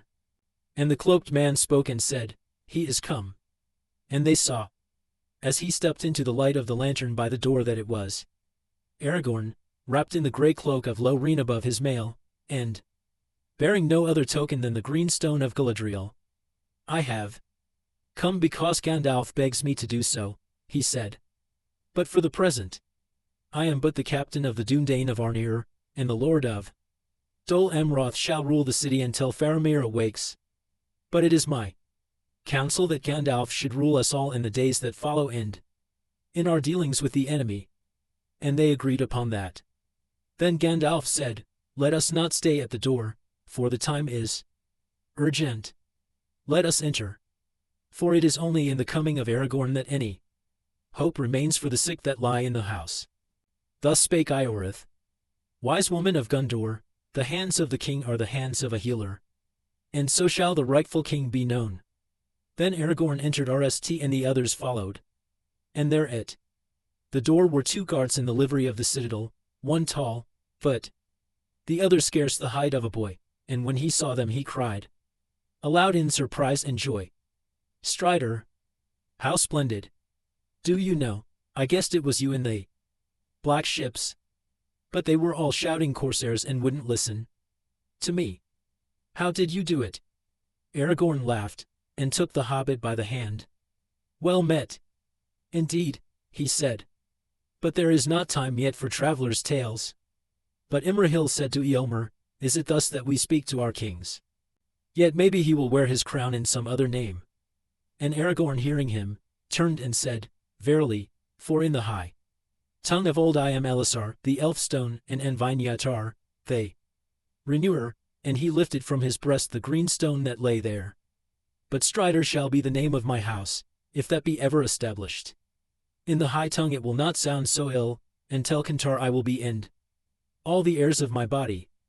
And with that they passed into the house, and as they went towards the rooms where the sick were tended, Gandalf told of the deeds of Eowyn and Meriadoc. "For," he said, "long have I stood by them, and at Rst they spoke much in their dreaming, before they sank into the deadly darkness. Also it is given to me to see many things far off." Aragorn went Rst to Faramir, and then to the Lady Eowyn, and last to Merry. When he had looked on the faces of the sick and seen their hurts, he sighed, "Here I must put forth all such power and skill as is given to me," he said. Would that Elrond were here, for he is the eldest of all our race, and has the greater power. And Eomer, seeing that he was both sorrowful and weary, said, First you must rest, surely, and at the least eat a little. But Aragorn answered, Nay, for these 3, and most soon for Faramir, time is running out. All speed is needed. Then he called to Ioreth and he said, You have store in this house of the herbs of healing. Yes, Lord, she answered, but not enough, I reckon, for all that. We'll need them. But I am sure I do not know where we shall end more, for all things are amiss in these dreadful days, what with rests and burnings, and the lads that run errands so few, and all the roads blocked. Why, it is days out of count since ever a carrier came in from Losarange to the market. But we do our best in this house with what we have, as I am sure your lordship will know. I will judge that when I see, said Aragorn.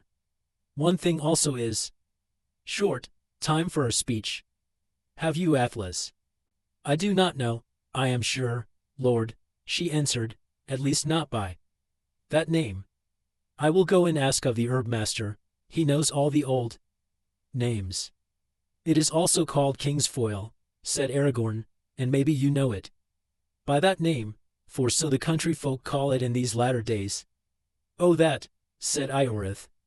Well, if your lordship had named it at RST, I could have told you. No, we have none of it, I am sure.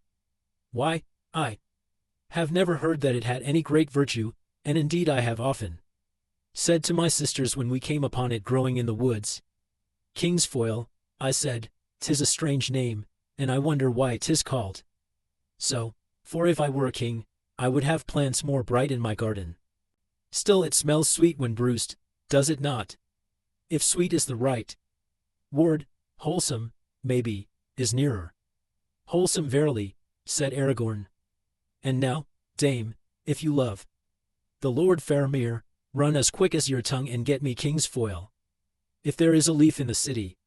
And if not, said Gandalf, I will ride to Losarange with Ioreth behind me, and she shall take me to the woods, but not to her sisters. And Shadowfax shall show her the meaning of haste. When Ioreth was gone, Aragorn bade the other women to make water hot. Then he took Faramir's hand in his, and laid the other hand upon the sick man's brow. It was drenched with sweat, but Faramir did not move or make any sign, and seemed hardly to breathe. He is nearly spent, said Aragorn, turning to Gandalf. But this comes not from the wound. See, that is healing. Had he been smitten by some dart of the Nazgûl, as you thought, he would have died that night. This hurt was given by some Sauron arrow, I would guess. Who drew it forth? Was it kept? I drew it forth, said Imrahil, and staunched the wound. But I did not keep the arrow, for we had much to do. It was, as I remember, just such a dart as the Saurons use. Yet I believed that it came from the shadows above, for else his fever and sickness were not to be understood, since the wound was not deep or vital. How then do you read the matter? Weariness, grief for his father's mood, a wound, and over all they black breath, said Aragorn. He is a man of staunch will, for already he had come close under the shadow before ever he rode to battle on the outwalls. Slowly the dark must have crept on him, even as he fought and strove to hold his outpost. Would that I could have been here sooner. Thereupon the herb master entered. Your lordship asked for King's Foil, as the rustics name it, he said, or Athlas in the noble tongue, or to those who know somewhat of the Valan Oreen. I do so, said Aragorn, and I care not whether you say Nausea, Iranian or King's Foil, so long as you have some. Your pardon, lord, said the man. I see you are a lore master, not merely a captain of war.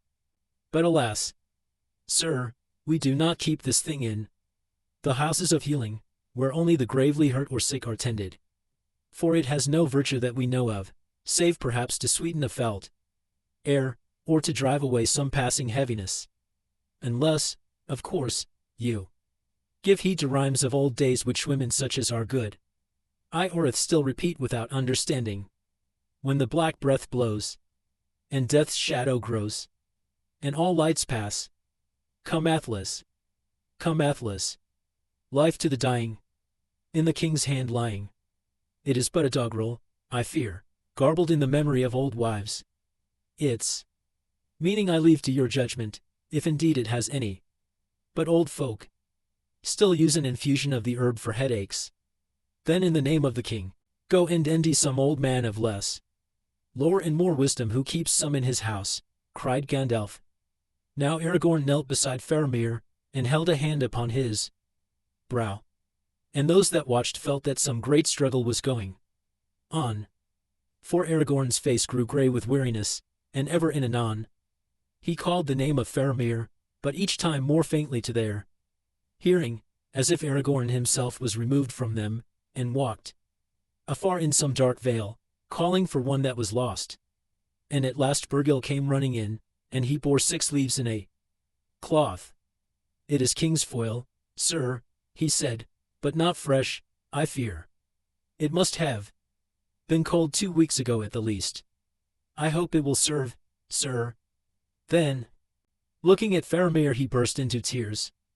But Aragorn smiled. It will serve, he said. The worst is now over. Stay and be comforted.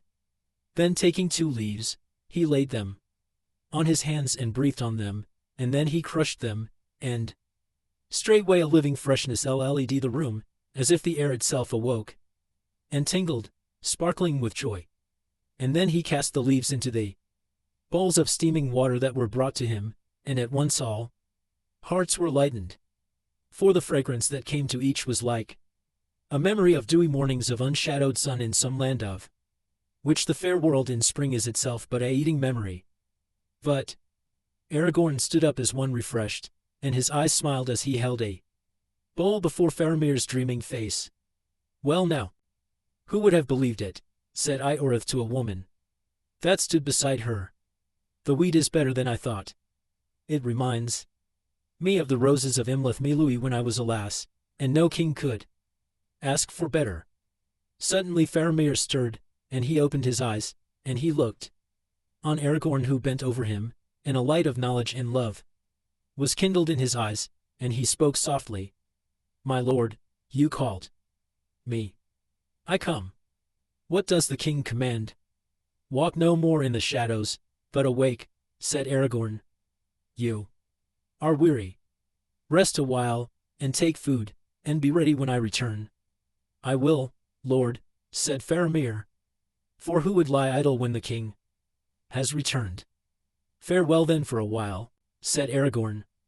I must go to others who need me. And he left the chamber with Gandalf and Imrahil, but Bergond and his son remained behind, unable to contain their joy. As he followed Gandalf and shut the door, Pippin heard Ioreth exclaim, King, did you hear that? What did I say? The hands of a healer, I said. And soon the word had gone out from the house that the king was indeed come among them, and after war he brought healing. And the news ran through the city. Hurt in a heavy blow. The arm that was broken has been tended with due skill, and it will mend in time, if she has the strength to live. It is the shield arm that is maimed, but the chief evil comes through the sword arm, in that there now seems no life, although it is unbroken. Alas! For she was pitted against a foe beyond the strength of her mind or body, and those who will take a weapon to such an enemy must be sterner than steel, if the very shock shall not destroy them. It was an evil doom that set her in his path. For she is a fair maiden, fairest lady of a house of queens, and yet I know not how I should speak of her. When Iorst looked on her and perceived her unhappiness, it seemed to me that I saw a white oar standing straight and proud, shapely as a lily, and yet knew that it was hard, as if wrought by elf-wrights out of steel. Or was it, maybe, a frost that had turned its sap to ice, and so it stood, bittersweet, still fair to see, but stricken soon to fall and die. Her melody begins far back before this day, does it not, Eomer? But Aragorn came to Eowyn, and he said, Here there is a grievous. I marvel that you should ask me, Lord, he answered. For I hold you blameless in this matter, as in all else. Yet I knew not that Eowyn, my sister, was touched by any frost, until she looked on you. Care and dread she had, and shared with me, in the days of Worm Tongue in the king's bewitchment, and she tended the king in ing fear. But that did not bring her to this pass. My friend, said Gandalf, you had horses, and deeds of arms, and the free elds, but she, born in the body of a maid, had a spirit, and courage at least the match of yours. Yet she was doomed to wait upon an old man, whom she loved as a father, and watch him falling into a mean dishonored dotage, and her part seemed to her more ignoble than that of the staff he leaned on. Think you that Wormtongue had poison only for Theoden's ears? Dotard. What is the house of Eorl but a thatched barn where brigands drink in the reek, and their brats roll on the ore among their dogs? Have you not heard those words before? Saruman spoke them, the teacher of Wormtongue. Though I do not doubt that Wormtongue at home wrapped their meaning in terms more cunning. My lord, if your sister's love for you, and her will still bent to her duty, had not restrained her lips, you might have heard even such things as these escape them. But who knows what she spoke to the darkness, alone, in the bitter watches of the night, when all her life seemed shrinking, and the walls of her bower closing in about her, a hutch to tremble some wild thing in. Then Eomer was silent, and looked on his sister, as if pondering anew all the days of their past life together. But Aragorn said, I saw also what you saw, Eomer. Few other griefs amid the ill chances of this world have more bitterness and shame for a man's heart than to behold the love of a lady so fair and brave that cannot be returned. Sorrow and pity have followed me ever since I left her desperate in Dunharrow and rode to the paths of the dead, and no fear upon that way was so present as the fear for what might befall her. And yet, Eomer, I say to you that she loves you more truly than me, for you she loves and knows, but in me she loves only a shadow and a thought, a hope of glory in great deeds, and lends far from the elds of Rohan. I have, maybe, the power to heal her body, and to recall her from the dark valley. But to what she will awake, hope, or forgetfulness, or despair, I do not know. And if to despair, then she will die, unless other healing comes which I cannot bring. Alas! For her deeds have set her among the queens of great renown. Then Aragorn stooped and looked in her face, and it was indeed white as a lily, cold as frost, and hard as graven stone. But he bent and kissed her on the brow, and called her softly, saying, Eowyn Ealmon's daughter, awake, for your enemy has passed away. She did not stir, but now she began again to breathe deeply, so that her breast rose and fell beneath the white linen of the sheet. Once more Aragorn bruised 2 leaves of athlas and cast them into steaming water, and he laved her brow with it, and her right arm, lying cold and nerveless on the coverlet. Then, whether Aragorn had indeed some forgotten power of Wes Ternessee, or whether it was but his words of the Lady Eowyn that wrought on them, as the sweet indience of the herb stole about the chamber, it seemed to those who stood by that a keen wind blew through the window, and it bore no scent, but was an air wholly fresh and clean and young, as if it had not before been breathed by any living thing and came new made from snowy mountains high beneath a dome of stars, or from shores of silver far away washed by seas of foam. Awake, Eowyn, Lady of Rohan, said Aragorn again, and he took her right hand in his and felt it warm with life returning. Awake.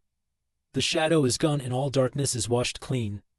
Then he laid her hand in Eomer's and stepped away. Call her, he said, and he passed silently from the chamber. Eowyn, Eowyn, cried Eomer amid his tears. But she opened her eyes and said, Eomer, what joy is this? For they said that you were slain. Nay, but that was only the dark voices in my dream. How long have I been dreaming? Not long, my sister, said Eomer. But think no more on it. I am strangely weary, she said. I must rest a little. But tell me, what of the Lord of the Mark? Alas, do not tell me that that was a dream, for I know that it was not. He is dead as he foresaw.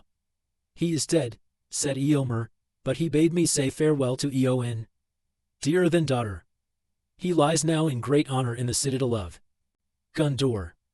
That is grievous, she said. And yet it is good beyond all that I dared hope in the dark days, when it seemed that the house of Eorl was sunk in honor less than any shepherd's cot. And what of they? King's esquire, the hailing Eomer, you shall make him a knight of the Riddermark, for he is valiant. He lies near by in this house, and I will go to him, said Gandalf. Eomer shall stay here for a while. But do not speak yet of war or woe, until you are made whole again. Great gladness it is to see you wake again to health and hope, so valiant a lady. To health, said Eowyn. It may be so. At least while there is an empty saddle of some fallen rider that I can ll, and there are deeds to do. But to hope, I do not know. Gandalf and Pippin came to Merry's room, and there they found Aragorn standing by the bed. Poor old Merry, cried Pippin, and he ran to the bedside, for it seemed to him that his friend looked worse. And a grayness was in his face, as if a weight of years of sorrow lay on him, and suddenly a fear seized Pippin that Merry would die. Do not be afraid, said Aragorn. I came in time, and I have called him back. He is weary now, and grieved, and he has taken a hurt, like the Lady Eowyn, daring to smite that deadly thing. But these evils can be amended, so strong and gay a spirit is in him. His grief he will not forget, but it will not darken his heart, it will teach him wisdom. Then Aragorn laid his hand on Merry's head, and passing his hand gently through the brown curls, he touched the eyelids, and called him by name. And when the fragrance of Athlas stole through the room, like the scent of orchards, and of heather in the sunshine full of bees, suddenly Merry awoke, and he said, I am hungry. What is the time? Past supper time now, said Pippin, though I dare say I could bring you something, if they will let me. They will indeed, said Gandalf. And anything else that this rider of Rohan may desire, if it can be found in Minas Tirith, where his name is in honor. Good, said Merry. Then I would like supper RST, and after that, a pipe. At that his face clouded. No, not a pipe. I don't think I'll smoke again. Why not? Said Pippin. Well, answered Merry slowly. He is dead. It has brought it all back to me. He said he was sorry that he had never had a chance of talking herb lore with me. Almost the last thing he ever said. I shan't ever be able to smoke again without thinking of him, and that day Pippin, when he rode up to Isengard and was so polite. Smoke then, and think of him, said Aragorn. For he was a gentle heart in a great king and kept his oaths, and he rose out of the shadows to a last fair morning. Though your service to him was brief, it should be a memory glad and honorable to the end of your days. Merry smiled. Well then, he said, if Strider will provide what is needed, I will smoke and think. I had some of Saruman's best in my pack, but what became of it in the battle, I am sure I don't know. Master Meriadoc, said Aragorn, if you think that I have passed through the mountains and the realm of Gondor with wreath and sword, to bring herbs to a careless soldier who throws away his gear, you are mistaken. If your pack has not been found, then you must send for the herb master of this house, and he will tell you that he did not know that the herb you desire had any virtues, but that it is called Westman sweet by the vulgar, and Galenas by the noble, and other names in other tongues more learned, and after adding a few half-forgotten rhymes that he does not understand, he will regretfully inform you that there is none in the house, and he will leave you to read on the history of tongues. And so now must I, for I have not slept in such a bed as this, since I rode from Dunharrow, nor eaten since the dark before dawn. Mary seized his hand and kissed it. I am frightfully sorry, he said. Go at once. Ever since that night at Brie we have been a nuisance to you. But it is the way of my people to use light words at such times and say less than they mean. We fear to say too much. It robs us of the right words when a jest is out of place. I know that well, or I would not deal with you in the same way, said Aragorn. May the Shire live forever unwithered. And kissing Mary he went out, and Gandalf went with him. Pippin remained behind. Was there ever anyone like him? He said.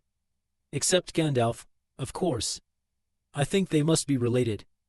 My dear ass, your pack is lying by your bed, and you had it on your back when I met you. He saw it all the time, of course. And anyway I have some stuff of my own. Come on now. Long bottom leaf it is. Fill up while I run and see about some food. And then let's be easy for a bit. Dear me. We tooks and brandy bucks, we can't live long on the heights. No, said Mary. I can't. Not yet, at any rate. But at least, Pippin, we can now see them, and honor them. It is best to love or st what? You are to love, I suppose. You must start somewhere and have some roots, and the soil of the Shire is deep. Still there are things deeper and higher, and not a gaffer could tend his garden in what he calls peace but for them, whether he knows about them or not. I am glad that I know about them, a little. But I don't know why I am talking like this. Where is that leaf? And get my pipe out of my pack, if it isn't broken. Aragorn and Gandalf went now to the warden of the houses of healing, and they counseled him that Faramir and Eowyn should remain there and still be tended with care for many days. The Lady Eowyn, said Aragorn, will wish soon to rise and depart. But she should not be permitted to do so, if you can in any way restrain her, until at least 10 days be past. As for Faramir, said Gandalf, he must soon learn that his father is dead. But the full tale of the madness of Denethor should not be told to him, until he is quite healed and has duties to do. See that Bergond and the Parian who were present do not speak to him of these things yet. And the other Parian, Meriadoc, who is under my care, what of him? Said the warden. It is likely that he will be to arise tomorrow, for a short while, said Aragorn. Let him do so, if he wishes.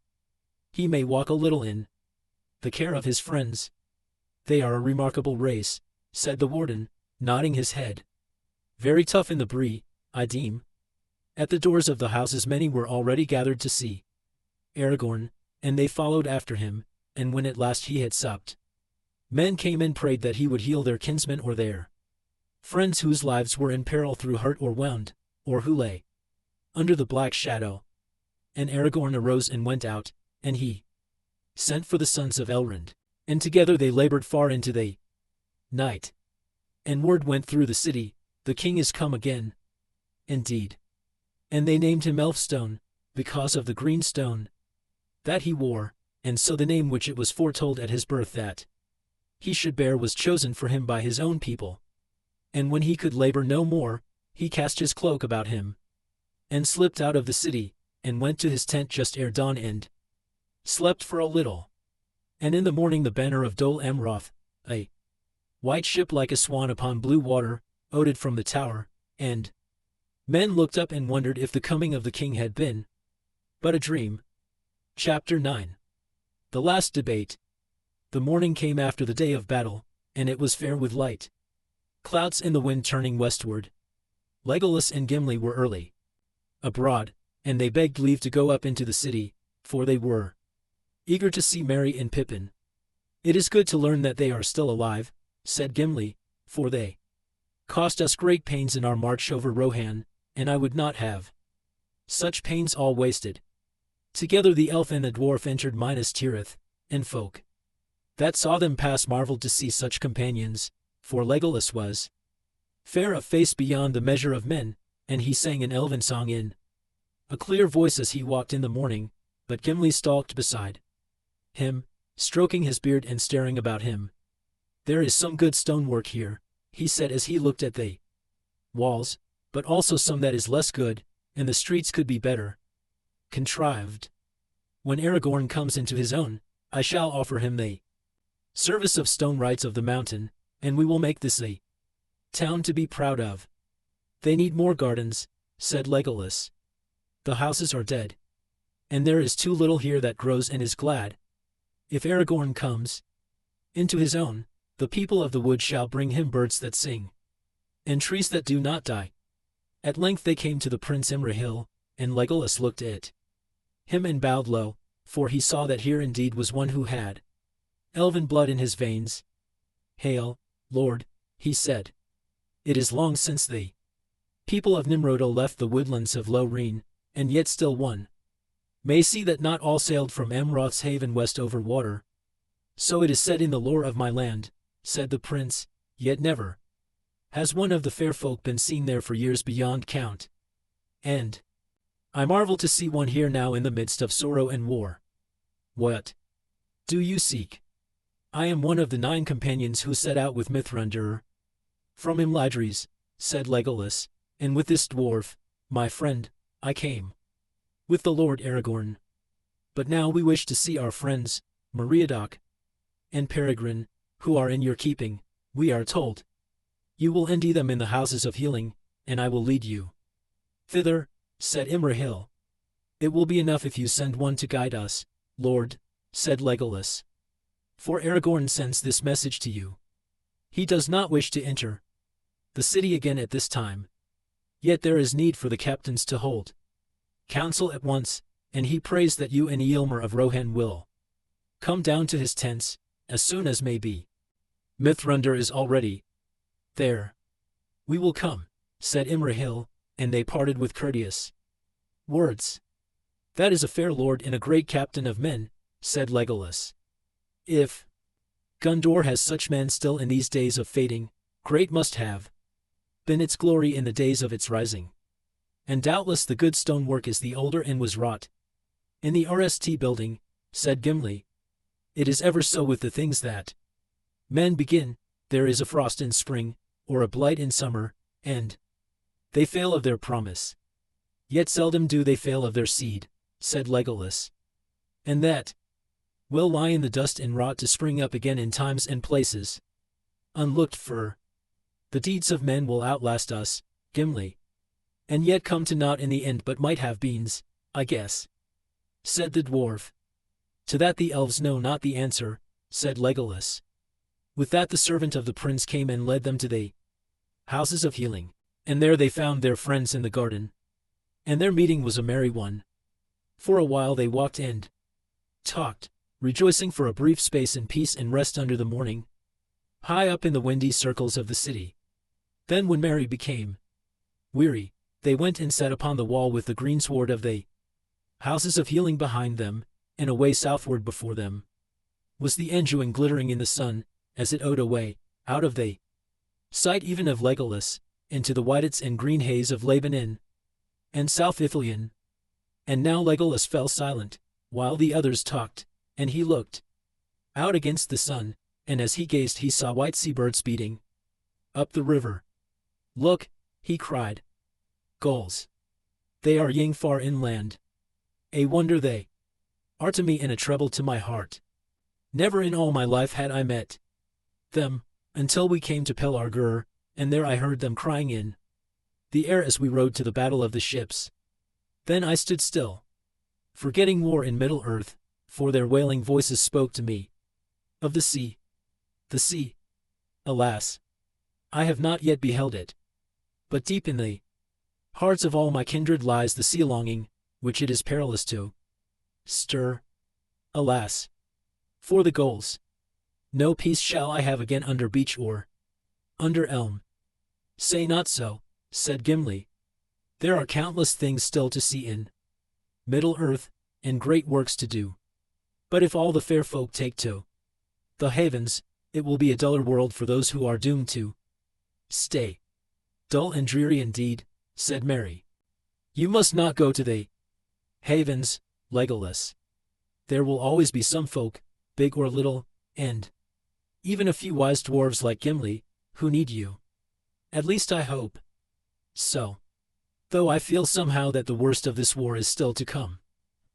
How I wish it was all over, and well over. Don't be so gloomy, cried Pippin. The sun is shining, and here we are together for a day or two at least. I want to hear more about you all. Come, Gimli. You and Legolas have mentioned your strange journey with Strider about a dozen times already this morning. But you haven't told me anything about it. The sun may shine here, said Gimli, but there are memories of that road that I do not wish to recall out of the darkness. Had I known what was before me, I think that not for any friendship would I have taken the paths of the dead. The paths of the dead, said Pippin. I heard Aragorn say that, and I wondered what he could mean. Won't you tell us some more? Not willingly, said Gimli. For upon that road I was put to shame.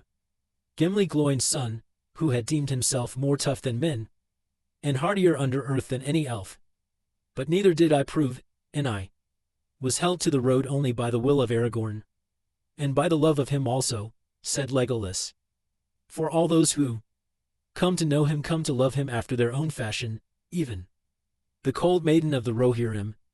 It was at early morn of the day ere you came there, Merry, that we left Dunharrow, and such a fear was on all the folk that none would look on our going, save the lady Eowyn, who lies now hurt in the house below. There was grief at that parting, and I was grieved to behold it. Alas! I had heart only for myself, said Gimli. Nay, I will not speak of that journey. He fell silent, but Pippin and Merry were so eager for news that at last Legolas said, I will tell you enough for your peace, for I felt not the horror, and I feared not the shadows of men, powerless and frail as I deemed them. Swiftly then he told of the haunted road under the mountains, and the dark tryst at Iraq, and the great ride thence, 90 leagues, and 3, to Pelargir on Anduin. 4 days and nights, and on into Afth. We rode from the Black Stone, he said. And lo, in the darkness of Mordor my hope rose, for in that gloom the shadow host seemed to grow stronger and more terrible to look upon. Some I saw riding, some striding, yet all moving with the same great speed. Silent they were, but there was a gleam in their eyes. In the uplands of Lamadon, they overtook our horses, and swept round us, and would have passed us by, if Aragorn had not forbidden them. At his command they fell back.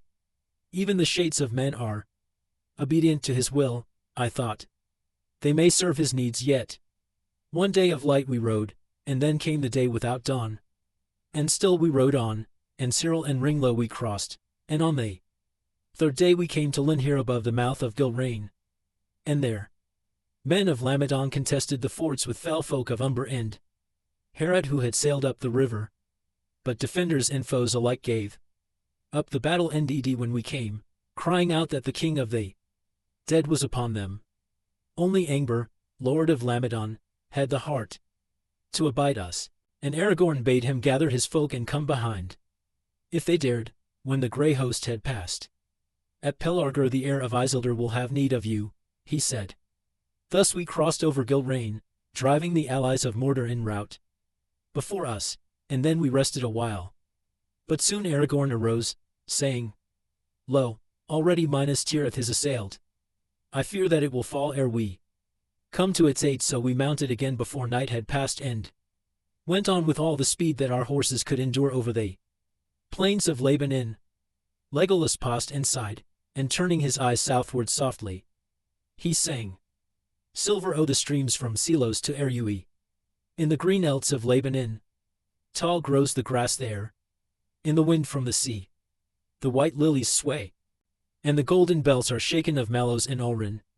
In the green elts of Laban, in the wind from the sea.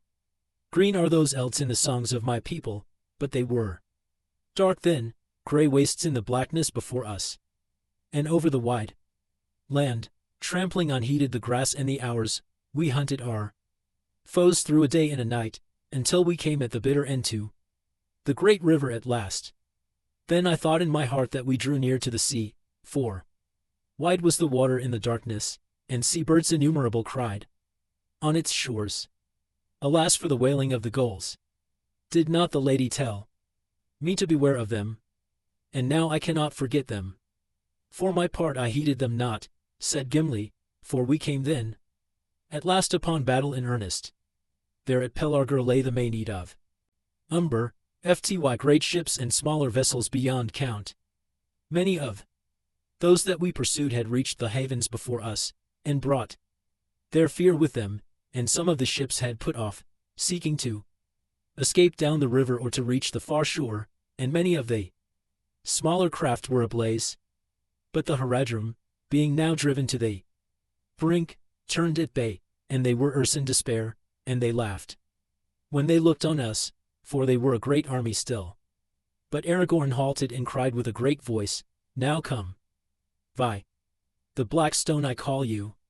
And suddenly the shadow host that had hung back at the last came up like a grey tide, sweeping all away before it.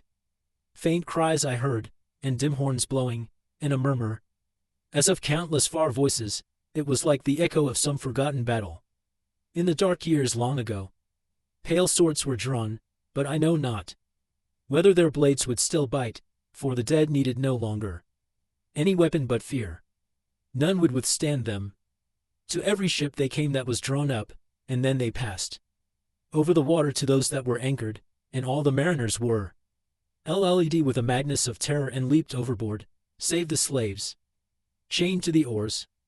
Reckless we rowed among our foes, driving them like leaves, until we came to the shore.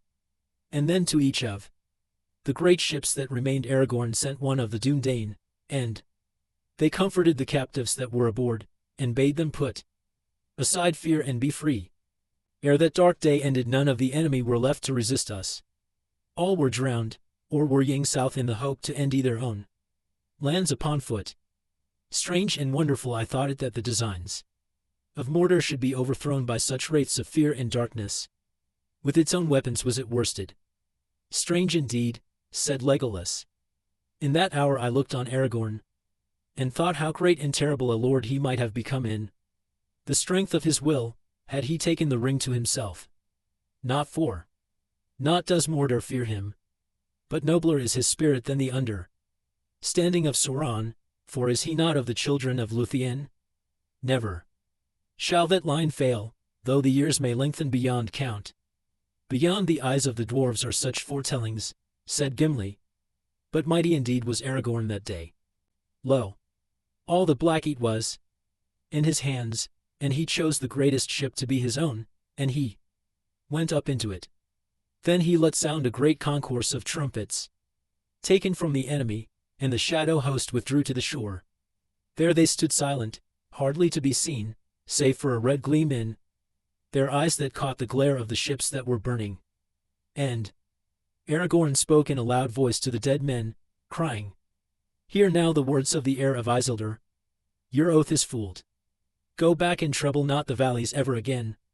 Depart and be at rest. And thereupon the king of the dead stood out before the host, and broke his spear and cast it down. Then he bowed low and turned away, and swiftly the whole grey host drew off and vanished like a mist that is driven back by a sudden wind, and it seemed to me that I awoke from a dream. That night we rested while others labored, for there were many captives set free, and many slaves released who had been folk of Gondor taken in raids, and soon also there was a great gathering of men out of Labanan and the Aethir, and Angbor of Lamadon came up with all the horsemen that he could muster. Now that the fear of the dead was removed, they came to aid us and to look on the heir of Isildur, for the rumor of that name had run like in the dark. And that is near the end of our tale. For during that evening and night many ships were made ready and manned, and in the morning the Ead set forth. Long past it now seems, yet it was but the morn of the day ere yesterday, the 6th since we rode from Dunharrow. But still Aragorn was driven by fear that time was too short. It is 40 leagues and 2 from Pelargir to the landings at the Harlund, he said. Yet to the Harlund we must come tomorrow or fail utterly. The oars were now wielded by free men, and manfully they labored, yet slowly we passed up the great river, for we strove against its stream, and though that is not swift down in the south, we had no help of wind.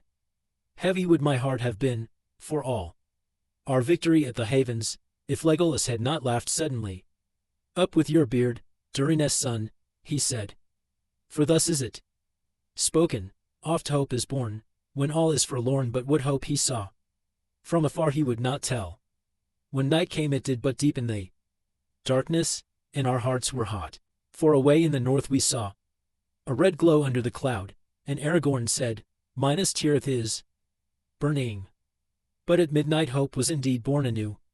Sea crafty men of the Aether gazing southward spoke of a change coming with a fresh wind from the sea.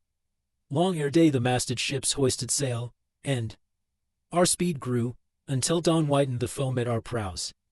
And so it was, as you know, that we came in the 3rd hour of the morning, with a fair wind and the sun unveiled, and we unfurled the great standard in battle. It was a great day and a great hour, whatever may come after. Follow what may, great deeds are not lessened in worth, said Legolas. Great deed was the writing of the paths of the dead, and great it shall remain, though none be left in Gondor to sing of it in the days that are to come. And that may well befall, said Gimli, for the faces of Aragorn and Gandalf are grave. Much I wonder what counsels they are taking in the tents there below. For my part, like Merry, I wish that with our victory the war was now over. Yet whatever is still to do, I hope to have a part in it, for the honor of the folk of the Lonely Mountain. And I for the folk of the Great Wood, said Legolas, and for the love of the Lord of the White Tree. Then the companions fell silent, but a while they sat there in the high place, each busy with his own thoughts, while the captains debated. When the Prince Imrahil had parted from Legolas and Gimli, at once he sent for Eomer, and he went down with him from the city. And they came to the tents of Aragorn that were set up on the Eld, not far from the place where King Theoden had fallen. And there they took counsel together with Gandalf and Aragorn and the sons of Elrond. My lords, said Gandalf, listen to the words of the steward of Gondor before he died. You may triumph on the Elds of the Pelennor for a day, but against the power that has now arisen there is no victory. I do not bid you despair, as he did, but to ponder the truth in these words. The stones of seeing do not lie, and not even the Lord of Barad-dûr can make them do so. He can, maybe, by his will choose what things shall be seen by weaker minds, or cause them to mistake the meaning of what they see. Nonetheless it cannot be doubted that when Denethor saw great forces arrayed against him in Mordor, and more still being gathered, he saw that which truly is. Hardly has our strength suffs to beat off the RST great assault. The next will be greater. This war then is without no hope, as Denethor perceived. Victory cannot be achieved by arms, whether you sit here to endure siege after siege, or march out to be overwhelmed beyond the river. You have only a choice of evils, and prudence would counsel you to strengthen such strong places as you have, and there await the onset, for so shall the time before your end be made a little longer. Then you would have us retreat to Minas Tirith, or Dol Amroth, or to Dunharrow, and there sit like children on sand castles when the tide is owing, said Imrahil. That would be no new counsel, said Gandalf. Have you not done this and little more in all the days of Denethor? But no, I said, this would be prudent. I do not counsel prudence. I said victory could not be achieved by arms. I still hope for victory, but not by arms. For into the midst of all these policies comes the ring of power, the foundation of Barad-dûr, and the hope of Sauron. Concerning this thing, my lords, you now all know enough for the understanding of our plight, and of Sauron's. If he regains it, your valor is vain, and his victory will be swift and complete, so complete that none can foresee the end of it while this world lasts. If it is destroyed, then he will fall, and his fall will be so low that none can foresee his arising ever again, for he will lose the best part of the strength that was native to him in his beginning, and all that was made or begun with that power will crumble, and he will be maimed forever, becoming a mere spirit of malice that gnaws itself in the shadows, but cannot again grow or take shape. And so a great evil of this world will be removed. Other evils there are that may come, for Sauron is himself but a servant or emissary. Yet it is not our part to master all the tides of the world, but to do what is in us for the succor of those years wherein we are set, uprooting the evil in the elds that we know, so that those who live after may have clean earth to tell. What weather they shall have is not ours to rule. Now Sauron knows all this, and he knows that this precious thing, which he lost, has been found again, but he does not yet know where it is, or so we hope.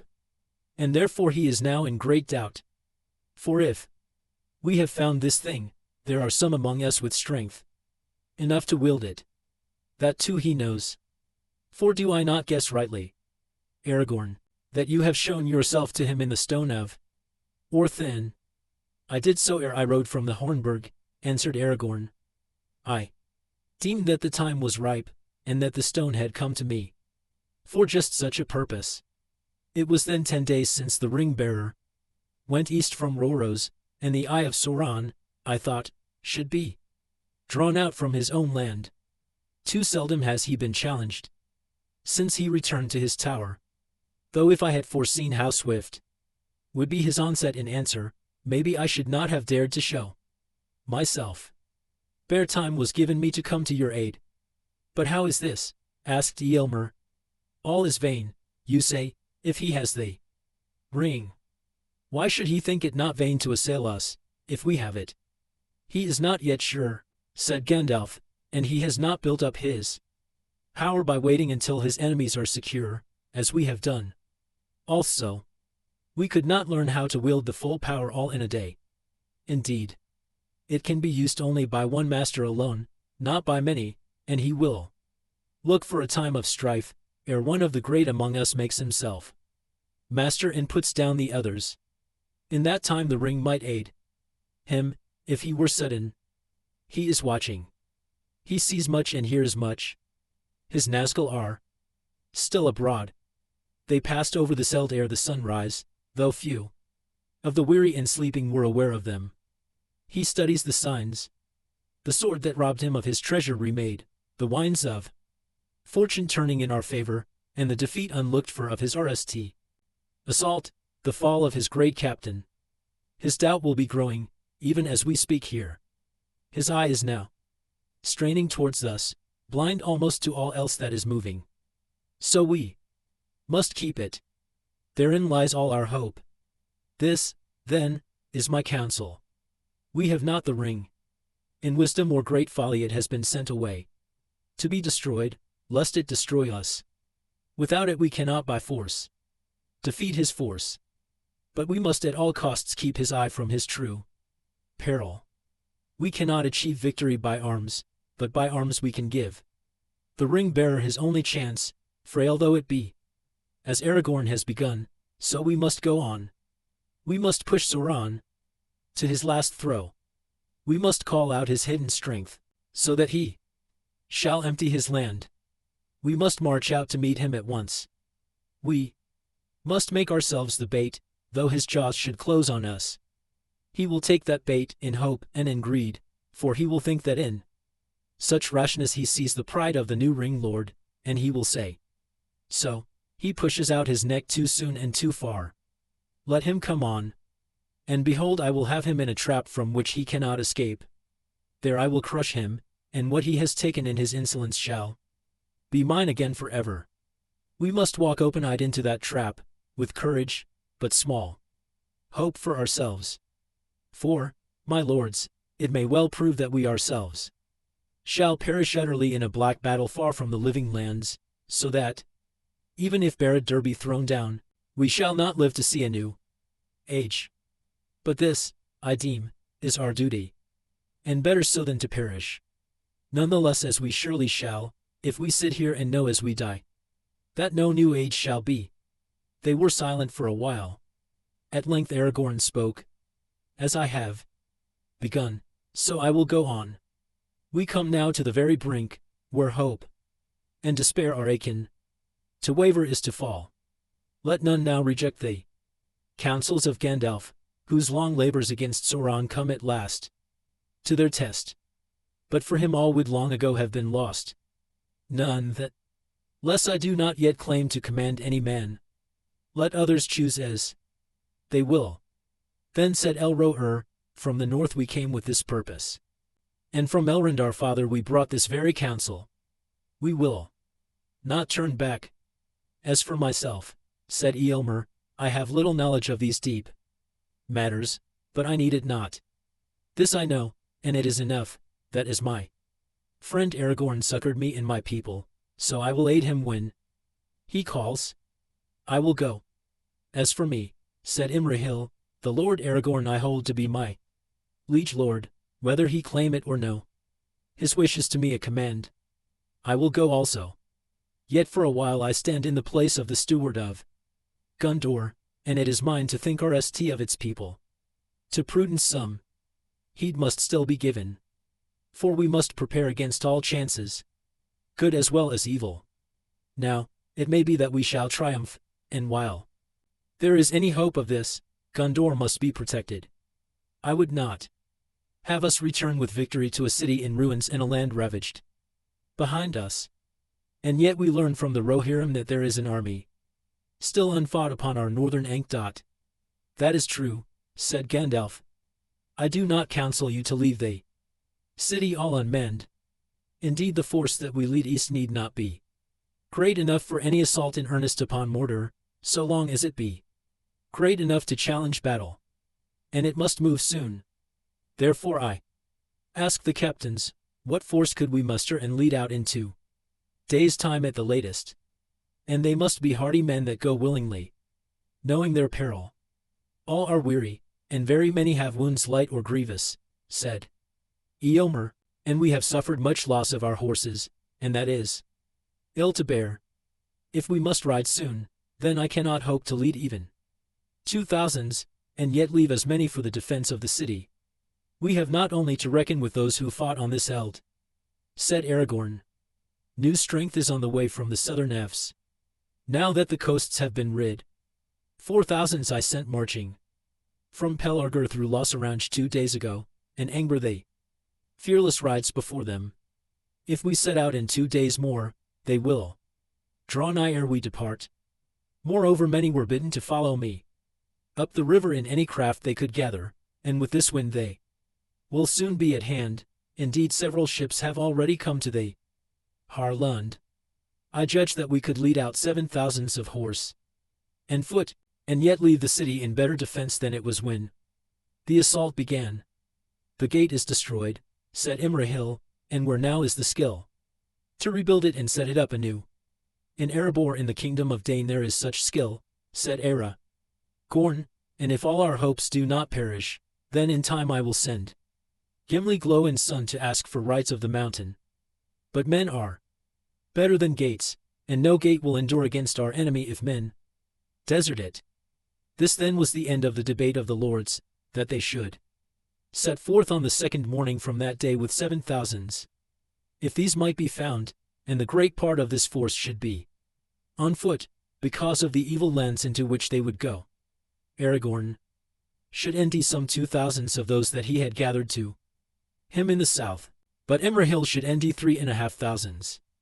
And Eomer v hundreds of the Rohirrim who were unhorsed but themselves war-worthy, and he himself should lead v hundreds of his best riders on horse, and another company of v 100 horse there should be, among which should ride the sons of Elrond with the Dúnedain and the knights of Dol Amroth, all told 6,000 foot in 1,000 horse.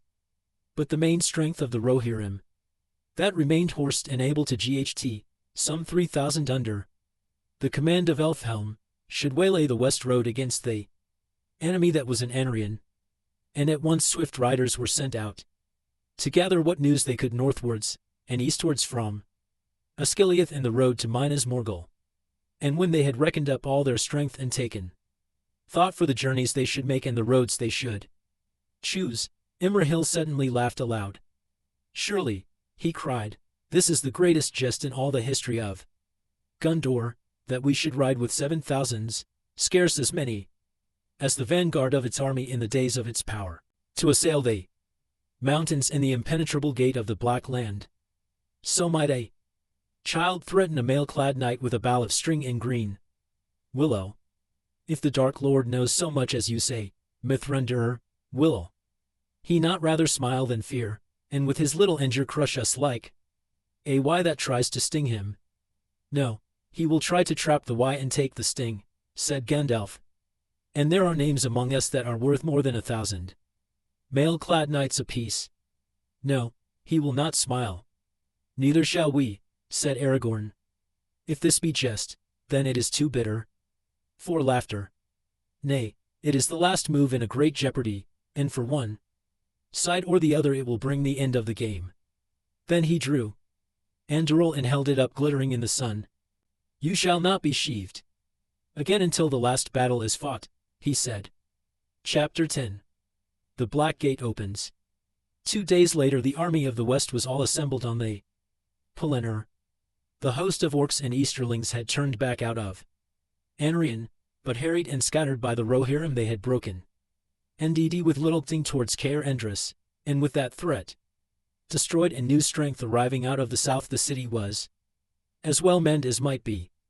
Scouts reported that no enemies remained upon the roads east as far as the crossroads of the fallen king.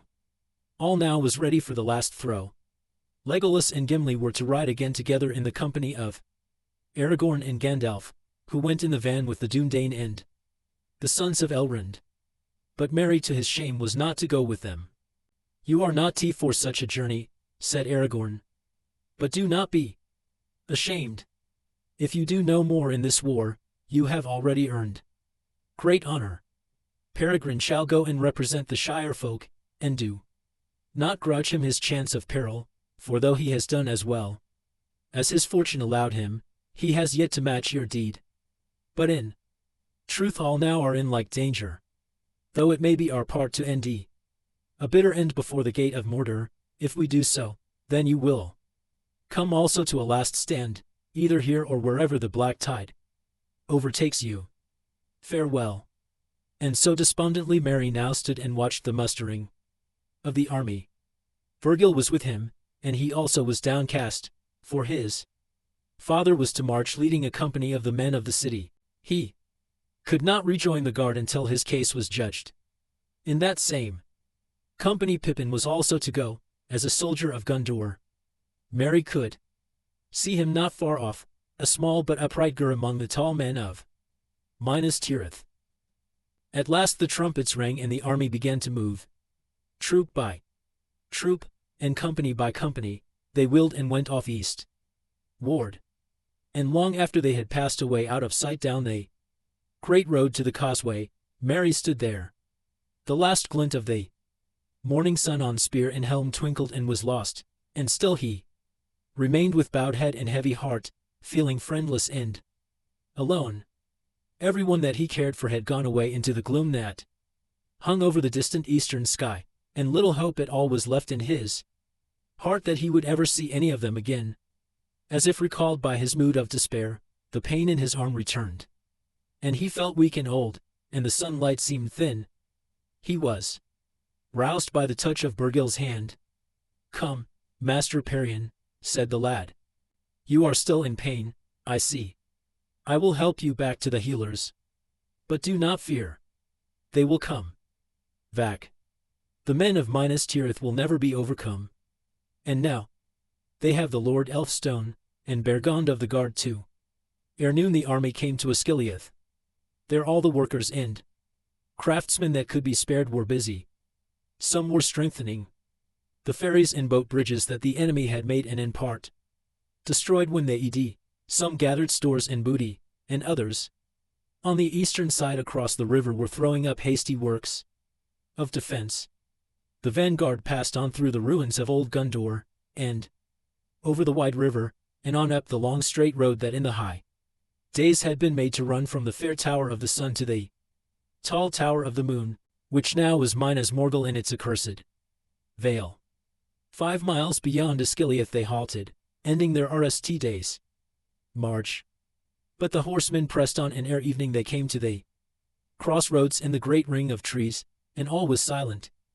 No sign of any enemy had they seen, no cry or call had been heard, no shaft had sped from rock or thicket by the way, yet ever as they went forward they felt the watchfulness of the land increase. Tree and stone, blade and leaf were listening.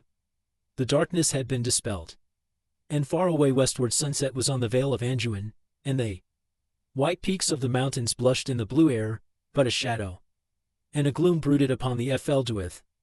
Then Aragorn set trumpeters at each of the 4 roads that ran into the ring of trees, and they blew a great fanfare, and the heralds cried aloud, "The lords of Gondor have returned, in all this land that is theirs they take back." The hideous orc-head that was set upon the carven gur was cast down and broken in pieces, and the old king's head was raised and set in its place once more, still crowned with white and golden hours, and men labored to wash and pare away all the foul scrawls that orcs had put upon the stone.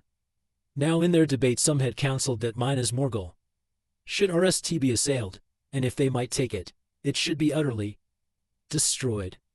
And, maybe, said Imrahil, the road that leads thence to the pass above will prove an easier way of assault upon the dark Lord than his northern gate. But against this Gandalf had spoken urgently, because of the evil that dwelt in the valley, where the minds of living men would turn to madness and horror, and because also of the news that Faramir had brought. For if the ring-bearer had indeed attempted that way, then above all they should not draw the eye of Mordor thither. So, the next day when the main host came up, they set a strong guard upon the crossroads to make some defense, if Mordor should send a force over the Morgul Pass, or should bring more men up from the south. For that guard they chose mostly archers who knew the ways of Ithilien and would lie hid in the woods and slopes about the meeting of the ways. But Gandalf and Aragorn rode with the vanguard to the entrance of Morgul Vale and looked on the evil city. It was dark and lifeless, for the orcs and lesser creatures of Mordor that had dwelt there had been destroyed in battle, and the Nazgul were abroad. Yet the air of the valley was heavy with fear and enmity. Then they broke the evil bridge and set red Ems in the noisome Elds and departed. The day after, being the 3rd day since they set out from Minas Tirith, the army began its northward march along the road. It was some 100 miles by that way from the crossroads to the Moran Non, and what might befall them before they came so far none knew. They went openly but heedfully, with mounted scouts before them on the road, and others on foot upon either side, especially on the eastward ank, for there lay dark thickets, and a tumbled land of rocky gills and crags, behind which the long grim slopes of the Elduith clambered up. The weather of the world remained fair, and the wind held in the west, but nothing could waft away the glooms and the sad mists that clung about the mountains of shadow. And behind them at whiles great smokes would arise and hover in the upper winds. Ever and anon Gandalf let blow the trumpets, and the heralds would cry, "The lords of Gondor are come. Let all leave this land, or yield them up." But Imrahil said, "Say not the lords of Gondor. Say the King Elisar. For that is true, even though he has not yet sat upon the throne, and it will give the enemy more thought, if they heralds use that name." And thereafter thrice a day the heralds claimed the coming of the King Elisar. But none answered the challenge. None the less, though they marched in seeming peace, the hearts of all the army, from the highest to the lowest, were downcast, and with every mile that they went north foreboding of evil grew heavier on them. It was near the end of the 2nd day of their march from the crossroads that they met any offer of battle. For a strong Force of orcs and Easterlings attempted to take their leading companies in an ambush, and that was in the very place where Faramir had waylaid the men of Harad, and the road went in a deep cutting through an outthrust of the eastward hills. But the captains of the west were well warned by their scouts, skilled men from Henneth, and Yun led by Mablung, and so the ambush was itself trapped.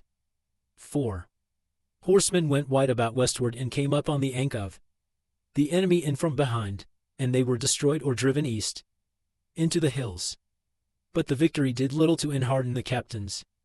"It is but a feint," said Aragorn, "and its chief purpose, I deem, was rather to draw us on by a false guess of our enemy's weakness than to do us much hurt. Yet." And from that evening onward the Nazgul came and followed every move of the army.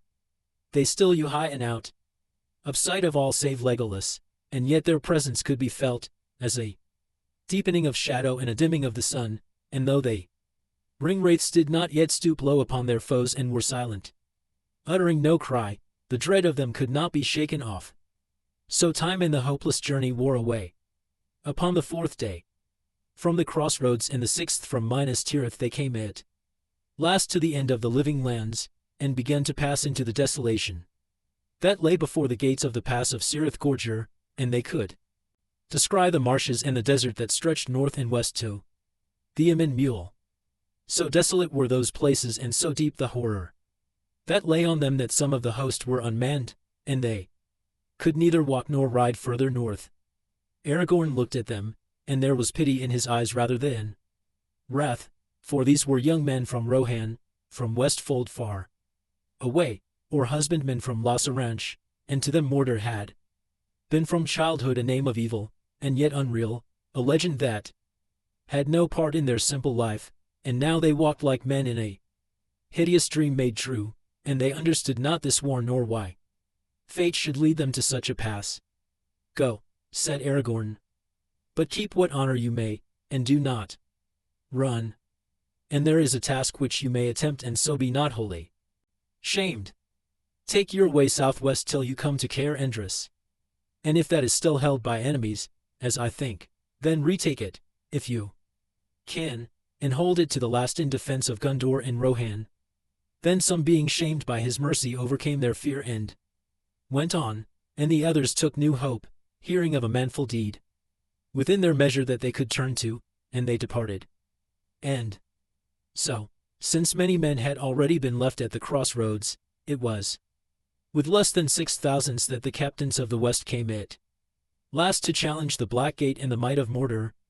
They advanced now slowly, expecting at every hour some answer to their challenge, and they drew together, since it was but waste of men to send out scouts or small parties from the main host. At nightfall of the th day of the march from Morgulvale they made their last camp, and set rest about it of such dead wood and heath as they could endy. They passed the hours of night in wakefulness, and they were aware of many things half seen that walked and prowled all about them, and they heard the howling of wolves. The wind had died and all the air seemed still. They could see little, for though it was cloudless and the waxing moon was 4 nights old, there were smokes and fumes that rose out of the earth, and the white crescent was shrouded in the mists of Mordor. It grew cold. As morning came the wind began to stir again, but now it came from the north, and soon it freshened to a rising breeze. All the night walkers were gone, and the land seemed empty. North, amid their noisome pits, lay the RST of the great heaps and hills of slag and broken rock and blasted earth, the vomit of the maggot folk of Mordor.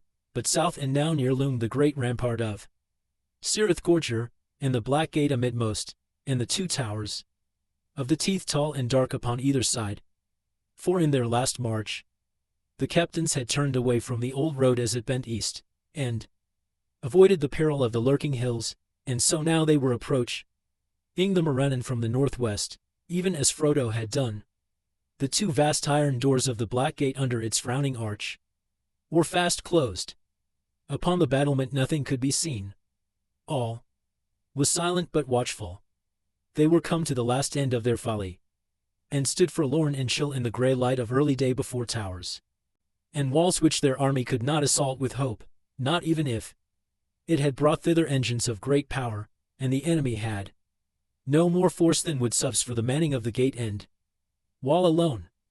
Yet they knew that all the hills and rocks about them were none were led with hidden foes, and the shadowy dealy beyond was bored and tunneled by teeming broods of evil things. And as they stood they saw all the Nazgul gathered together, hovering above the towers of the teeth like vultures, and they knew that they were watched. But still the enemy made no sign. No choice was left them but to play their part to its end. Therefore Aragorn now set the host in such array as could best be contrived. And they were drawn up on two great hills of blasted stone and earth, that orcs had piled in years of labor. Before them towards Mordor lay like a moat a great mire of reeking mud and foul-smelling pools. When all was ordered, the captains rode forth towards the black gate with a great guard of horsemen and the banner and heralds and trumpeters. There was Gandalf as chief herald, and Aragorn with the sons of Elrond, and Eomer of Rohan, and Imrahil, and Legolas. And Gimli and Peregrine were bidden to go also, so that all the enemies of Mordor should have a witness. They came within cry of the Morannon, and unfurled the banner, and blew upon their trumpets, and the heralds stood out and sent their voices up over the battlement of Mordor. Come forth, they cried. Let the Lord of the Black Land come forth. Justice shall be done upon him. For wrongfully he has made war upon Gondor and wrested its lands. Therefore the king of Gondor demands that he should atone for his evils, and depart then forever. Come forth. There was a long silence, and from wall and gate no cry or sound was heard in answer. But Sauron had already laid his plans, and he had a mind to play these mice cruelly before he struck to kill. So it was that, even as the captains were about to turn away, silence was broken suddenly. There came a long rolling of great drums like thunder in the mountains, and then a braying of horns that shook the very stones and stunned men's ears. And thereupon the door of the black gate was thrown open with a great clang, and out of it there came an embassy from the dark tower. At its head there rode a tall and evil shape, mounted upon a black horse, if horse it was, for it was huge and hideous, and its face was a frightful mask, more like a skull than a living head, and in the sockets of its eyes and in its nostrils there burned aim. The rider was robed all in black, and black was his lofty helm, yet this was no ring-wraith but a living man. The lieutenant of the Tower of Barad-dûr he was, and his name is remembered in no tale, for he himself had forgotten it, and he said, I am the mouth of Sauron. But it is told that he was a renegade, who came of the race of those that are named the Black Númenóreans, for they established their dwellings in Middle-earth during the years of Sauron's domination, and they worshipped him, being enamored of evil knowledge. And he entered the service of the Dark Tower when it rose again, and because of his cunning he grew ever higher in the Lord's favor, and he learned great sorcery, and knew much of the mind of Sauron, and he was more cruel than any orc. He it was that now rode out, and with him came only a small company of black harnessed soldiery, and a single banner, black but bearing on it in red the evil eye. Now halting a few paces before the captains of the West he looked them up and down and laughed. Is there anyone in this rout with authority to treat with me? He asked. Or indeed with wit to understand me? Not thou at least, he mocked, turning to Aragorn with scorn. It needs more to make a king than a piece of elvish glass, or a rabble such as this. Why, any brigand of the hills can show as good a following. Aragorn said not in answer, but he took the other's eye and held it, and for a moment they strove thus, but soon, though Aragorn did not stir nor move hand to weapon, the other quailed and gave back as if menaced with a blow. I am a herald and ambassador, and may not be assailed, he cried. Where such laws hold, said Gandalf, it is also the custom for ambassadors to use less insolence. But no one has threatened you. You have naught to fear from us, until your errand is done. But Unless your master has come to new wisdom, then with all his servants, you will be in great peril. So, said the messenger. Then thou art the spokesman, old grey beard. Have we not heard of thee at whiles, and of thy wanderings, ever hatching plots and mischief at a safe distance? But this time, thou hast stuck out thy nose too far, Master Gandalf, and thou shalt see what comes to him who sets his foolish webs before the feet of Sauron the Great.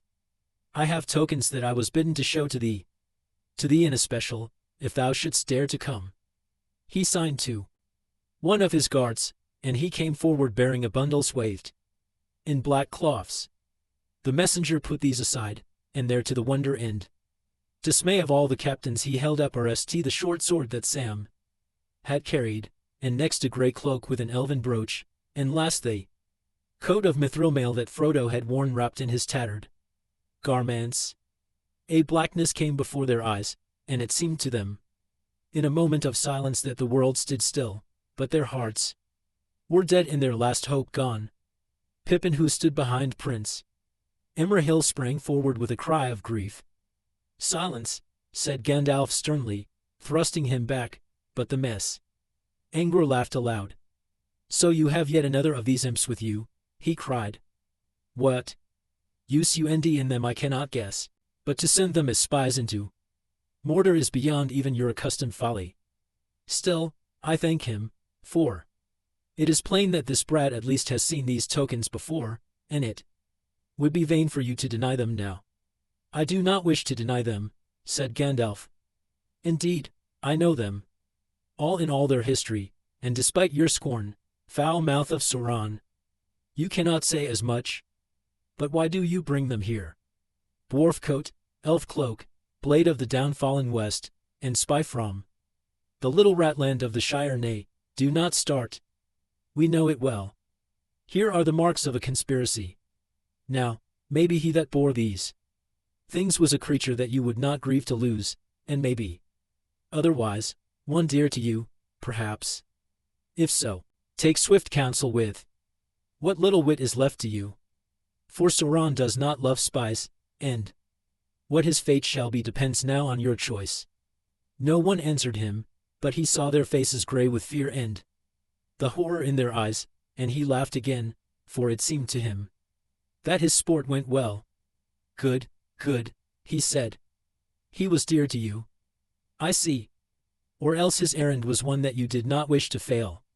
It has. And now he shall endure the slow torment of years, as long and slow as our arts in the great tower can contrive, and never be released. Unless maybe when he is changed and broken, so that he may come to you, and you shall see what you have done. This shall surely be, unless you accept my lord's terms.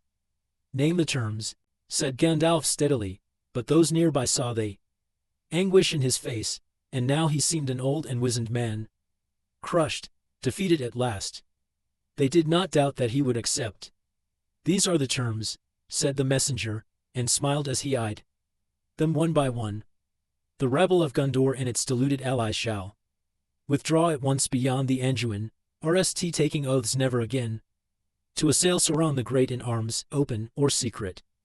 All lands east of the Anduin shall be Sauron's forever, solely west of the Anduin as far as the Misty Mountains and the Gap of Rohan shall be tributary to Mordor, and men there shall bear no weapons, but shall have leave to govern their own affairs.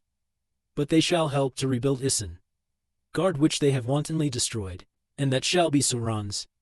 And there his lieutenant shall dwell, not Saruman, but one more worthy of trust. Looking in the messenger's eyes they read his thought. He was to be that lieutenant, and gather all that remained of the West under his sway. He would be their tyrant and they his slaves. But Gandalf said, this is much to demand for the delivery of one servant, that your master should receive in exchange what he must else ght many a war to gain. Or has the Eld of Gondor destroyed his hope in war, so that he falls to haggling? And if indeed we rated this prisoner so high, what surety have we that Sauron, the base master of treachery, will keep his part? Where is this prisoner? Let Him be brought forth and yielded to us, and then we will consider these demands. It seemed then to Gandalf, intent, watching him as a man engaged in fencing with a deadly foe, that for the taking of a breath the messenger was at a loss. Yet swiftly he laughed again. "Do not bandy words in your insolence with the mouth of Sauron," he cried. "Surety you crave. Sauron gives none. If you sue for his clemency, you must do his bidding. These are his terms. Take them or leave them." "These we will take," said Gandalf suddenly. He cast aside his cloak, and a white light shone forth like a sword in that black place. Before his upraised hand the foul messenger recoiled, and Gandalf, coming, seized and took from him the tokens, coat, cloak, and sword. "These we will take in memory of our friend," he cried. "But as for your terms, we reject them utterly. Get you gone, for your embassy is over and death is near to you. We did not come here to waste words in treating with Sauron, faithless and accursed, still less with one of his slaves. Begone." Then the messenger of Mordor laughed no more. His face was twisted with amazement and anger to the likeness of some wild beast that, as it crouches on its prey, is smitten on the muzzle with a stinging rod.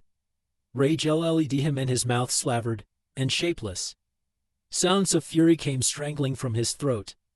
But he looked at the fell faces of the captains and their deadly eyes, and fear overcame his wrath. He gave a great cry, and turned, leaped upon his steed, and with his company galloped madly back to Cirith Gorger. But as they went, his soldiers blew their horns in signal long arranged, and even before they came to the gate Sauron sprang his trap. Drums rolled and breasts leaped up. The great doors of the black gate swung back wide. Out of it streamed a great host as swiftly as swirling waters when a sluice is lifted. The captains mounted again and rode back, and from the host of Mordor there went up a jeering yell. Dust rose smothering the air, as from nearby there marched up an army of Easterlings that had waited for the signal in the shadows of Erd Luthuli beyond the further tower. Down from the hills on either side of the Morannon poured orcs innumerable. The men of the west were trapped, and soon, all about the grey mounds where they stood, forces 10 times and more than 10 times their match would ring them in a sea of enemies. Sauron had taken the proffered bait in jaws of steel. Little time was left to Aragorn for the ordering of his battle. Upon the one hill he stood with Gandalf, and there fair and desperate was raised the banner of the tree and stars. Upon the other hill hard by stood the banners of Rohan and Dol Amroth, White Horse and Silver Swan. And about each hill a ring was made facing all ways, bristling with spear and sword. But in the front towards Mordor where they bitter assault would come, there stood the sons of Elrond on the left with the Dúnedain about them, and on the right the prince Imrahil with the men of Dol Amroth, tall and fair, and picked men of the Tower of Guard. The wind blew, and the trumpets sang, and arrows whined, but the sun now climbing towards the south was veiled in the reeks of Mordor, and through a threatening haze it gleamed, remote, a sullen red, as if it were the ending of the day, or the end maybe of all the world of light. And out of the gathering murk the Nazgul came with their cold voices crying words of death, and then all hope was quenched. Pippin had bowed crushed with horror when he heard Gandalf reject the terms and doom Frodo to the torment of the tower, but he had mastered himself, and now he stood beside Beregond in the front rank of Gondor with Imrahil's men, for it seemed best to him to die soon and leave the bitter story of his life, since all was in ruin. "I wish Merry was here," he heard himself saying, and quick thoughts raced through his mind, even as he watched the enemy come charging to the assault. Well, now at any rate I understand poor Denethor a little better. We might die together, Merry and I. And since die we must, why not? Well, as he is not here, I hope he'll end an easier end. But now I must do my best." He drew his sword and looked at it, and the intertwining shapes of red and gold, and the owing characters of new Menor glinted like re upon the blade, This was made for just such an hour, he thought.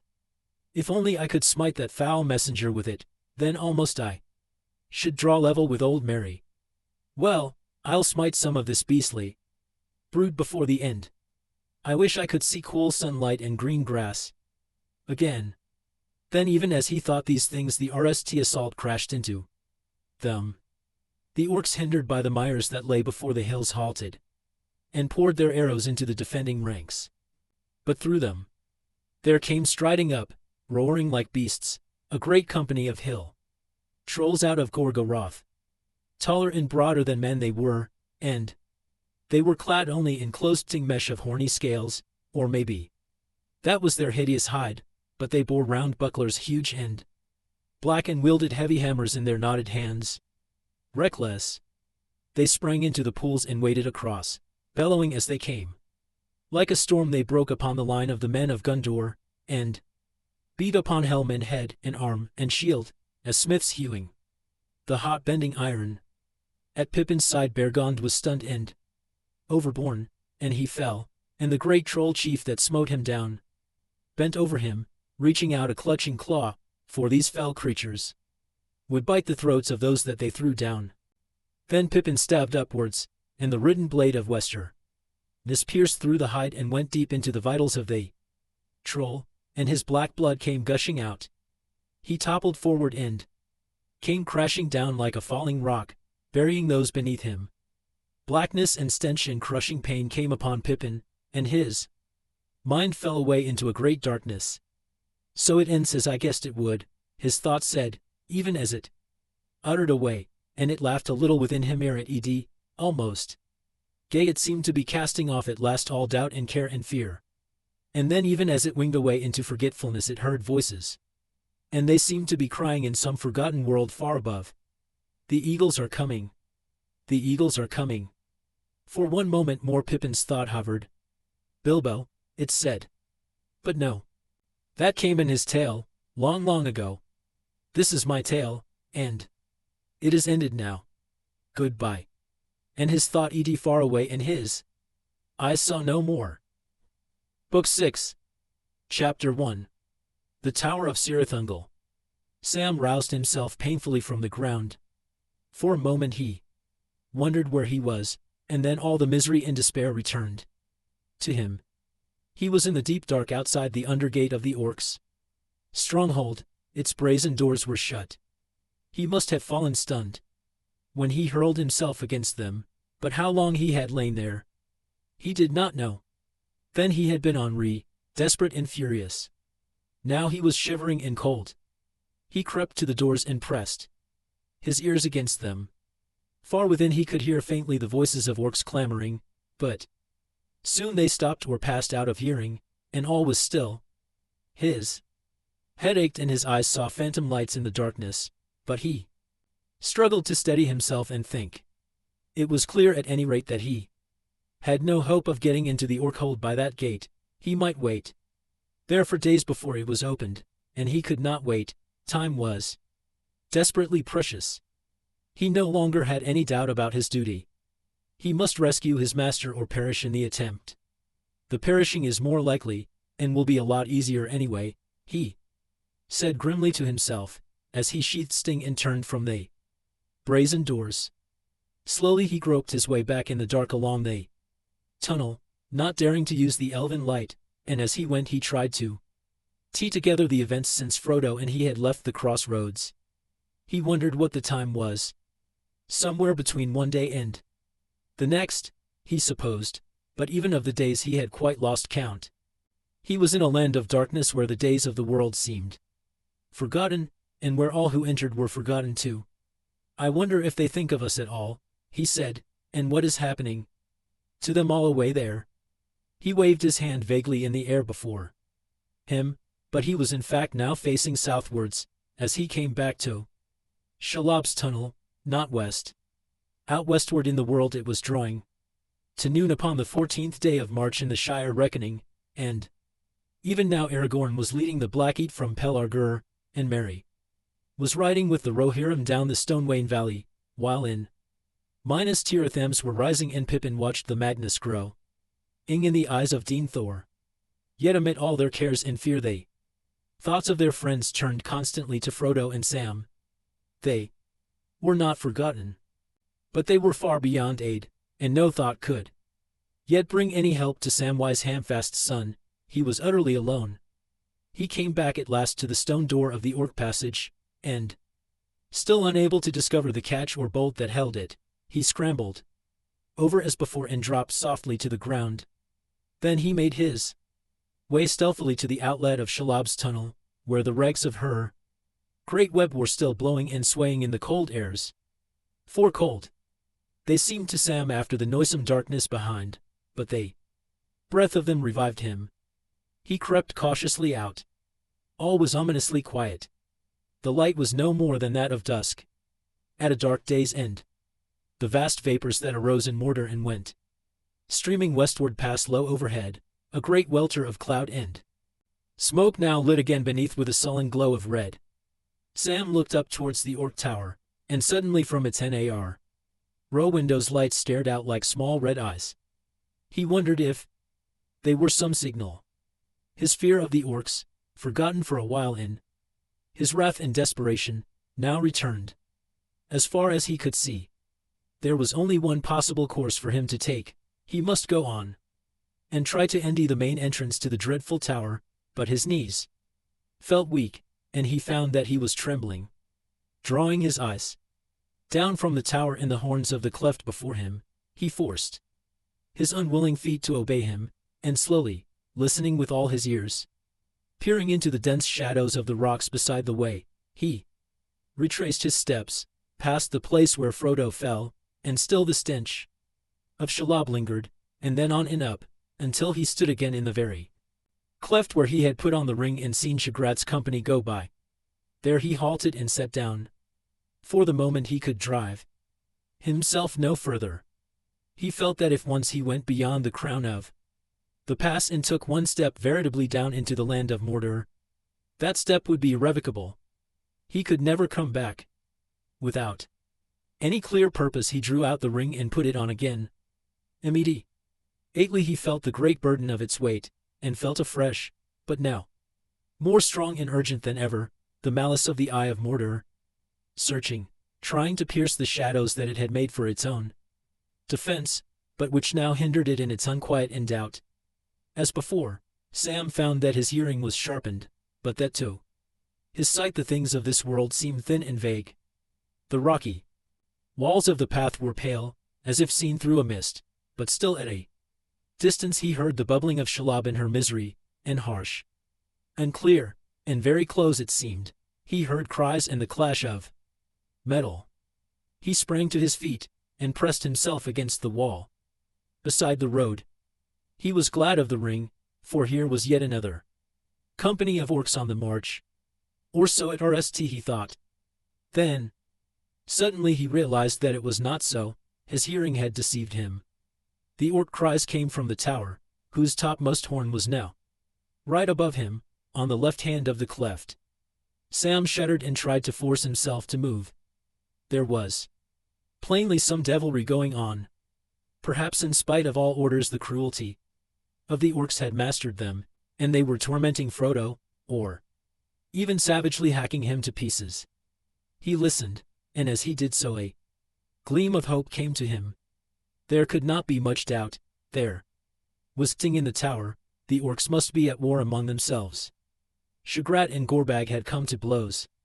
Faint as was the hope that his guests brought him, it was enough to rouse him. There might be just a chance. His love for Frodo rose above all other thoughts, and, forgetting his peril, he cried aloud, "I'm coming, Mr. Frodo." He ran forward to the climbing path, and over it. At once the road turned left and plunged steeply down. Sam had crossed into Mordor. He took off the ring, moved it maybe by some deep premonition of danger, though to himself he thought only that he wished to see more clearly. Better have a look at the worst, he muttered. No good blundering about in a fog. Hard and cruel and bitter was the land that met his gaze. Before his feet the highest ridge of the Fell Duath fell steeply in great cliffs, down into a dark trough, on the further side of which there rose Another ridge, much lower, its edge notched and jagged with crags, like fangs that stood out black against the red light behind them. It was the grim Morgai, the inner ring of the fences of the land. Far beyond it, but almost straight ahead, across a wide lake of darkness, dotted with tiny rests, there was a great burning glow, and from it rose in huge columns of swirling smoke, dusty red at the roots, black above where it merged into the billowing canopy that roofed in all the accursed land. Sam was looking at Orodruin, the mountain of fire. Ever and anon the furnaces far below its ashen cone would grow hot, and with a great surging and throbbing pour forth rivers of molten rock from chasms in its sides. Some would blazing towards Barad-dûr, down great channels, some would wind their way into the stony plain, until they cooled and lay like twisted dragon shapes vomited from the tormented earth. In such an hour of labor Sam beheld Mount Doom, and the light of it, cut off by the high screen of the Fl.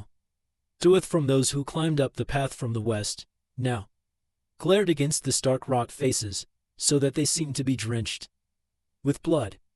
In that dreadful light Sam stood aghast, for now, looking to his left, he could see the tower of Cirithungel in all its strength. The horn that he had seen from the other side was only its topmost turret. Its eastern face stood up in three great tiers from a shelf in the mountain wall far below. Its back was to a great cliff behind, from which it jutted out in pointed bastions, one above the other, diminutive, ishing as they rose, with sheer sides of cunning masonry that looked northeast and southeast. About the lowest tier, 200 feet below where Sam now stood, there was a battlement wall enclosing a narrow court. Its gate, upon the near southeastern side, opened on a broad road, the outer parapet of which ran upon the brink of a precipice, until it turned southward and went winding down into the darkness to join the road that came over the Morgul Pass. Then on it went through a jagged rift in the Morgai out into the valley of Gorgoroth and away to Barad-dûr. The narrow upper way on which Sam stood leapt swiftly down by stair and steep path to meet the main road under the frowning walls close to the tower gate. As he gazed at it suddenly Sam understood, almost with a shock, that this stronghold had been built not to keep enemies out of Mordor, but to keep them in.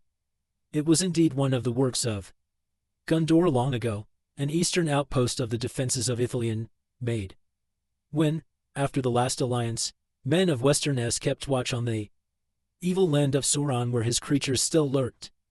But as with Nar Chost in Car-Chost, the towers of the teeth, so here too the vigilance had failed, and treachery had yielded up the tower to the Lord of the Ring Wraiths, and now for long years it had been held by evil things.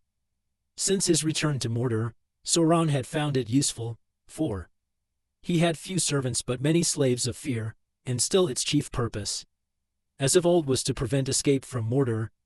Though if an enemy were so rash as to try to enter that land secretly, then it was also a last unsleeping guard against any that might pass the vigilance of Morgul and of Shelob.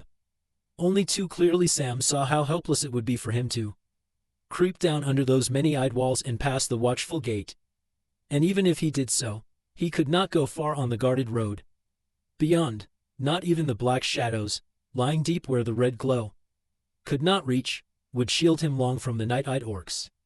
But desperate as that road might be, his task was now far worse, not to avoid the gate and escape, but to enter it, alone.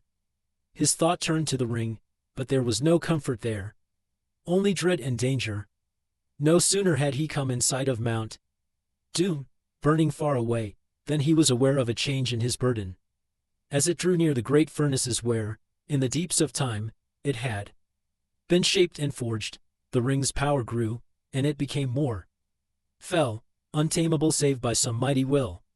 As Sam stood there, even though the ring was not on him but hanging by its chain about his neck, he felt himself enlarged, as if he were robed in a huge distorted shadow of himself. A vast and ominous threat halted upon the walls of Mordor. He felt that he had from now on only two choices: to forbear the ring, though it would torment him, or to claim it, and challenged the power that sat in its dark hold beyond the valley of shadows. Already the ring tempted him, gnawing at his will and reason.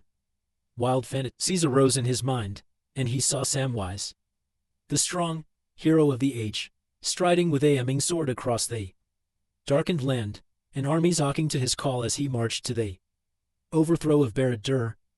And then all the clouds rolled away, and the white sun shone, and at his command the vale of Gorgoroth became a garden of hours and trees and brought forth fruit. He had only to put on the ring and claim it for his own, and all this could be. In that hour of trial it was the love of his master that helped most to hold him or him, but also deep down in him lived still unconquered his plain hobbit sense. He knew in the core of his heart that he was not large enough to bear such a burden, even if such visions were not a mere cheat to betray him. The one small garden of a free gardener was all his need and due, not a garden swollen to a realm, his own hands to use, not the hands of others to command. And anyway, all these notions are only a trick, he said to himself. He'd spot me and kill me before I could so much as shout out. He'd spot me pretty quick if I put the ring on now, in Mordor. Well, all I can say is, things look as hopeless as a frost in spring. Just when being invisible would be really useful, I can't use the ring. And if ever I get any further, it's going to be nothing but a drag and a burden every step. So what's to be done? He was not really in any doubt. He knew that he must go down to the gate and not linger any more. With a shrug of his shoulders, as if to shake off the shadow and dismiss the phantoms, he began slowly to descend. With each step he seemed to diminish. He had not gone far before he had shrunk again to a very small and frightened hobbit. He was now passing under the very walls of the tower, and the cries and sounds of Ding could be heard with his unaided ears. At the moment the noise seemed to be coming from the court behind the outer wall. Sam was about halfway down the path when out of the dark gateway into the red glow there came two orcs running. They did not turn towards him. They were making for the main road, but even as they ran they stumbled and fell to the ground and lay still. Sam had seen no arrows, but he guessed that the orcs had been shot down by others on the battlements or hidden in the shadow of the gate. He went on, hugging the wall on his left. One look upward had shown him that there was no hope of climbing it. The stonework rose 30 feet, without a crack or ledge, to overhanging courses like inverted steps. The gate was the only way. He crept on, and as he went he wondered how many orcs lived in the tower with Shagrat, and how many Gorbag had, and what they were quarreling about, if that was what was happening. Shagrat's company had seemed to be about 40, and Gorbag's more than twice as large, but of course Shagrat's patrol had only been a part of his garrison. Almost certainly they were quarreling about Frodo and the spoil. For a second Sam halted, for suddenly things seemed clear to him, almost as if he had seen them with his eyes. The mithril coat. Of course, Frodo was wearing it, and they would envy it. And from what Sam had heard Gorbag would covet it. But the orders of the Dark Tower were at present Frodo's only protection. And if they were set aside, Frodo might be killed out of hand at any moment. Come on, you miserable sluggard, Sam cried to himself. Now for it. He drew Sting and ran towards the open gate. But just as he was about to pass under its great arch he felt a shock, as if he had run into some web like Shalab's, only invisible. He could see no obstacle, but something too strong for his will to overcome barred the way. He looked about, and then within the shadow of the gate he saw the two watchers. They were like Gregor seated upon thrones. Each had 3 joined bodies, and 3 heads facing outward and inward and across the gateway. The heads had vulture faces, and on their great knees were laid claw-like hands. They seemed to be carved out of huge blocks of stone, immovable, and yet they were aware, some dreadful spirit of evil vigilance abode in them. They knew an enemy, visible, or invisible none could pass unheeded. They would forbid his entry, or his escape. Hardening his will, Sam thrust forward once again, and halted with a jerk, staggering as if from a blow upon his breast and head. Then, greatly daring, because he could think of nothing else to do, answering a sudden thought that came to him, he drew slowly out the phial of Galadriel and held it up. Its white light quickened swiftly, and they shadows under the dark arch-ed. The monstrous watchers sat there, cold and still, revealed in all their hideous shape. For a moment Sam caught a glitter in the black stones of their eyes, the very malice of which made him quail, but slowly he felt their will waver and crumble into fear. He sprang past them, but even as he did so, thrusting the phial back into his bosom, he was aware, as plainly as if a bar of steel had snapped to behind him, that their vigilance was renewed. And from those evil heads there came a high shrill cry that echoed in the towering walls before him. Far up above, like an answering signal, a harsh bell clanged a single stroke. "That's done it," said Sam. "Now I've rung the front door bell." "Well, come on somebody," he cried. "Tell Captain Shagrat that the great elf warrior has called, with his elf sword too." There was no answer. Sam strode forward. Sting glittered blue in his hand. The courtyard lay in deep shadow, but he could see that the pavement was strewn with bodies. Right at his feet were two orc archers with knives sticking in their backs. Beyond lay many more shapes, some singly as they had been hewn down or shot, others in pairs, still grappling one another, dead in the very throes of stabbing, throttling, biting. The stones were slippery with dark blood. Two liveries Sam noticed, one marked by the red eye, the other by a moon discoloured with a ghastly face of death, but he did not stop to look more closely. Across the court a great door at the foot of the tower stood half open, and a red light came through. A large orc lay dead upon the threshold. Sam sprang over the body and went in, and then he peered about at a loss. A wide and echoing passage led back from the door towards the mountainside. It was dimly lit with torches airing in brackets on the walls, but its distant end was lost in gloom.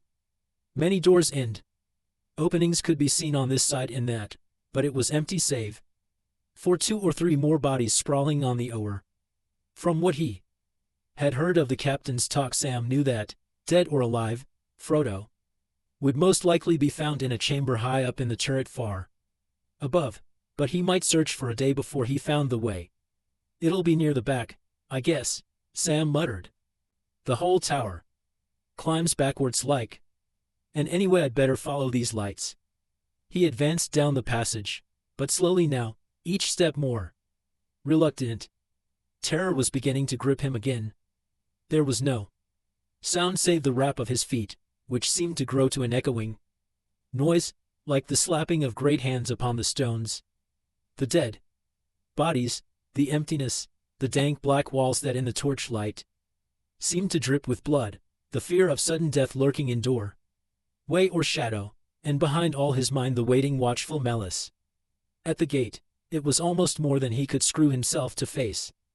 He would have welcomed a GHT with not too many enemies at a time rather than this hideous brooding uncertainty. He forced himself to think of Frodo, lying bound or in pain or dead somewhere in this dreadful place. He went on.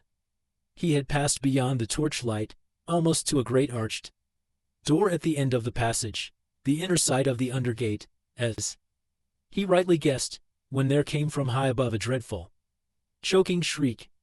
He stopped short. Then he heard feet coming.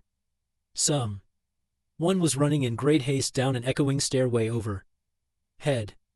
His will was too weak and slow to restrain his hand. It dragged it, the chain, and clutched the ring. But Sam did not put it on, for even as he clasped it to his breast, an orc came clattering down. Leaping out of a dark opening at the right, it ran towards him. It was no more than 6 paces from him when, lifting its head, it saw him, and Sam could hear its gasping breath and see the glare in its bloodshot eyes.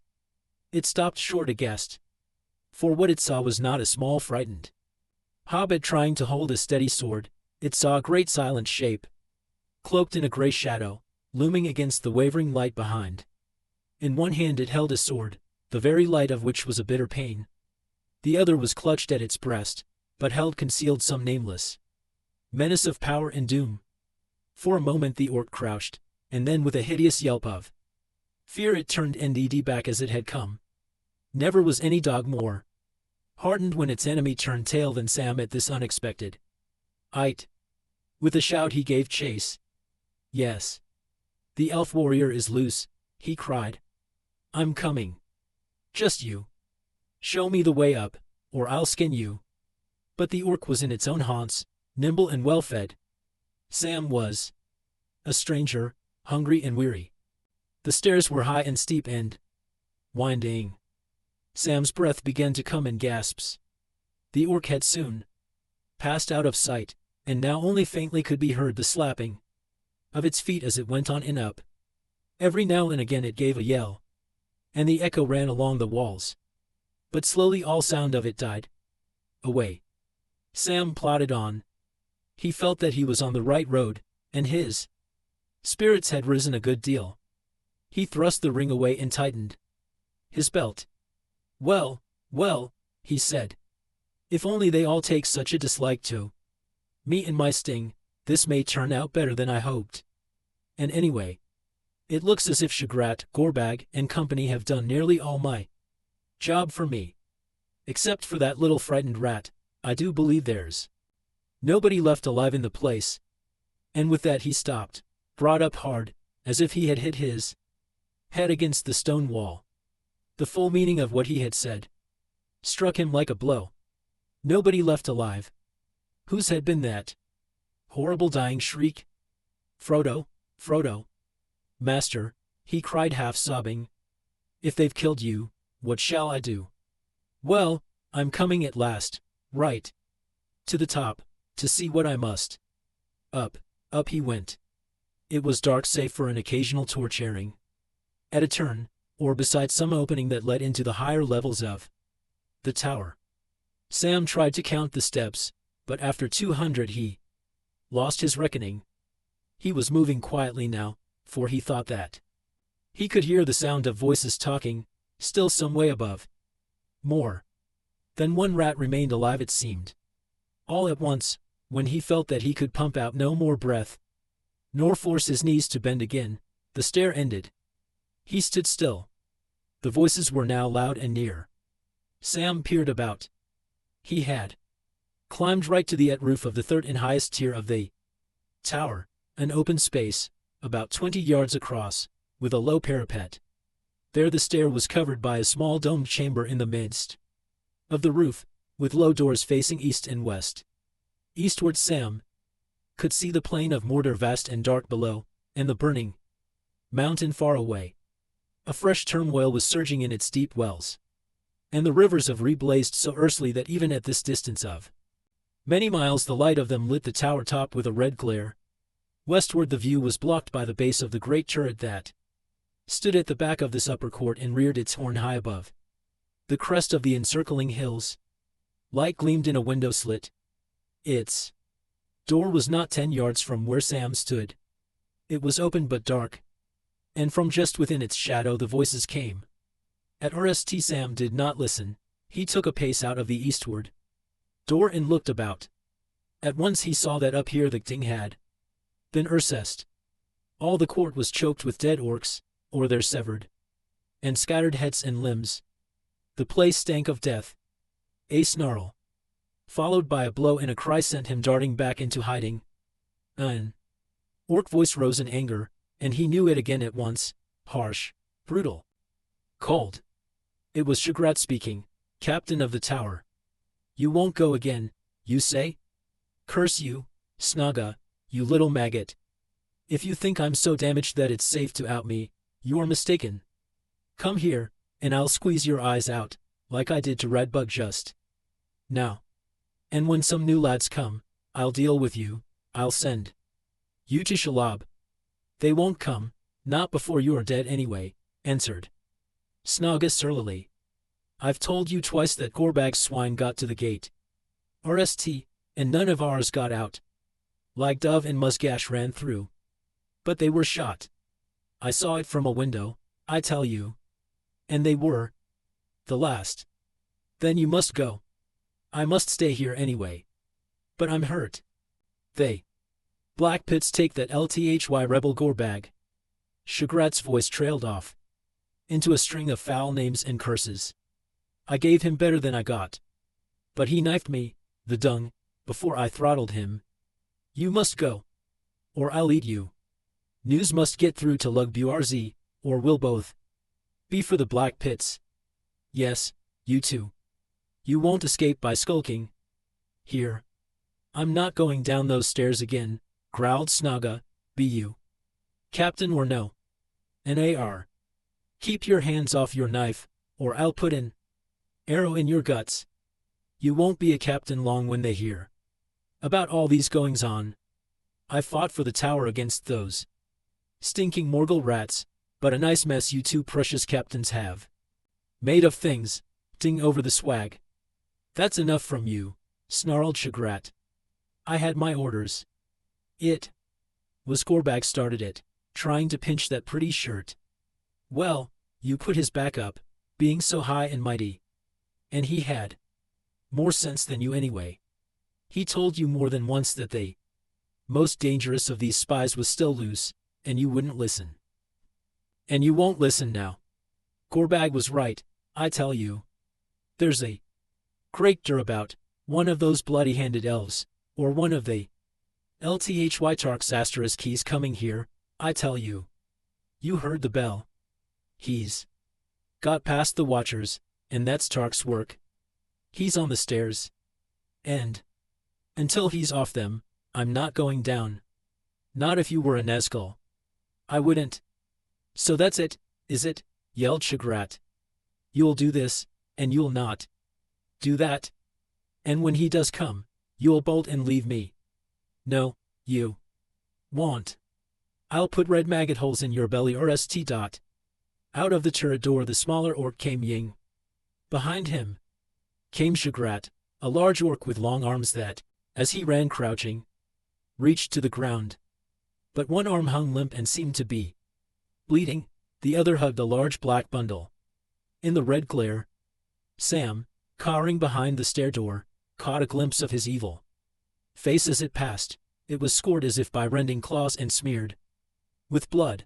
Slaver dripped from its protruding fangs, the mouth snarled like an animal. As far as Sam could see, Shagrat hunted Snug around the roof, until ducking and eluding him the smaller orc with a yelp darted back into the turret and disappeared. Then Shagrat halted. Out of the eastward door Sam could see him now by the parapet, panting, his left claw clenching and unclenching feebly. He put the bundle on the oar and with his right claw drew out a long red knife and spat on it. Going to the parapet he leaned over, looking down into the outer court far below. Twice he shouted but no answer came. Suddenly, as Shagrat was stooped over the battlement, his back to the rooftop, Sam to his amazement saw that one of the sprawling bodies was moving. It was crawling. It put out a claw and clutched the bundle. It staggered up. In its other hand it held a broad-headed spear with a short broken haft. It was poised for a stabbing thrust. But at that very moment a hiss escaped its teeth, a gasp of pain or hate. Quick as a snake Shagrat slipped aside, twisted round, and drove his knife into his enemy's throat. Got you, Gorbag, he cried. Not quite dead, well, I'll nish my job now. He sprang onto the fallen body, and stamped and trampled it in his fury, stooping now and again to stab and slash it with his knife. Saddest at last, he threw back his head and let out a horrible gurgling yell of triumph.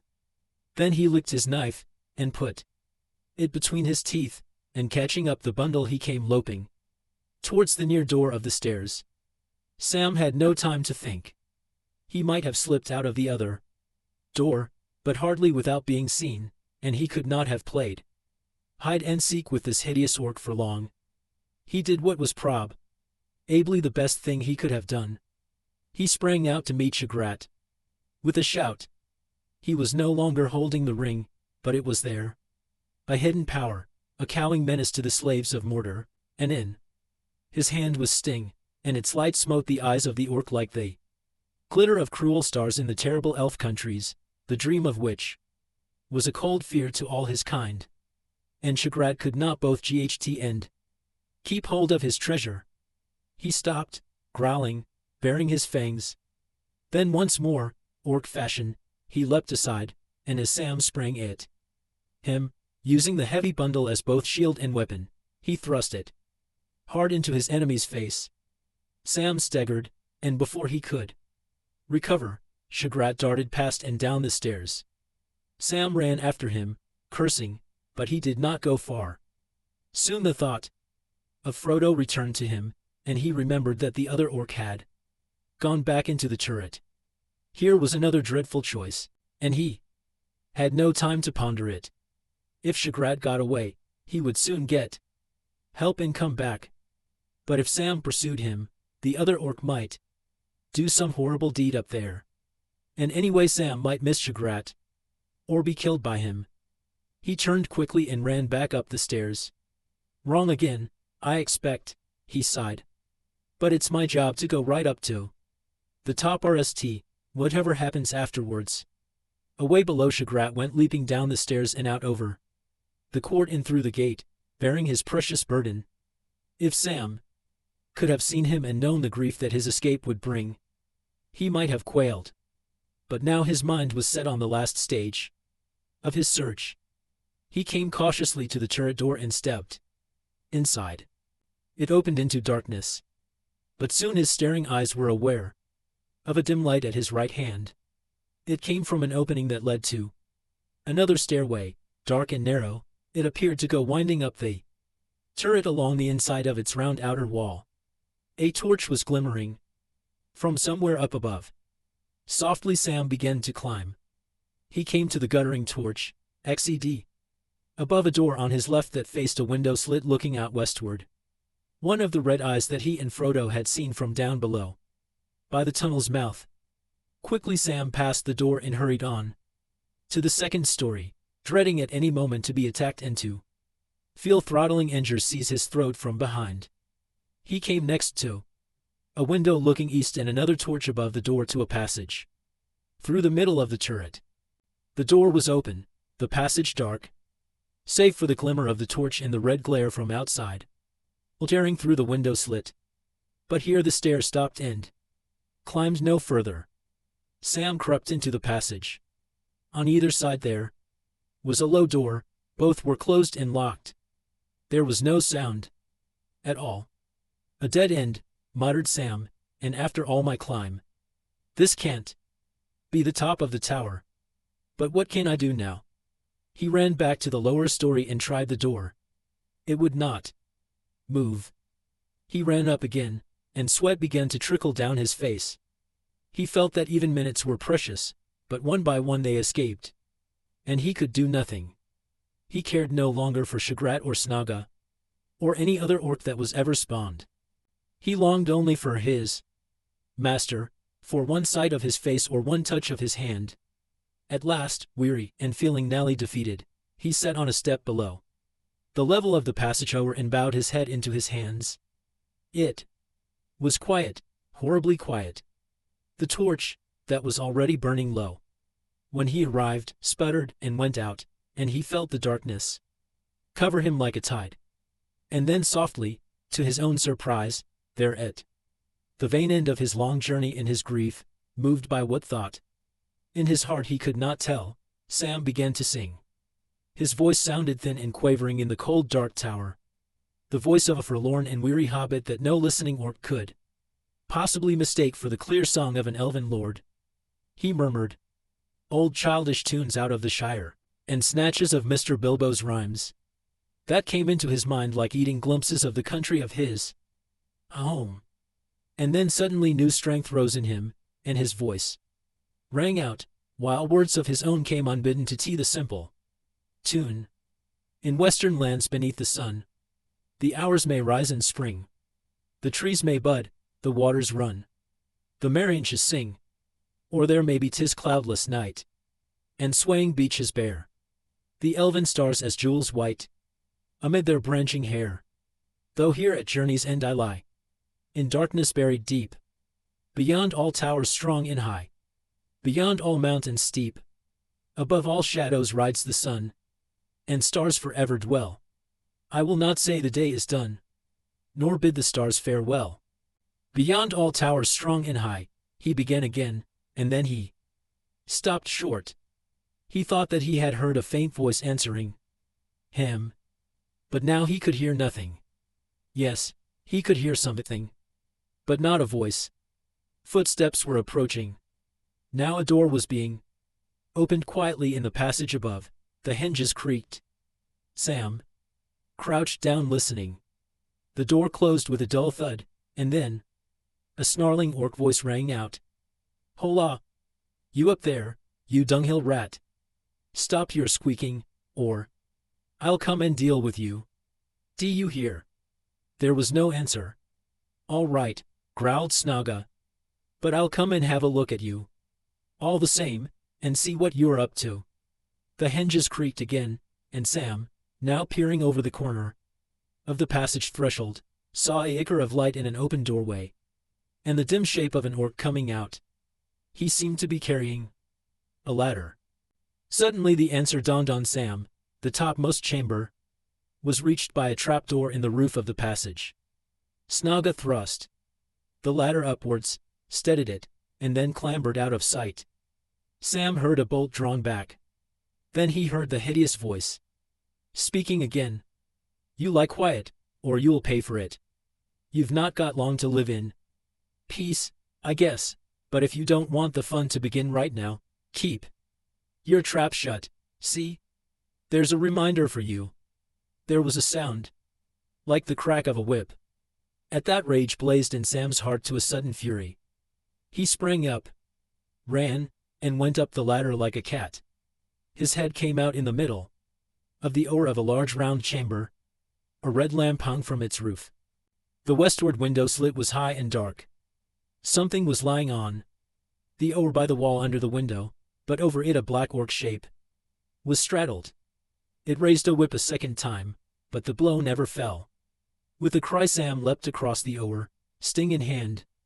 The orc wheeled round, but before it could make a move Sam slashed its whip hand from its arm. Howling with pain and fear but desperate, the orc charged head down at him. Sam's next blow went wide, and, thrown off his balance, he fell backwards, clutching at the orc as it stumbled over him. Before he could scramble up he heard a cry and a thud. The orc in its wild haste had tripped on the ladder head and fallen through the open trap door. Sam gave no more thought to it. He ran to the gur huddled on the oar. It was Frodo. He was naked, lying as if in a swoon on a heap of lthy rags. His arm was hung up, shielding his head, and across his side there ran an ugly whip wheel. "Frodo! Mr. Frodo, my dear," cried Sam, tears almost blinding him. "It's Sam, I've come." He half lifted his master and hugged him to his breast. Frodo opened his eyes. "Am I still dreaming?" he muttered. "But the other dreams were horrible." "You're not dreaming at all, master," said Sam. "It's real. It's me. I've come." "I can hardly believe it," said Frodo, clutching him. "There was an orc with a whip, and then it turns into Sam. Then I wasn't dreaming. After all, when I heard that singing down below, and I tried to answer, was it you?" "It was indeed, Mr. Frodo. I'd given up hope, almost. I couldn't. And do you?" "Well, you have now, Sam, dear Sam," said Frodo, and he lay back in Sam's gentle arms, closing his eyes, like a child at rest when night fears are driven away by some loved voice or hand. Sam felt that he could sit like that in endless happiness, but it was not allowed. It was not enough for him to envy his master. He had still to try and save him. He kissed Frodo's forehead. "Come," Wake up, Mr. Frodo, he said, trying to sound as cheerful as he had when he drew back the curtains at Bag End on a summer's morning. Frodo sighed and sat up. Where are we? How did I get here? He asked. There's no time for tales till we get somewhere else, Mr. Frodo, said Sam. But you're in the top of that tower you and me saw from away down by the tunnel before the orcs got you. How long ago that was? I don't know. More than a day, I guess. Only that, said Frodo. It seems weeks. You must tell me all about it, if we get a chance. Something hit me, didn't it? And I fell into darkness and foul dreams, and woke and found that waking was worse. Orcs were all round me. I think they had just been pouring some horrible burning drink down my throat. My head grew clear, but I was aching and weary. They stripped me of everything, and then two great brutes came and questioned me until I thought I should go mad, standing over me, gloating, and jarring their knives. I'll never forget their claws and eyes. You won't, if you talk about them, Mr. Frodo, said Sam. And if we don't want to see them again, the sooner we get going the better. Can you walk?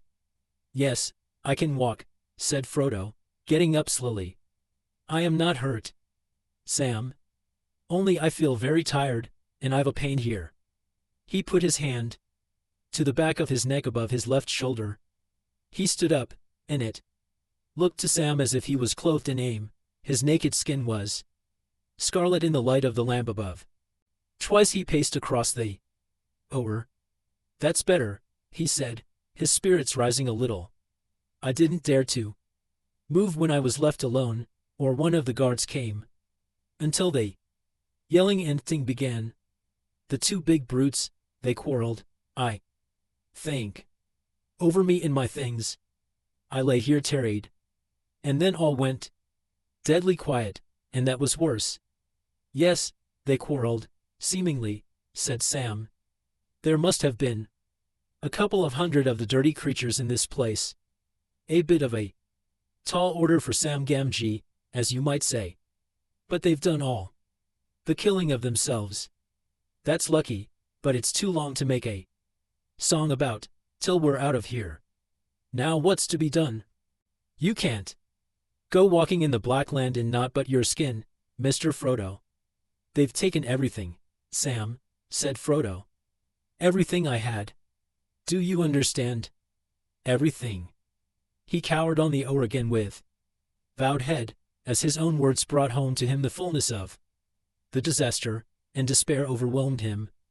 The quest has failed, Sam. Even if we get out of